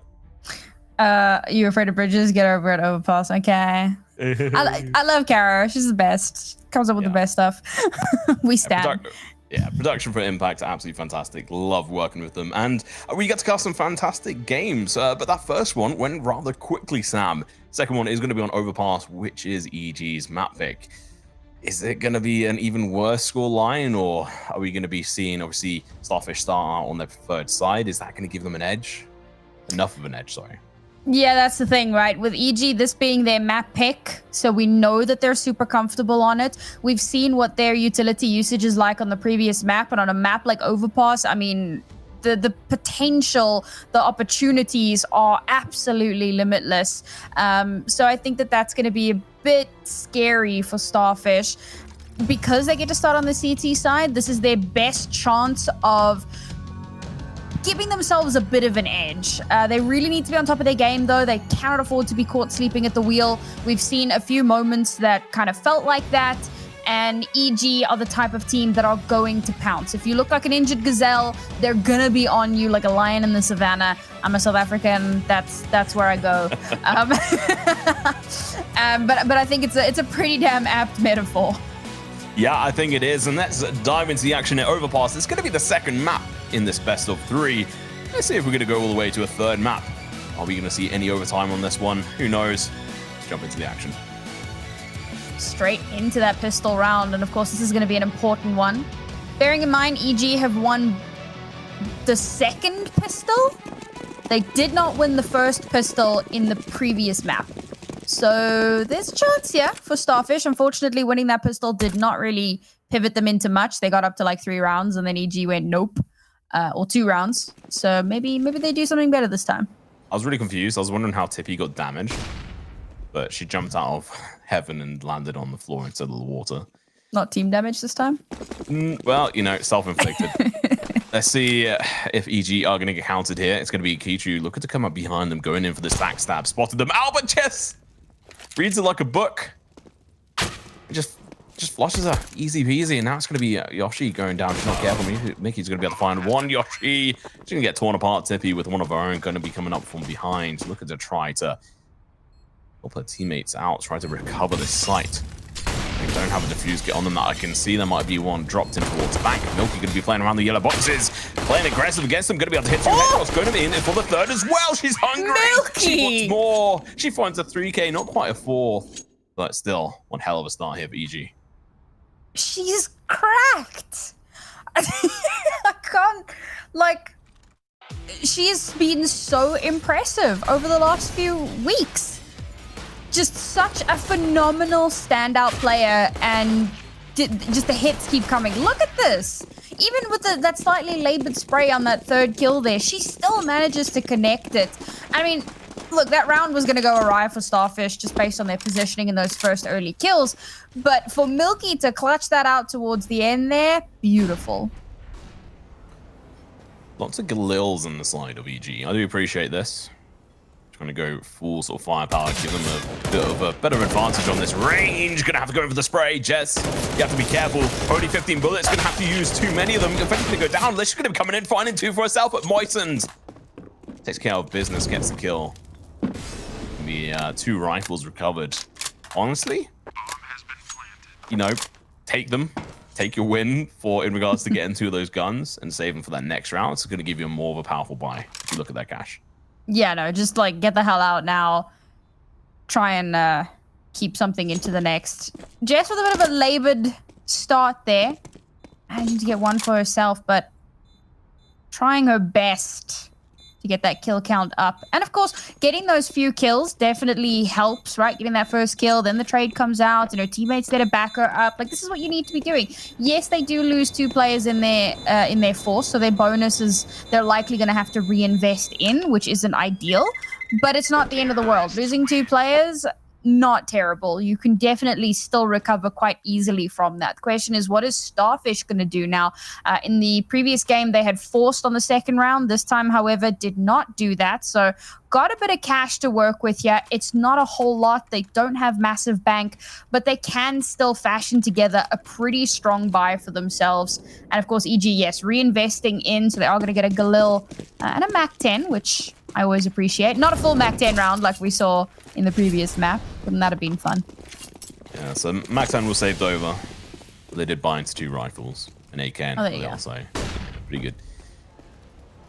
See what they're going to be able to do with this. On the other side, Starfish looking rather healthy coming into this, Sam, with all things considered, but it is the bonus round. If they lose this, it's going to be super painful. He's going to be in a difficult spot, going to get burnt away. She has been spotted as well, if I'm right in saying. Moisten's going to be dropping the smoke, but honestly got to be focusing on the firepower right now. There's going to be 2 of the players lining up for, but she only finds 1. Licious. She's found 2 kills so far, opening up this site for her teammates. Goes in for the plant. She's going to be able to plant this. There's no way they can stop her at this point. 2v3. This is going to be difficult. Try and unhinge EG from this site. Going to be one hell of a task, especially when you don't reload. Oh, no. Tippy had reloaded. I think she had. There you go. Either way, she drops down. She's going to be going in for the peek straight away. She might lose her head. Oh. She peeks with the smoke in her hand. Oh, looking for a lineup, but that was... I mean, you needed to clear that angle first if you're going to try and go for a lineup of any sort. That was rough, to say the very least. And this again, I mean, that whole round was just like a perfect example of EG's amazing util usage, right? It starts with the incendiary to push that one player off position. Then the smoke comes out, the flashes come out, and at that point, 3 of Starfish's players are like literally in no man's land, completely out in the open, and EG just have to clean it up. I mean, that was fantastic, absolutely clinical. And Starfish back down to pistols. Deagles, but pistols. Piggy gonna be acting a little bit too completely, gonna lose her head. Milky's gonna be coming in, the player of the hour. Trying to show us her final form. Find 1, Licious. Minus 2, going in for their 4th. Absolutely fantastic display there. Dominating them. Piggy dropping isn't the end of the world. She has 5.8k in the bank. Not gonna be too concerned. 4-8 on the board. I mean, I can't see... And I mean, this is obviously very early doors in this, Sam, but EG are already just feeling so confident on this. They just have the run of this map right now. That's what we said, right? This was the big concern. This is their map pick. They're so comfortable on it. They consistently pick into it. There was very little concern. But Tippy's got it off now. And this is the potential turnaround that we need to see. This is where we need to see her really come alive for her team. Shut down some of those entryways. Unless, of course, they just circumvent her entirely, in which case, meh. Oh, Garden does get traded out by Moistened. It's a good start. We get something on the board. It was obviously a trade, but you know what? Could be worse. This is just slightly tagged, but the Swedish player is looking to show up Piggy and Milky from last game. Oh, let's see if it's going to work. Fortunately, this angle is a little bit spicy when you've got an A1 with the barrel of your gun sticking about 2 feet out. Let's see. Over towards long, we do see EG looking to try and take this position. EG going to be backing out. That was actually a perfect decision. Piggy smoked out. Molly's going to be followed up as well. He's got the AWP. Tippy's got the opposition's AWP. The flash going to be going out, but her teammate's going to be able to find one. Milky eventually going in for the trade. And even more so, she's hungry for more. Finds one, and Jessica from behind. Like we said, she's not really been on form with her spray there. You definitely should have had that one in the bag, Sam. This is another just rough round for Starfish. You know, they realize that the push is coming up long. They start laying down a lot of that utility. Oh no, position known. Yep. Yeah, that's that.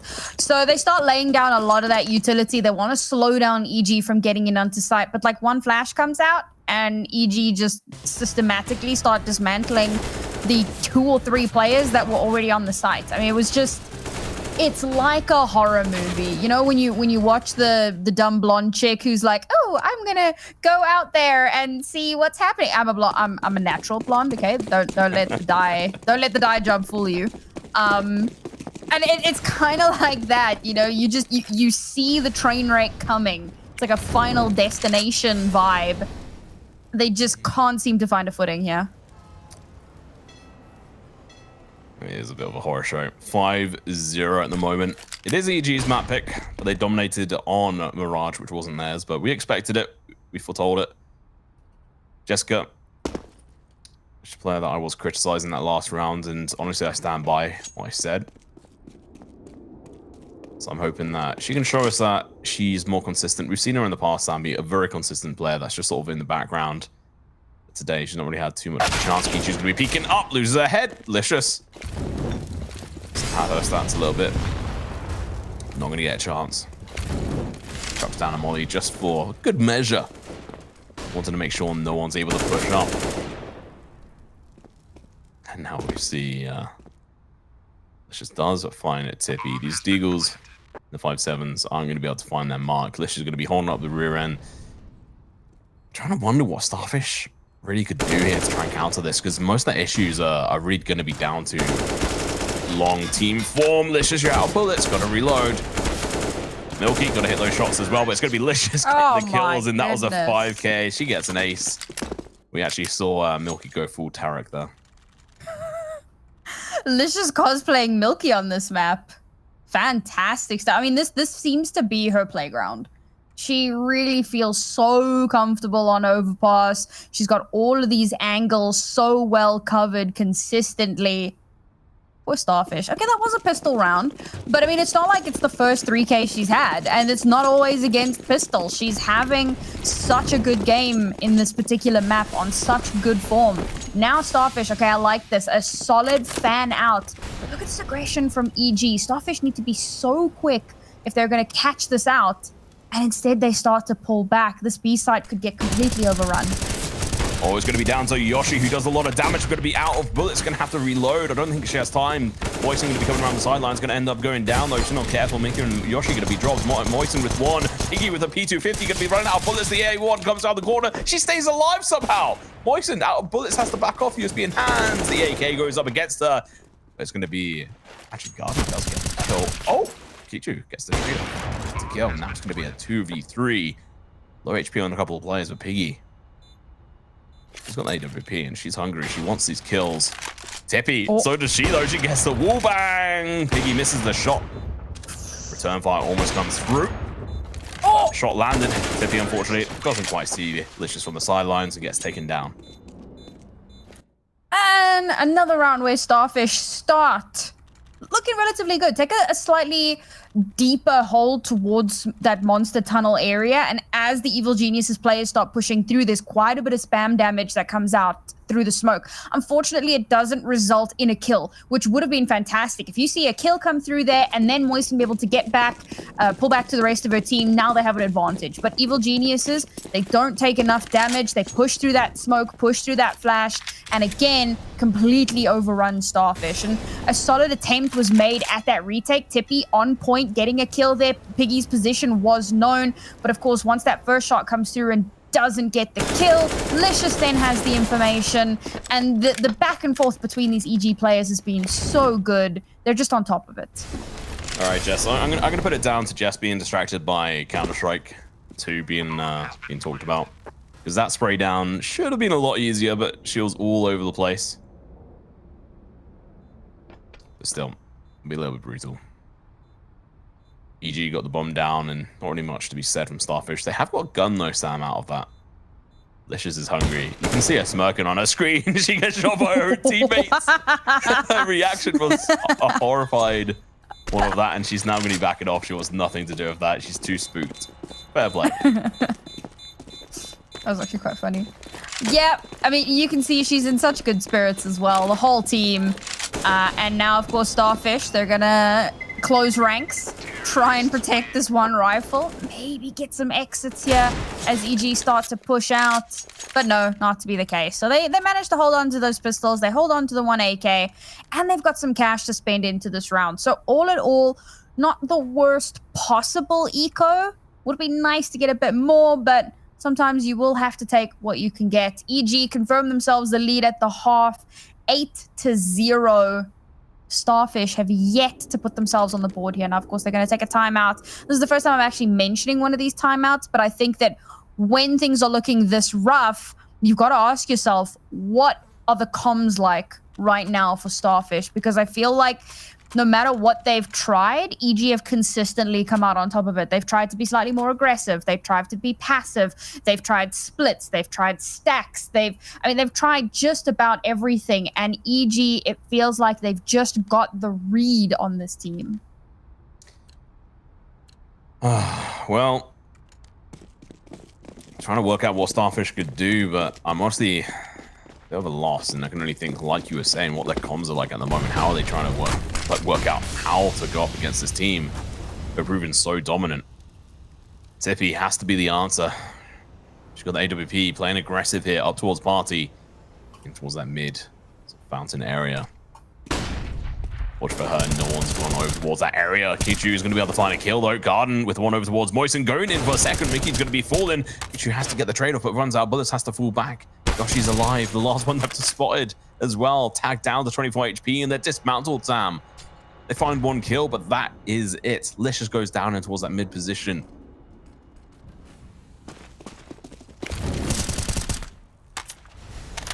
Oh, well. A nice little exit for Yoshi. Not that it's going to do too much, but again, you know, you take what you can get. The entirety of Starfish collapsed in on itself, and Yoshi, who was anchoring on that B site, didn't really get to see much action. He's going to be forced to try and save here because, of course, cash into the next round. Not going to be fantastic. I mean, Michi's got quite a bit of cash. Obviously, she got to hold on to the rifle from the previous round. So she'll be able to buy in pretty comfortably.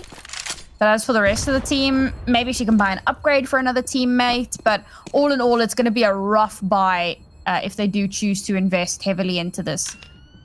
Well, I mean, they could maybe have 3 rifles, because obviously Yoshi's managed to save one. So there's still some potential strength in it. But at this point, does it make a difference? What does that advert say? It's in Advert? German. Yeah, I know the German advert. I missed what it actually said, though. No, well. Trying to distract myself from some of the, dismantling that EG are doing versus Starfish, Sam. It's been a little bit disgusting. We'll give props over to Starfish. They are trying. They're gonna have to try a lot harder. It's gonna be a push over towards the B site. Doesn't seem like Starfish are going to be ready for this whatsoever. 2 players going to be sitting in that B-short position. It's going to be a full retake scenario, and as soon as this team realize they can just push straight up, well, they're now choked into that one position they can push from. They got a player coming out from behind, but the rotation is so slow. By the time they get towards the bomb, it's really going to be so low. Kichu pulls out her knife out. They manage to switch it around, gets the kill. Kichu somehow staying alive in that scenario. Piggy with AWP going to be peeking up behind, looking to try and make some kills. Misses her shots. Goes in for a second one. She's hungry. Lines it up, bangs it away, gets a no-scope almost, gets the damage, but not the kill. Just turns around, gets one of her own. Piggy does go down to the USP, but Tippy in the end has to back off from this before the bomb explodes and she loses her life. So all of the rounds leading up to this, they were attempting to stop the plant. This time it felt like they were trying to play for a retake. That didn't work either. I mean, I'm running out of ideas on Starfish's behalf. And I think that... I hate saying stuff like this, but sometimes it is simply the truth. It's an experience diff. E.g., this team have been together for quite some time. They've been competing for some time. They've competed on the international stage. Okay, they didn't do phenomenally internationally, but they have that experience. And they've been a solid performer in the North American scene for quite some time. And we spoke a bit about how Starfish, they've got Tippy, who played on Echo last season, and then you've got a handful of pretty new players to this scene.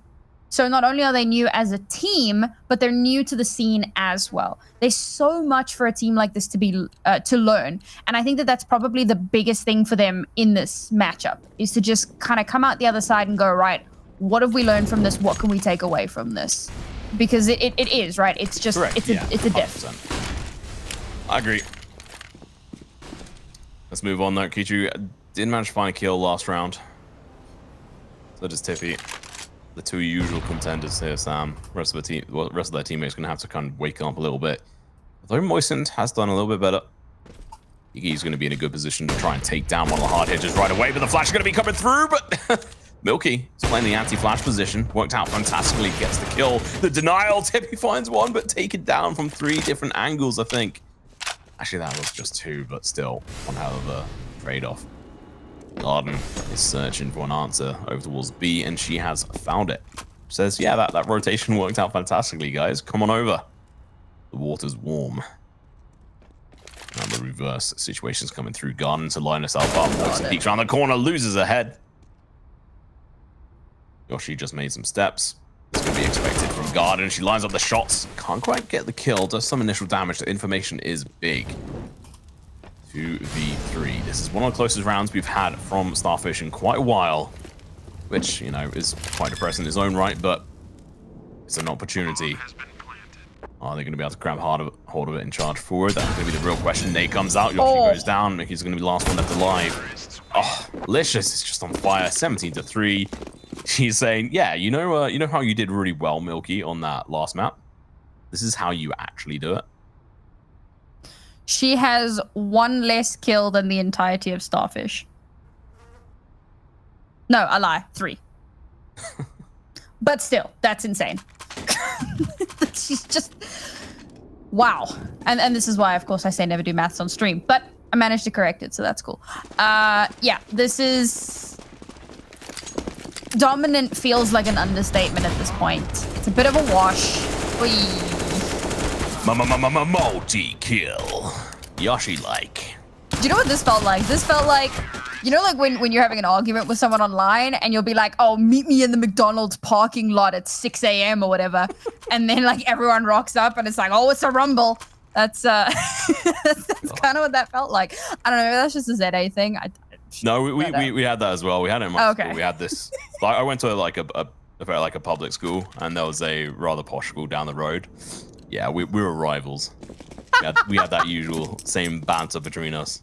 And I get what you weren't at the posh school. I wasn't at the posh school. Yeah. I was at the public. I was at a posh school. I'm cool. You know what? Didn't rub off on me though. Didn't seem to work, unfortunately. Yeah. No, unfortunately. Anyway, not here to judge. EG, 12 rounds on the board. They're looking for a clean sweep. Oh, Tippy! What was that? Oh, smirking, realizing that is going to cost them dearly. That was an opportunity she is going to live to regret. See if the rest of our teammates can try and make up for it. They've got 3 players over towards B at the moment. One of the main things we're seeing here, Sam, is they're not gathering any information. Or when they go to gather information, it's shut down, they're killed, and then it goes in reverse. And right now, I mean, that's still the case. She's playing completely blind. She goes in for the peek, finds one, but unfortunately going to get killed by Milky, who gets the perfect trade-off. Pushes on, knows there's a player behind yellow. Is going to be pre-aiming it, gets the shot, gets the kill. Knocks it on home. Piggy's tagged down to 12 HP. Tippy's going to be going up towards bank, but there's no check for her to cash in. Only some bullets. Piggy's going to be able to go for a double kill of all things, and now it's a 2v2 bomb. It's not down. Well, it is, but it's on the floor. Planted. Piggy could be the hero that they need. Bomb looking to go down now. Jess in a good position. We've seen her sprays though being less dominant than they need to be. The damage comes out. Mickey's going to be very low. Garden trying to stay alive, but going to be losing a lot of HP. Mickey catches Jess off guard. Garden falls, and finally we have a round under the board, Sam. Starfish. It's finally awoken. They've moved from the sea floor, and they've started to rise. They get knocked down, but they get up again eventually. It's taken a good long while, but I think that we can firmly say we are at that too little, too late point. And I don't want to count this team out. We've seen some really solid moments from these players, but at a 12-1 deficit in the first half, we are 2 rounds away from the half ending. And EG still have cash to burn. Like, they still come into this round with a full buy. Starfish need to replicate that round over and over again. And that one felt like a little bit of a Hail Mary. I mean, Jess and Garden had 16k at the end of that last round. If that says anything, they didn't really have to care. They had a lot of money to burn. Unless you're going to be peeking around the corner. AWP is there to trade her off. And Tippy in that shot. First matchup, Sam, we're talking about how sharp she was with that AWP.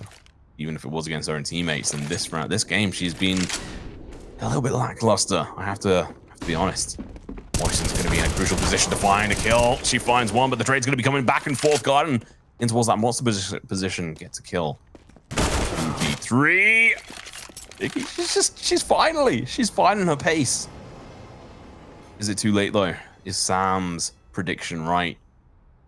Are they too late? The draw. Piggy, last one left alive. This could be the second round on the board for Starfish. And they've proved that they've been able to do a lot of damage here versus this team. He's not going to expect 2 players here. She can see the player down below her. He doesn't care. She gets the kill. Shouldn't expect the second one. Like I mentioned, she goes down and Mickey gets a 3k. Feeling a little bit more happy. And so instead of going 0 for 9, she's gone 9 for 11. I swear if she has a rifle there, she might actually win that. Obviously, she was trying to go for the plant. She thought there was only 1 player here, so she pulls the bomb out. Fair enough. But if she had a rifle in her hand at the time, she could probably win that. It's touch and go, but she's got the skill to do it. She could clutch that. But unfortunately, does not work out that way. Starfish starting to see some signs of life. The limb gets cut off, but it just grows back. Yeah. You got the science memes. Oh, we're going to be seeing a slightly different play from Starfish, but unfortunately for them, EG. They're going to be playing it perfectly well as well. Yoshi's going to get completely blind. Going to have to play around at this. And Pillar finds 1 kill. The trade from Jess comes out. She's blinded, but still able to get those kills. B-site has been taken over. Milky's going to be pushing through. That's actually going to give them less leverage to defend against this retake. She's a little bit too slow on the draw. You can see on her face there, realizing, oh, that's embarrassing. Missing the ladder. But, you know, standard NA stuff. Wow. Piggy. Oh, she is going to get tagged down. She's made the call. Her teammate's going to have to try and defend for her. And that's exactly what happens. Milky chucks in a couple of bullets here. Looks to take on the opposition's AWP as well. But the bomb is ticking down. They can't do anything against this. They just have to play a full aggressive. Kichu gets the kill for the bomb. He's going to go off guard and make sure that happens. So that's going to be a fantastic first half from EG, Sam. A little bit of a disappointing one from Starfish, but let's see how they do in the second half here on Overpass in the second map in the series for ESL Impact Season 3. We're going to go to a quick break. We'll see you guys back here in a couple of minutes.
that I might fall apart.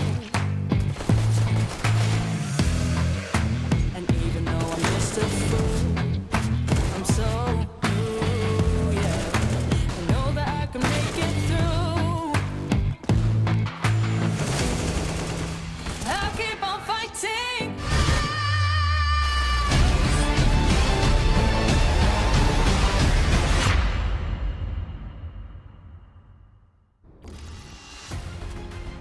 All right, well, the first half was dominant, to say the absolute least.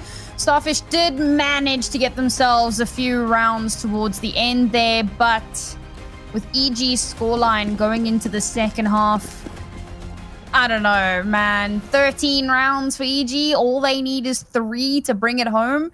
If they win this pistol, it's GG. And even if Starfish win the pistol, it's still a massive uphill battle. Just to mention, Shimmer versus Saints is 6-5 at the moment, but we are, I was going to say dive into the action, but this site is completely empty. Bomb should go down. Moistened going to have to hold this angle. Garden's going to be going after. He has heard the footsteps, but not quick enough to react. Moistened finds one, looking to go in for the second one, but Licious, of course, it's her. Finds the kill. Moistened drops. It's going to be a 3 versus 4. Lots of damage going to be coming over towards Jess. And unfortunately, she does eventually go down. She's going to be in a good position going in for the kill, but going to be running out of bullets. Of course, it's versus Milky. Licious finds another one, but going to get traded off. And now it's going to be a one-on-one. And Kichu finds the trade, and they manage to get the bomb down, and the round wins, Sam. It's a step in the right direction for Starfish, and hopefully it'll be the springboard that they need. Just a quick update. Shimmer versus Saints. Currently 6-5 on map 2. Shimmer won the first map. And of course, this is the team that finally took a map off of CLG Red in the NA region. So this is pretty damn exciting. I'm looking forward to seeing how that series ends itself out. Yeah, obviously, both those teams fairly spicy. Saints did a really good fight up against CLG, but, you know, Shimmer were the ones that managed to actually win a map off them. Yeah. Really impressive. Some of these newer teams have been so cool to watch. Really phenomenal. This round is amazing. The exploratory mission from EG down B while Starfish just head on over to A, boys. Let's go! Kichu takes down Licious. I'm fairly sure they're happy about this. They want to try and ruin her KD. Someone in chat was saying that she was on a 4.75 KD earlier on. She's not actually had a kill. Oh, no, she did. I thought she would have more kills than 21, which is kind of ridiculous, but yeah, she is doing very good. She managed to find, I think, 1 or 2 kills in that first round. They do have an opportunity here to get some damage in. They managed to find 1 kill. Yoshi's going to be in the place to eventually fool. Jess is going to be able to find 2 before getting shut down by Mickey and Kichu.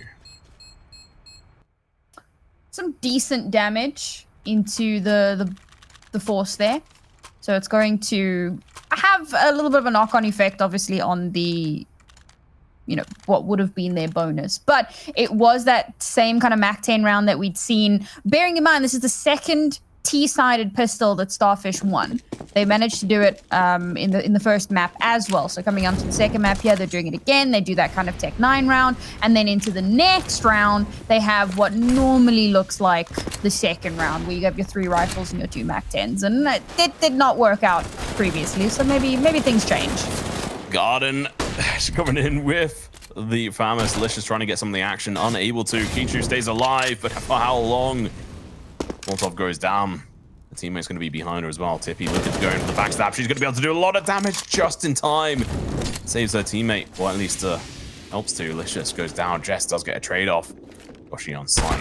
Managed to stay alive! Oh! No! You could see that smoke was not fully there. Tippy's alive at the moment. That smoke goes down. That's going to be indicating it. No, not again. Utility's out at the wrong time. She stays alive, but for how long? She's going to be coming in. Finds 1, not 2 though, because Piggy's there. Shuts it down before another round could get put on the board. That's going to be 14 rounds, Sam. They're 2 rounds away now. Poor Tippy, man. That was so close. Round starts out a little bit wonky. They managed to stabilize Tippy down to 1 versus 2. Great smoke, great little bit of movement there to pick up one of those AKs. Manages to get that first kill. The fact that she's able to retreat after getting the AK and get a kill but just did not. I mean, with like a sliver more HP, she might have actually been able to take down Piggy there. She might have been able to clutch that round, but no, not to be. EG come up to 14, and Starfish back down onto a very broken buy here. I mean, you say very broken. They've at least got 3 rifles on it, a decent amount of utility on 2 of the players. Oof. On the 2 riflers as well. So these could be interesting. That I mean, not when you nade like that, KG. Mistakes. Left, right, and center. Garden's got the Famous just stayed with this gun, look to try and save some money. It's going to be Licious with one of her own. Finds one, and Garden with the last couple of bullets finds another kill. She does realize, okay, hang on a minute, I've got like 5 bullets here. She's still going to be going in for it. This confident, ballsy play works out. She gets a kill, but it's going to be a trade-off. Now USP in hand going to be going for the kill, but she's going to fall. Gosh, she lost one left alive, get shot in the back. 43 HP, and unfortunately, Piggy finds the mark once again. Solid control from EG there from start to finish. I felt like it was a little bit greedy after getting that 1 kill to then kind of push out again with that USPS when there was no one there to swing out. But I mean, it didn't really matter. Brings it down to like a 1v2. Teammates able to do the cleanup. So who really cares? This. Go ahead. If I'm being honest, I think that's purely based, like, she was being very smart in the fact that she wanted to try and get practice in those highly pressurized situations where she hasn't got the like an AK or an M4. She's having to use that USP, so I understand it. It's good practice. It's definitely not my head cannon. Final round. Let's see if anything comes from it. Potentially the final round here should be. It's going to be Piggy looking to try and clean up house. Mickey's going to be able to find one. We're going to get shot down by the Tech 9. These players who've got Tech 9s themselves going to get shut down. Piggy, absolute beast in her own right. 2v4. Well, 2v1. It's going to be the last player left alive. And Kishu finds the kill, but tries facing off with the MAC-10 at the end. They're not able to do it. That's going to be a GG. Well played. Starfish, you came, you tried to show up, but unfortunately for you, EG were on form. Milky, Piggy, Licious, absolutely fantastic. And also, you know what? Garden had some spicy shots. Yeah. I mean, Licious actually ended that on a perfect 2 KD. 22 and 11. Fantastic stuff from that player. Really stepping up in a way that she hadn't really on the first map. Look, she was there and she had some really high impact, but second map was really where she came through and shone massively. And now as we take a look at the board here, there you go, the 22 and 11 for Licious. And unfortunately, you know, you take a look at the score lines for Starfish, and given how one-sided this affair was, they didn't do terribly. They were still keeping some of the rounds relatively close, but in such a small sample size of rounds, unfortunately, they just weren't able to get a footing. Yeah, they tried their best. Actually, you know what? I'm going to say it. They didn't try their best. I'm not going to be nice about it. This is a learning opportunity for Starfish. Rude. They have to go into that. It's not rude. It's just being brutally honest and constructive as well. Because what I'm saying is they need to go through this, look at their mistakes, and go through the replays. Work out what you did wrong and try to improve upon that. If it's your comms, then fine. Go through that. If it's the fact that you need to tell one of your players not to peek in front of your AWP, then that's another one. But overall, it was a really good display from Starfish to be able to come in here with their heads held high, and I hope they go through it into the next one as well. As we see a couple of highlights here, which, you know, of course, has to be Milky. Yeah, I mean, first one there, that little 3K from her. There was a lot of beautiful, beautiful moments. Oh, just about got a Milky highlight package here. I'm sure, well, there you go. I was about to say, so I'm sure we'll swap on to another player, but she had so many impactful moments. It would not surprise me if it had just been a bit of a Milky highlight reel here. I'm impressed with EG. I think that their recovery after week 1 has been really good. I know that obviously coming up against Detonate, it really threw them off balance. They weren't expecting that. They were a little bit cold first game of the season, but they've definitely picked things up since then. And I'm looking forward to seeing how they do in the rest of the season. Yeah, EG, I mean, obviously, after that loss versus Detonate, I was a little bit concerned. Detonate came in here and they obviously, like, they surprised me. They had a lot of players that were looking rather spicy, and they put EG down in a fairly good fashion. It wasn't the easiest matches for them. I'm not going to make it that, you know, harsh on EG, but let's have a look at the player focus here. And if I'm right in saying, it's going to be a rather spicy one with a lot of kills on from Milky. Yeah, Milky had a fantastic performance over the course of this entire series, right? Map 1, she starts things out. She gets 2 4Ks, rounding off her kills at 23. Map 2, getting all the way up to 19. I mean, Sevenlicious was on 22, right? It's not a massive deficit there. She was consistently up there. ADRs over 100 in both maps. I mean, she was exceptional. The kills per round at 1.1 and then 0.9, that basically evens out at 1 kill per round, which doesn't sound like much, but that level of impact is unreal for a player. So phenomenal performance there from her. Yeah, and the whole team, if I just look back at the stats here, I mean, they had 3 players with 11 deaths on that last map and 1 with 12, and then Piggy with 9. That is just really impressive. They had that map on lockdown. Obviously, it was their pick. They went into it very confident after that first one as well. We went into this thinking that EG were going to be able to take it home. I think most people, it was at 61% of people in chat who did get around to voting. That was their decision as well. So I don't think anyone's too surprised by this. I just hope that Starfish can take some learning opportunities from it. And Licious, I mean, we obviously mentioned her. I think we're going to have her potentially on an interview in a bit. But she played fantastically well on that last map. She was taking the angles she needed to, and she was hitting the sprays. Yeah, I think that this was a very, very strong performance from her. Of course, newest player on the team, and there she is. She's at the door. Hi, Licious. Welcome on in. Congratulations on your win. Thank you. Thank you very much. Yeah, absolutely fantastic performance on both maps, especially that second one on Overpass. What changed between that and the first one? Did you see Piggy and Milky popping off, and you were like, got to show them up? Yeah, honestly, I was jealous of them, and I wanted to also kill. Understandable. Now, obviously, you're like the newest player on the team. You're a Swedish player, in fact.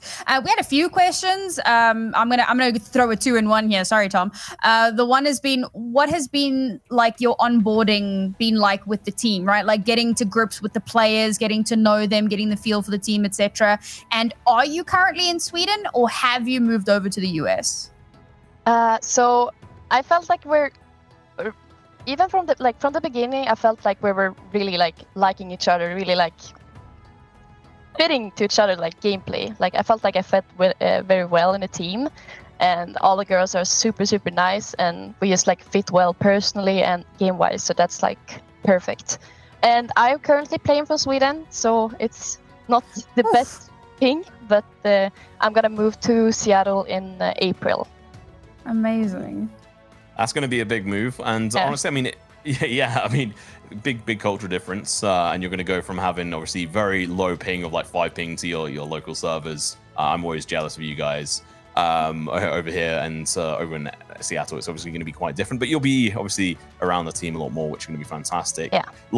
Last week, you did have a bit of upheaval. Actually, the first week, 2 weeks ago now, upheaval versus Detonate when they managed to take a win against you guys. How did I mean, what went through your head after losing that map versus Detonate, and how have you improved across that since then? Just that we're not gonna lose again. Like we did some really stupid mistakes. We were nervous. We didn't play our own game, and I just felt like after that, I just felt okay, that's never gonna happen again, and it's time to step up for everyone.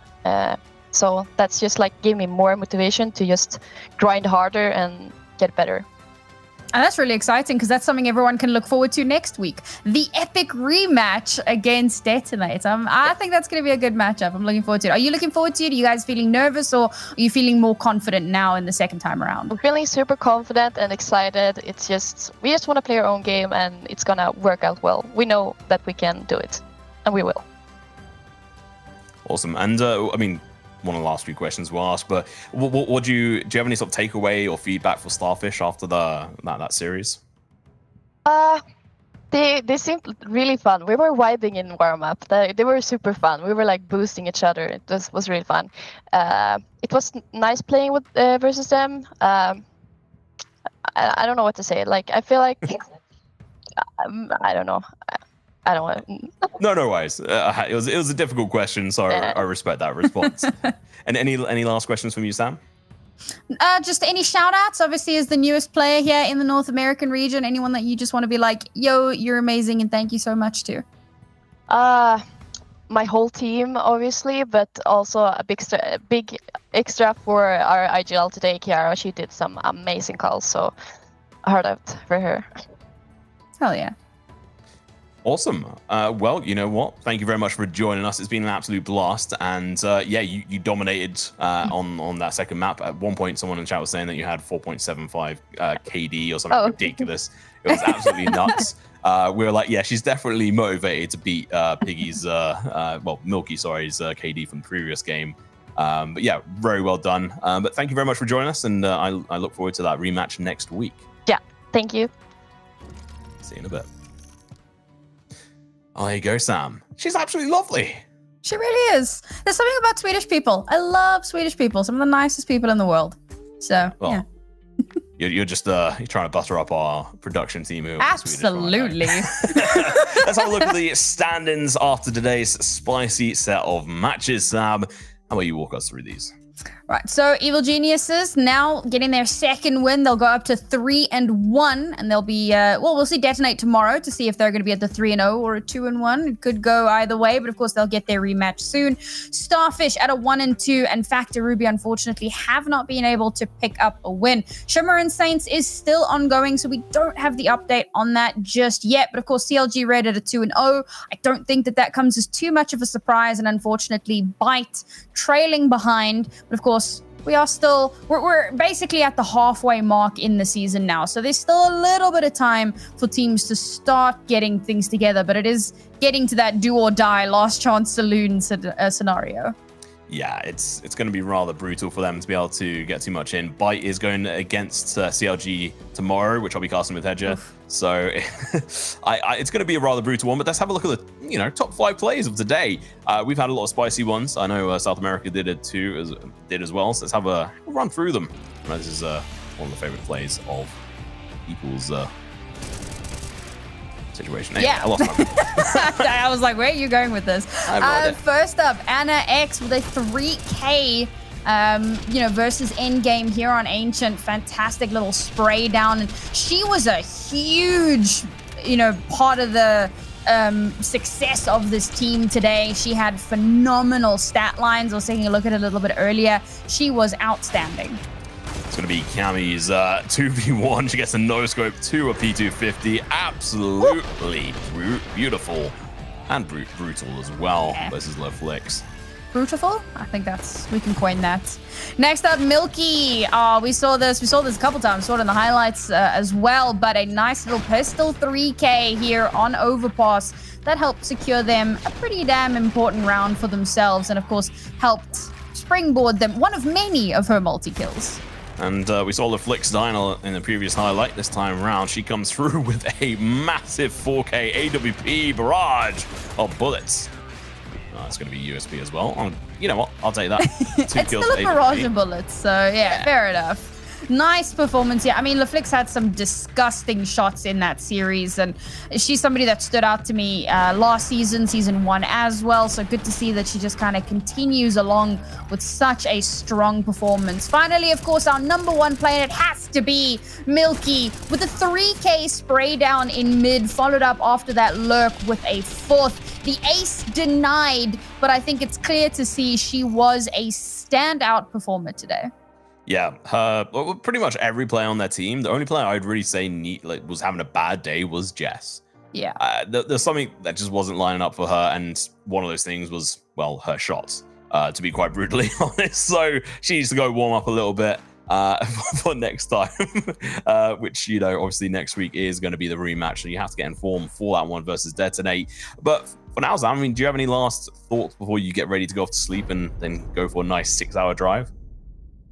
Yeah, no, don't get me started on that one. I have loved the first half of Impact, and I'm looking forward to the second half. It feels like there are some things that are set in stone, but there are a few things that seem to be a little up in the air, and I'm looking forward to seeing how the dust settles. Yep, well, it's gonna be it for us tonight. It's gonna be myself, Tom Pickering, and the wonderful, the fantastic, illustrious Sam Naramizuki. Team Tam. Team Tam, indeed. Make sure to follow Impact on social media. But for now, that's going to be it for this broadcast. We'll see you back tomorrow at the same time, same place. Slightly different people, but the same action all the more. See you tomorrow.